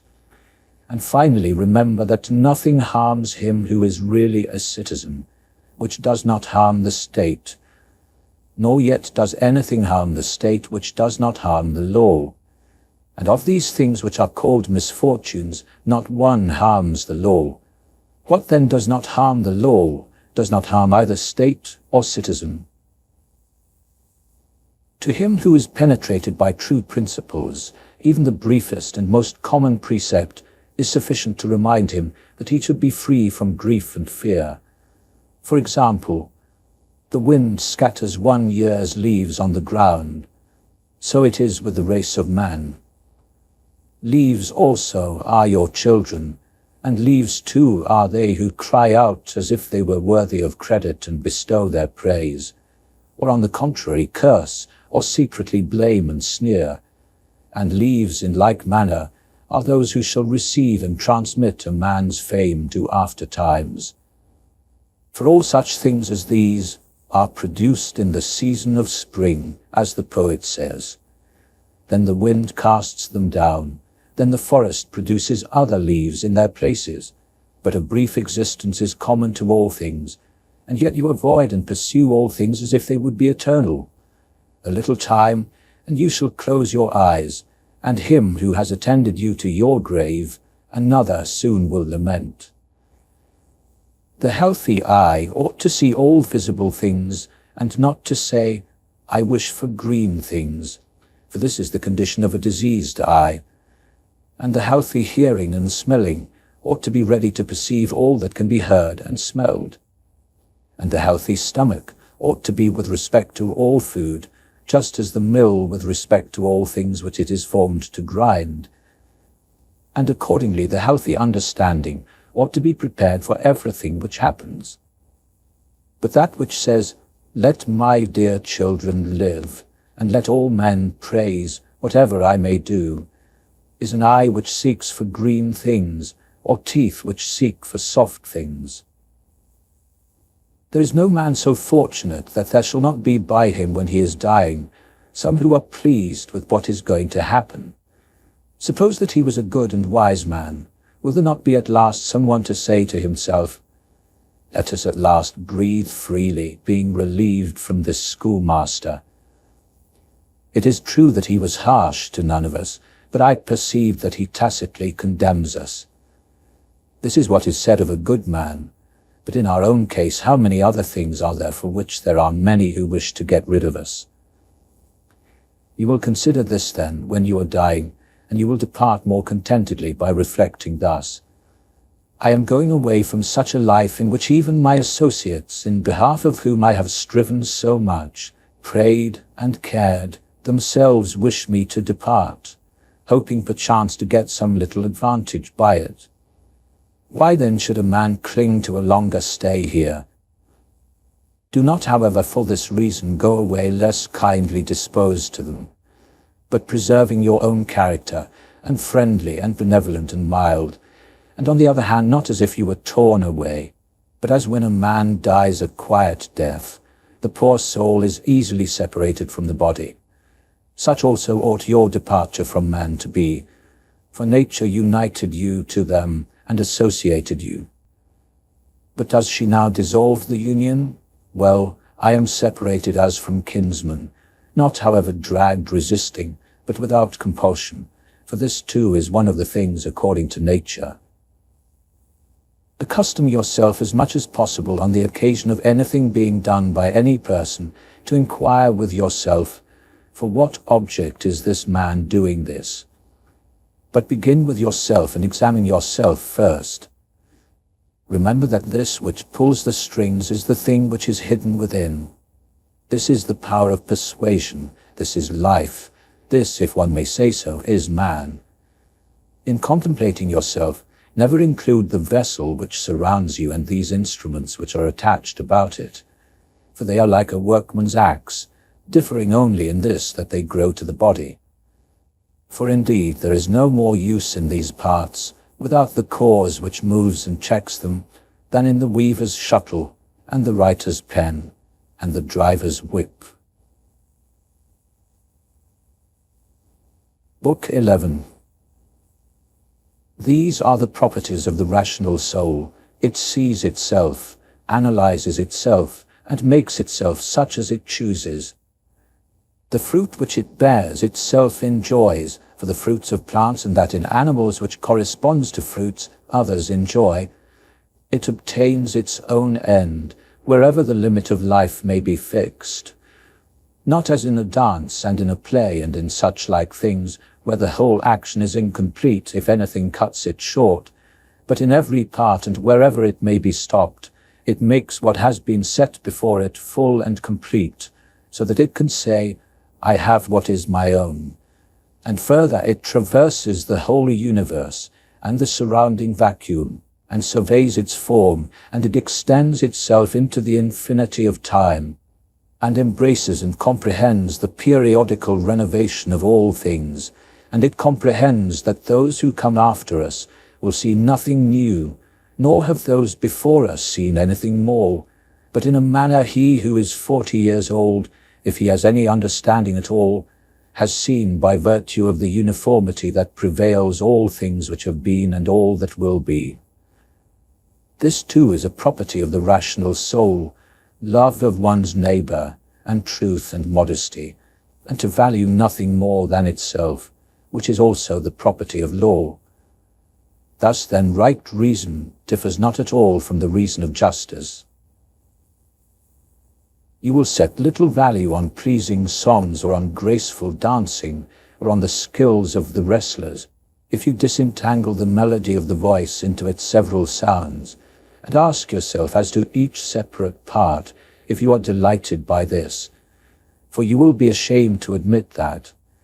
The same is true in the matter of dancing, if at each movement and attitude you did the same, and the like also in the matter of the wrestling. In all things then, except virtue and the acts of virtue, remember to apply yourself to their several parts, and by this division to come to value them little. And apply this rule also to your whole life. What a soul that is which is ready, if at any moment it must be separated from the body, and ready either to be extinguished, or dispersed, or continue to exist. But so that this readiness comes from a man's own judgment, not from mere obstinacy, as with the Christians, but considerately and with dignity, and in a way to persuade another, without tragic show. Have I done something for the general interest? Well then, I have had my reward.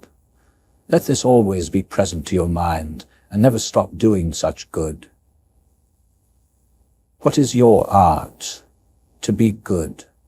And how is this accomplished well except by general principles, some about the nature of the universe and others about the proper constitution of man? At first, tragedies were brought on the stage as means of reminding man of the things which happen to them, and that it is according to nature for things to happen so, and that if you are delighted with what is shown on the stage, you should not be troubled with that which takes place on the larger stage.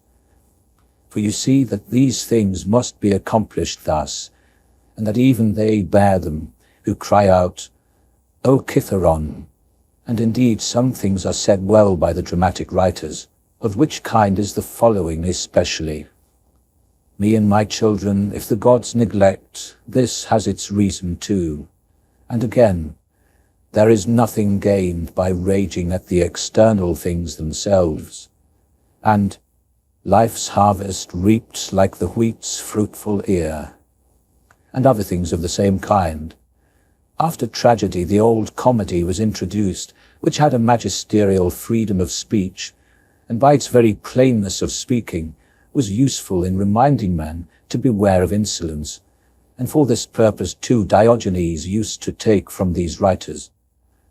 But as to the middle comedy which came next, Observe what it was, and again, for what object the new comedy was introduced, which gradually sunk down into a mere mimic artifice. That some good things are said even by these writers, everybody knows, but the whole plan of such poetry and dramaturgy, to what end does it look? How plain does it appear that there is not another condition of life so well suited for philosophizing as this in which you now happen to be engaged in. A branch cut off from the adjacent branch must of necessity be cut off from the whole tree also. So too a man, when he is separated from another man, has fallen off from the whole social community. Now as to a branch, another cuts it off, but a man by his own act separates himself from his neighbor when he hates him and turns away from him. And he does not know that he has at the same time cut himself off from the whole social system. Yet he has this privilege certainly from Zeus, who framed society. For it is in our power to grow again to that which is near to us, and to become a part which helps to make up the whole. However, if it often happens, this kind of separation, it makes it difficult for that which detaches itself to be brought to unity and to be restored to its former condition. Finally, the branch, which from the first grew together with the tree and has continued to have one life with it, is not like that which is always being cut off and then grafted. And this is something like what the gardeners mean when they say that it grows with the rest of the tree, but that it has not the same mind with it. As those who try to stand in your way when you are proceeding according to right reason will not be able to turn you aside from your proper action, so neither let them drive you from your benevolent feelings towards them, but be on your guard equally in both matters, not only in the matter of steady judgment and action, but also in the matter of gentleness towards those who try to hinder or otherwise trouble you. For this also is a weakness, to be vexed at them, as well as to be diverted from your course of action, and to give way through fear.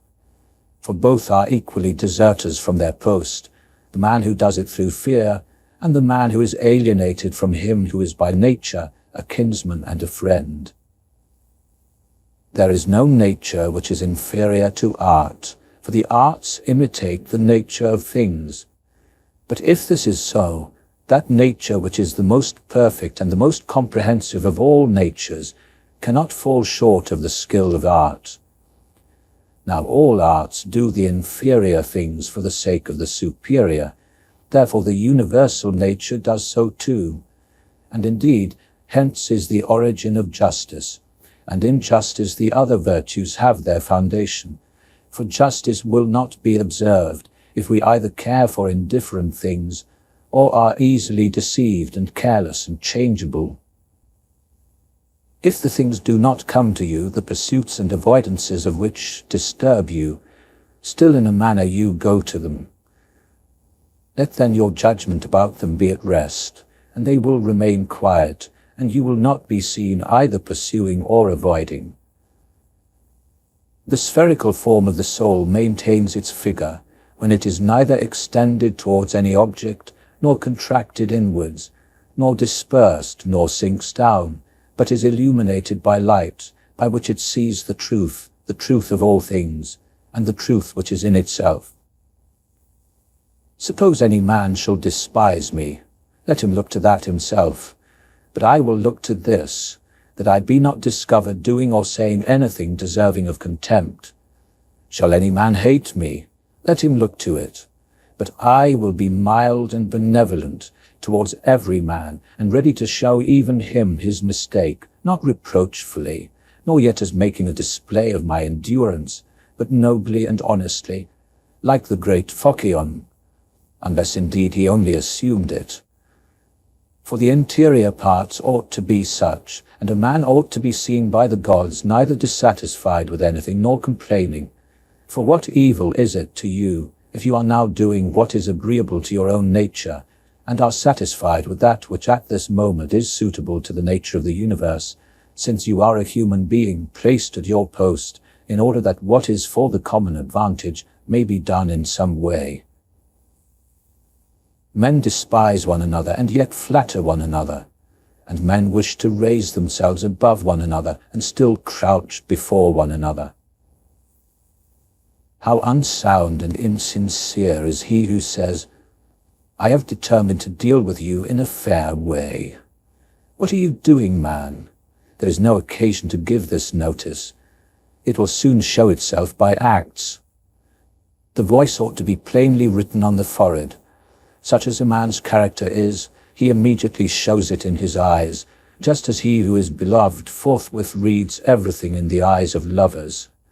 The man who is honest and good ought to be exactly like a man who smells strong, so that the bystander, as soon as he comes near him, must smell whether he choose or not. But the affectation of simplicity is like a crooked stick. Nothing is more disgraceful than a false friendship. Avoid this wolfish friendship most of all. The good and simple and benevolent show all these things in the eyes, and there is no mistaking. As to living in the best way, this power is in the soul, if it be indifferent to things which are indifferent. And it will be indifferent if it looks on each of these things separately and all together, and if it remembers that not one of them produces in us an opinion about itself, nor comes to us. But these things remain immovable, and it is we ourselves who produce the judgments about them, and as we may say, write them in ourselves, it being in our power not to write them, and it being in our power, if perchance these judgments have imperceptibly got admission to our minds, to wipe them out. And if we remember also that such attention will only be for a short time, and then life will be at an end. Besides, what trouble is there at all in doing this? For if these things are according to nature, rejoice in them, and they will be easy to you. But if contrary to nature, seek what is conformable to your own nature, and strive towards this, even if it bring no reputation. For every man is allowed to seek his own good. Consider whence each thing is come, and of what it consists, and into what it changes, and what kind of a thing it will be when it has changed, and that it will sustain no harm. If any have offended against you, consider first, what is my relation to them, and that we are made for one another, and in another respect I was made to be set over them, as a ram over the flock or a bull over the herd. But examine the matter from first principles, from this. If all things are not mere atoms, it is nature which orders all things. If this is so, the inferior things exist for the sake of the superior, and these for the sake of one another. Second, consider what kind of men they are at table, in bed, and so forth, and particularly how much they are under compulsions in respect of their opinions and beliefs. And as to their acts, consider with what pride they do what they do. Third, that if men do rightly what they do, we ought not to be displeased, but if they do not right, it is plain that they do so involuntarily and in ignorance. For as every soul is unwillingly deprived of the truth, so also is it unwillingly deprived of the power of behaving to each man according to his deserts. Accordingly, men are pained when they are called unjust, ungrateful, and greedy, and in a word, wrongdoers to their neighbors. Fourth, consider that you also do many things wrong, and that you are a man like others, and if you do abstain from certain faults, still you have the disposition to commit them, though either through cowardice or concern about reputation or some such mean motive, you do abstain from such faults. Fifth, consider that you do not even understand whether men are doing wrong or not. For many things are done with a certain reference to circumstances. And in short, a man must learn a great deal to enable him to pass a correct judgment on another man's acts. Sixth, consider when you are much vexed or grieved that man's life is only a moment, and after a short time we are all laid out dead.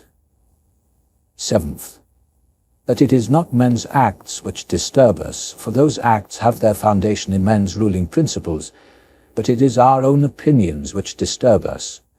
Take away these opinions then, and resolve to dismiss your judgment about an act as if it were something grievous, and your anger is gone.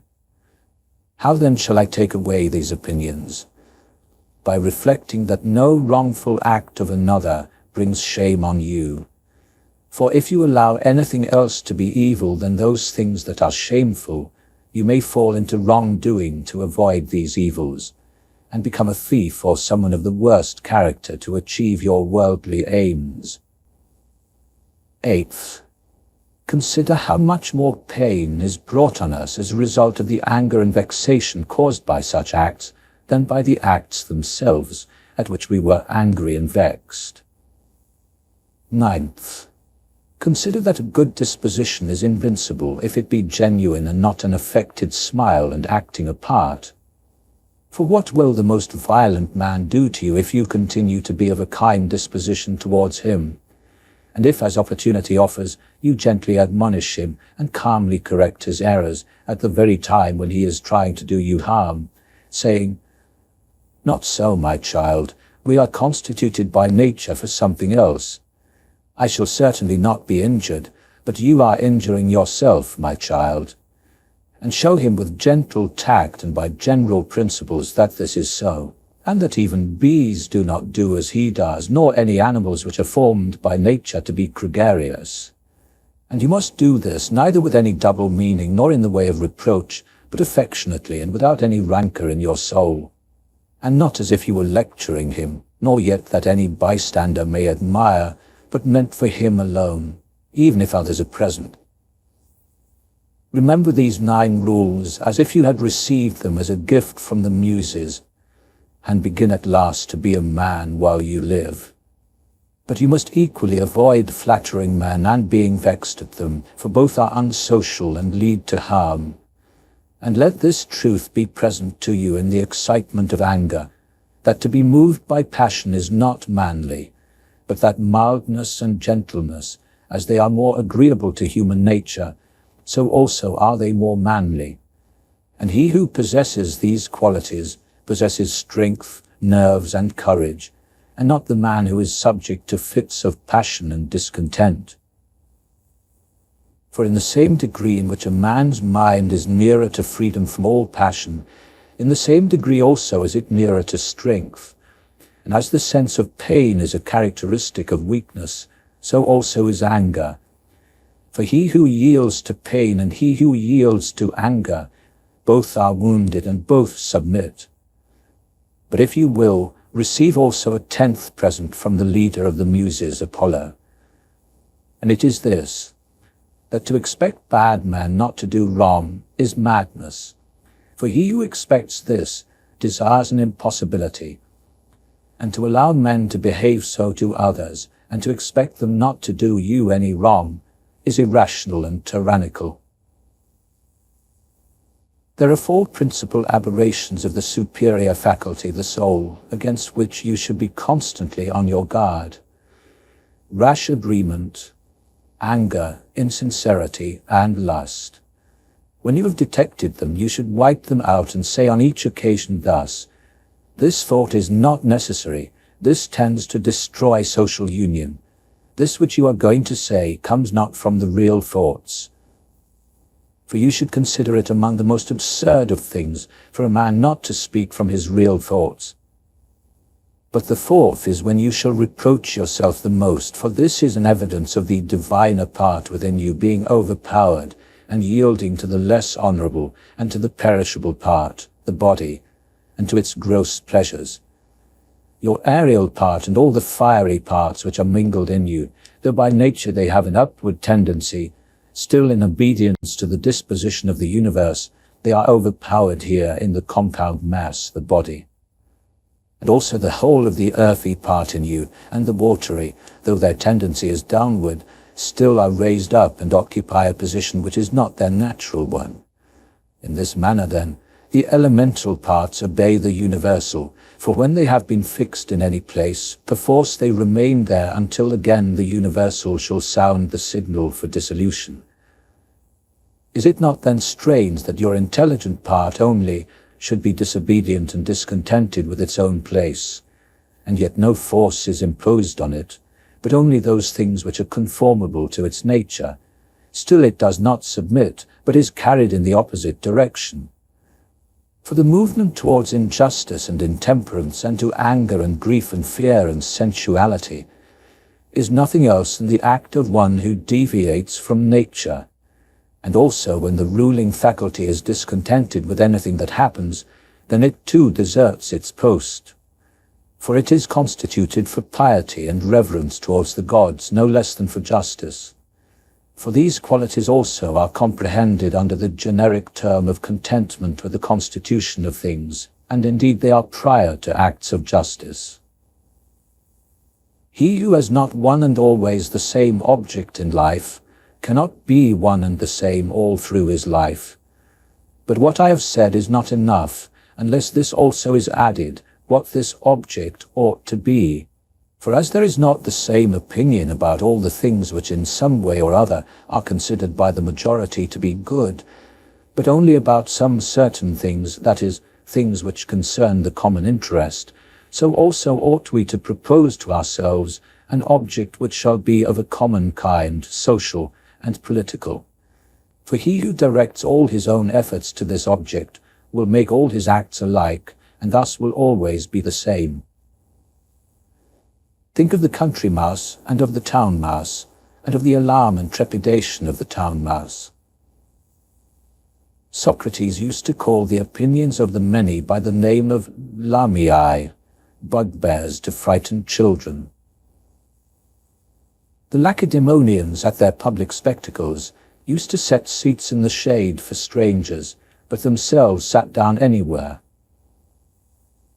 Socrates excused himself to Perdiccas for not going to him, saying, "It is because I would not perish by the worst of all ends, that is, I would not receive a favor and then be unable to return it." In the writings even of Epicurus there was this precept, constantly to think of some one of the men of former times who practiced virtue. The Pythagoreans bid us in the morning look to the heavens that we may be reminded of those bodies which continually do the same things, and in the same manner perform their work, and also be reminded of their purity and nudity, for there is no veil over a star. Consider what a man Socrates was when he dressed himself in a skin, after Xanthippe had taken his cloak and gone out, and what Socrates said to his friends who were ashamed of him and drew back from him when they saw him dressed thus.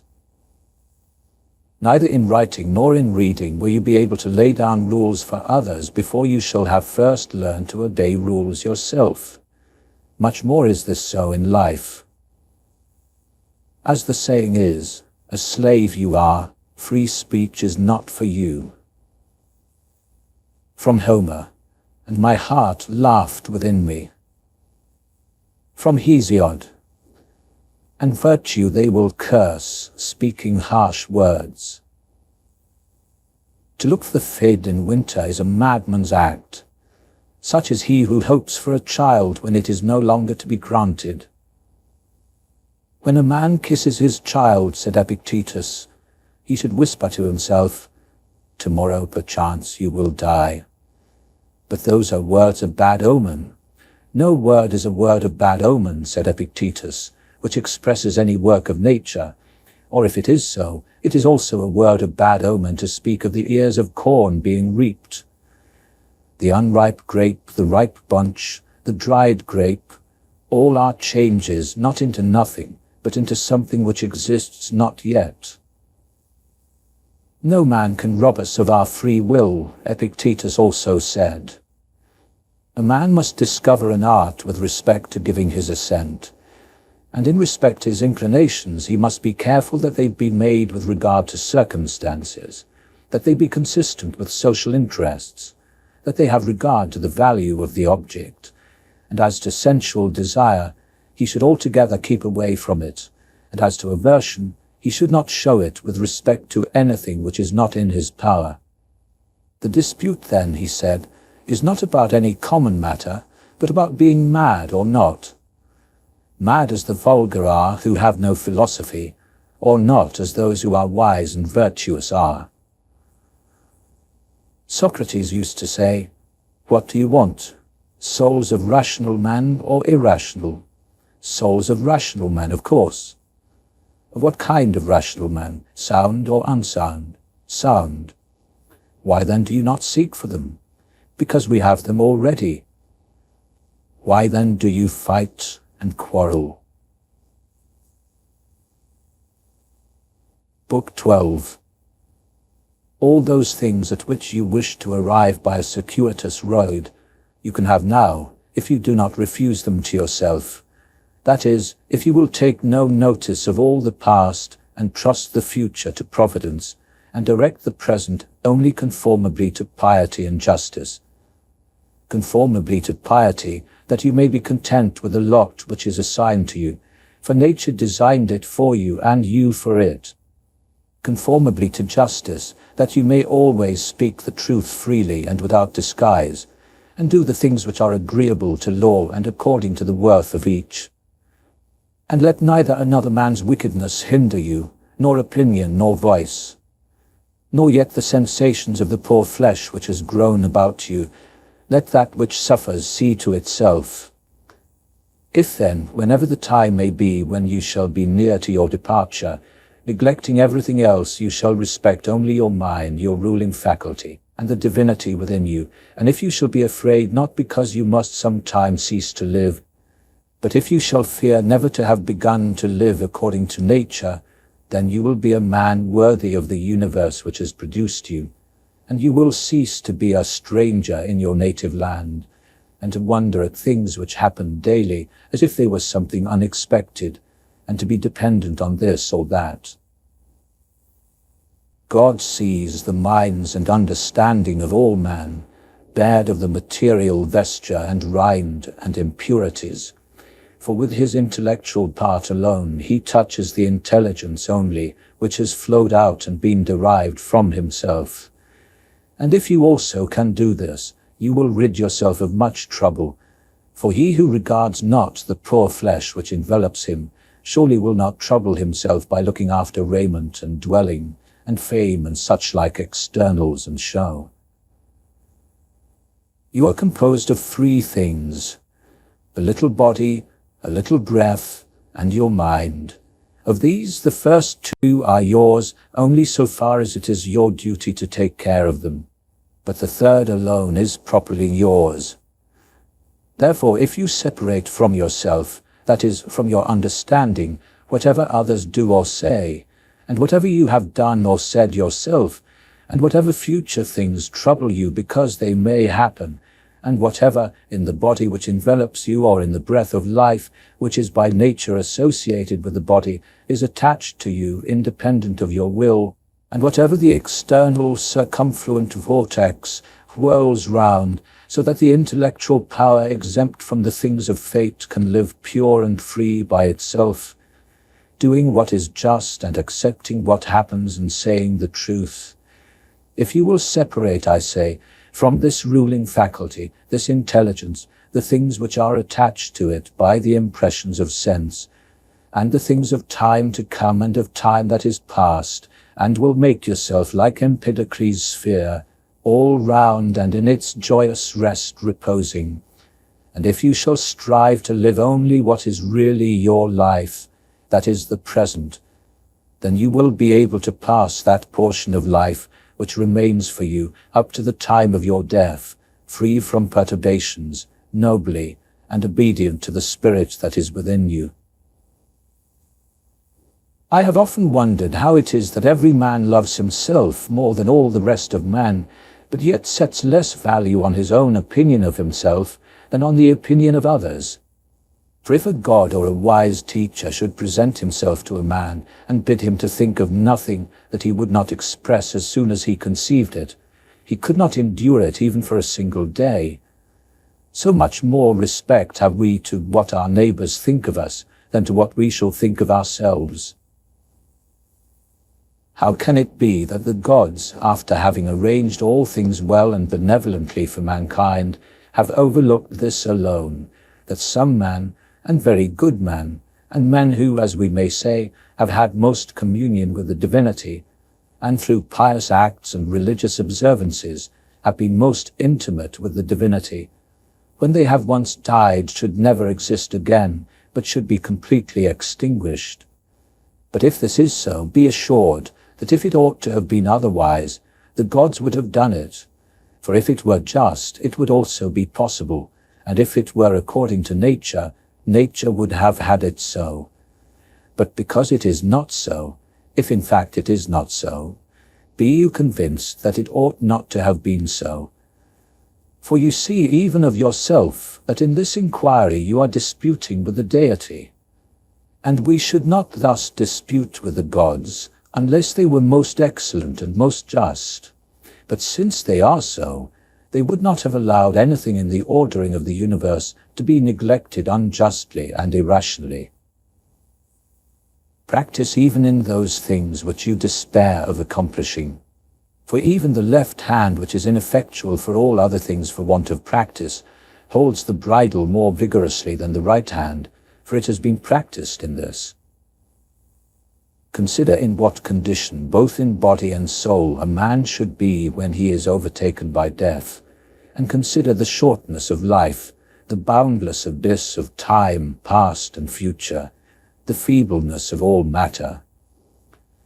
Contemplate the essence of things, their forms, bare of their coverings, the purposes of actions.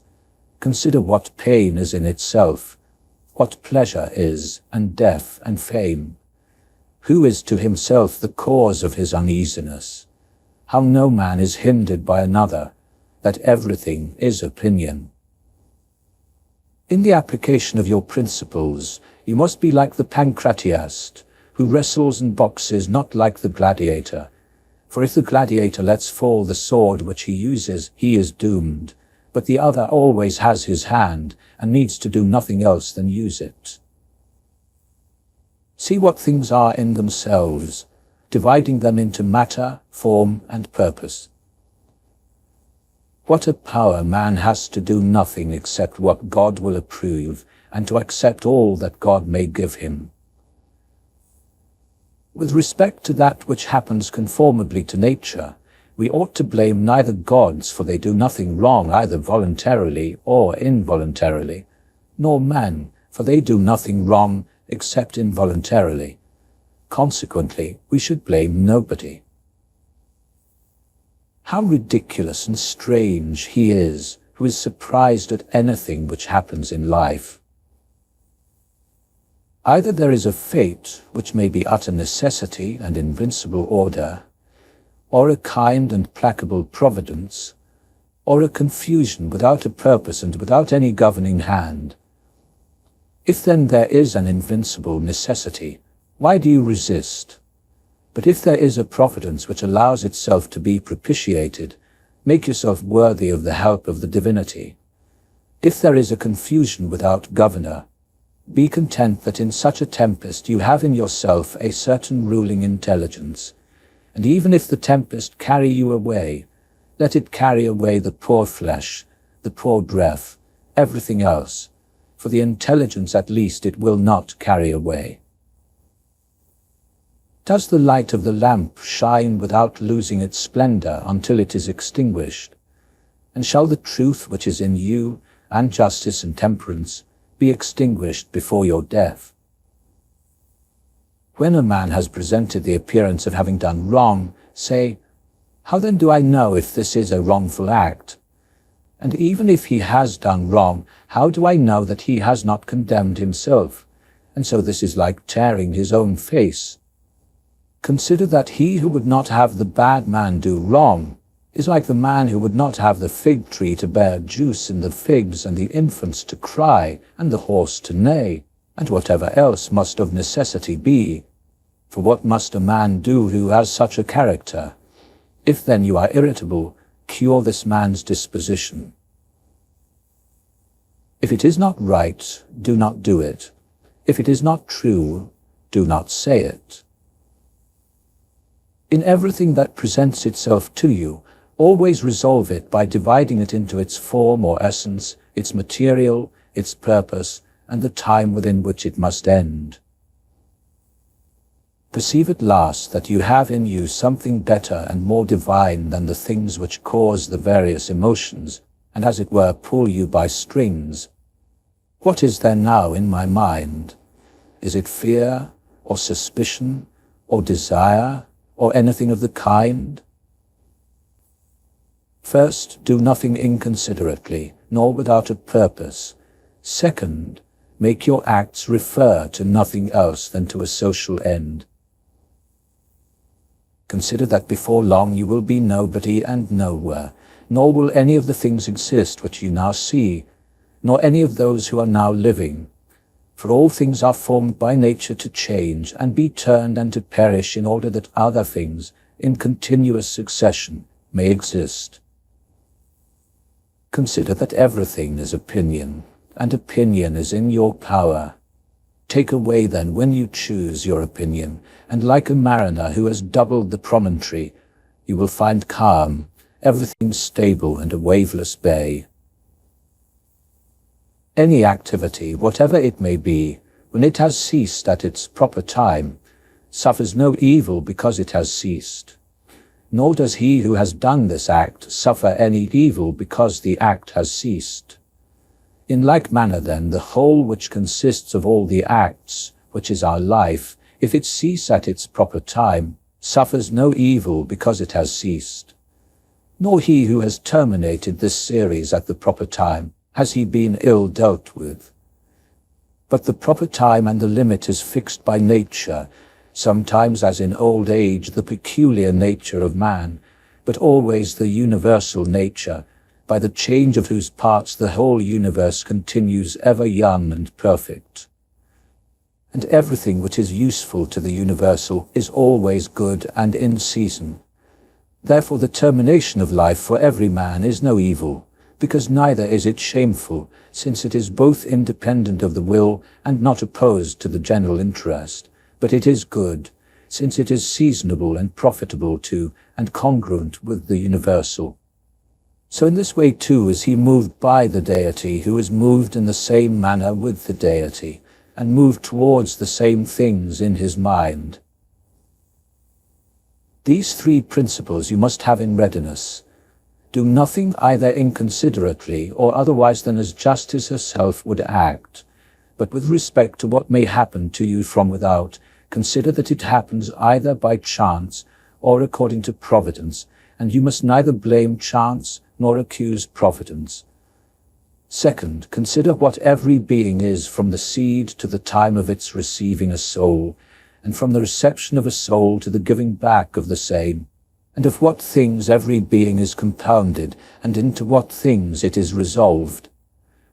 Third, if you should suddenly be raised up above the earth, and should look down on human things, and observe how great is the variety of them, and at the same time also should see at a glance how great is the number of beings who dwell around in the air and the ether, consider that as often as you should be raised up, you would see the same things, sameness of form and shortness of duration. Are these things to be so proud and pompous about? Cast away opinion and you are saved. Who then hinders you from casting it away? When you are troubled about anything, you have forgotten this, that all things happen according to the universal nature, and forgotten this, that a man's wrongful act is nothing to you, and further you have forgotten this, that everything which happens always happens so, and will happen so, and now happens so everywhere. Forgotten this too, how close is the kinship between a man and the whole human race, for it is a community, not of a little blood or seed, but of intelligence. And you have forgotten this too, that every man's intelligence is a god, and flows from the deity, and forgotten this, that nothing is a man's own, but that his child and his body and his very soul came from the deity. Forgotten this, that everything is opinion. And lastly, you have forgotten that every man only lives at the present instant, and at death can lose only this moment. Constantly bring to your recollection those who have complained greatly about anything, those who have been most conspicuous by the greatest fame, or misfortunes or enmities or fortunes of any kind. Then think where they are all now. Smoke and ash and a tale, or not even a tale.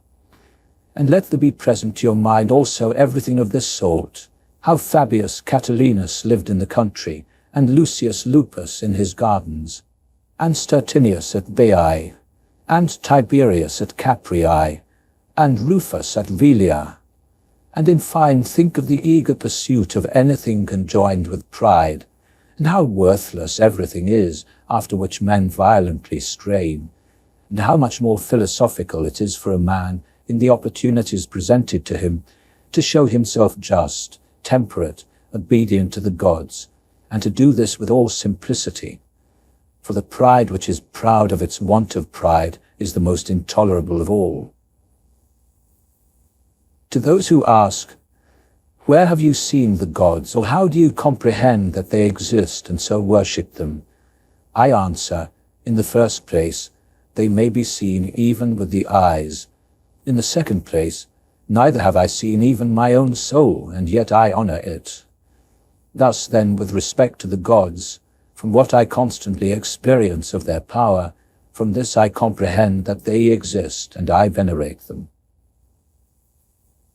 In this is the happiness of life, to examine everything all through, what it is itself, what is its material, what the form, the essential part, with all your soul to do justice and to say the truth. What remains except to enjoy life by joining one good thing to another, so as not to leave even the smallest intervals between? There is one light of the sun, though it is interrupted by walls, mountains, and other things infinite. There is one common substance, though it is distributed among countless bodies which have their several qualities. There is one soul, though it is distributed among infinite natures and essences. There is one intelligent soul, though it seems to be divided. Now these things which have been mentioned, which are mere air and matter, are without sensation, and therefore have no fellowship. And yet even for these parts the intelligent principle and gravitation holds them together. But intellect in a peculiar manner tends to that which is of the same kin, and combines with it, and the feeling for communion is not interrupted. What do you wish, to continue to exist? Or do you wish to have sensation, movement, growth, and then again to cease to grow? Do you want to use your speech, to think? What is there of all these things which seems to you worth desiring?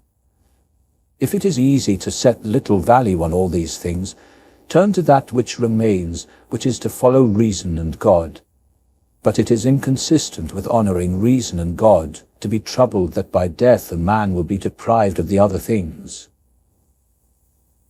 How small a part of the boundless and unfathomable time is assigned to every man, for it is very soon swallowed up in the eternal, and how small a part of the whole substance, and how small a part of the universal soul, and on what a small clod of the whole earth you creep.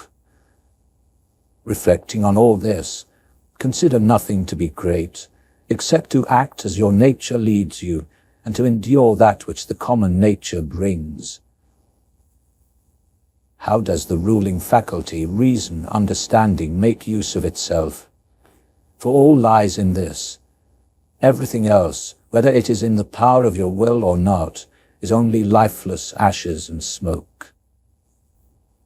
This reflection is most adapted to move us to contempt of death. Even those who think pleasure to be the sole good and pain and evil still have scorned it. The man to whom that only is good which comes in due season, and whose acts are all conformable to right reason, howsoever many acts they may be, and to whom it makes no difference whether he contemplates the world for a longer or a shorter time, for this man neither is death a terrible thing. Ah, man, you have been a citizen in this great state of the world. What difference does it make to you whether for only 5 years or 3. For that which is conformable to the laws is just for all. Where is the hardship then, if no tyrant nor unjust judge sends you away from this state, but nature who brought you into it? The same as if a magistrate who has employed an actor dismisses him from the stage. But I have not finished, I have but performed 3 acts. True, but in life the 3 acts are the whole drama, for what shall be a complete drama is determined by him who was once the cause of its composition, and is now of its dissolution. But you are the cause of neither. Depart then satisfied, for he also who releases you is satisfied.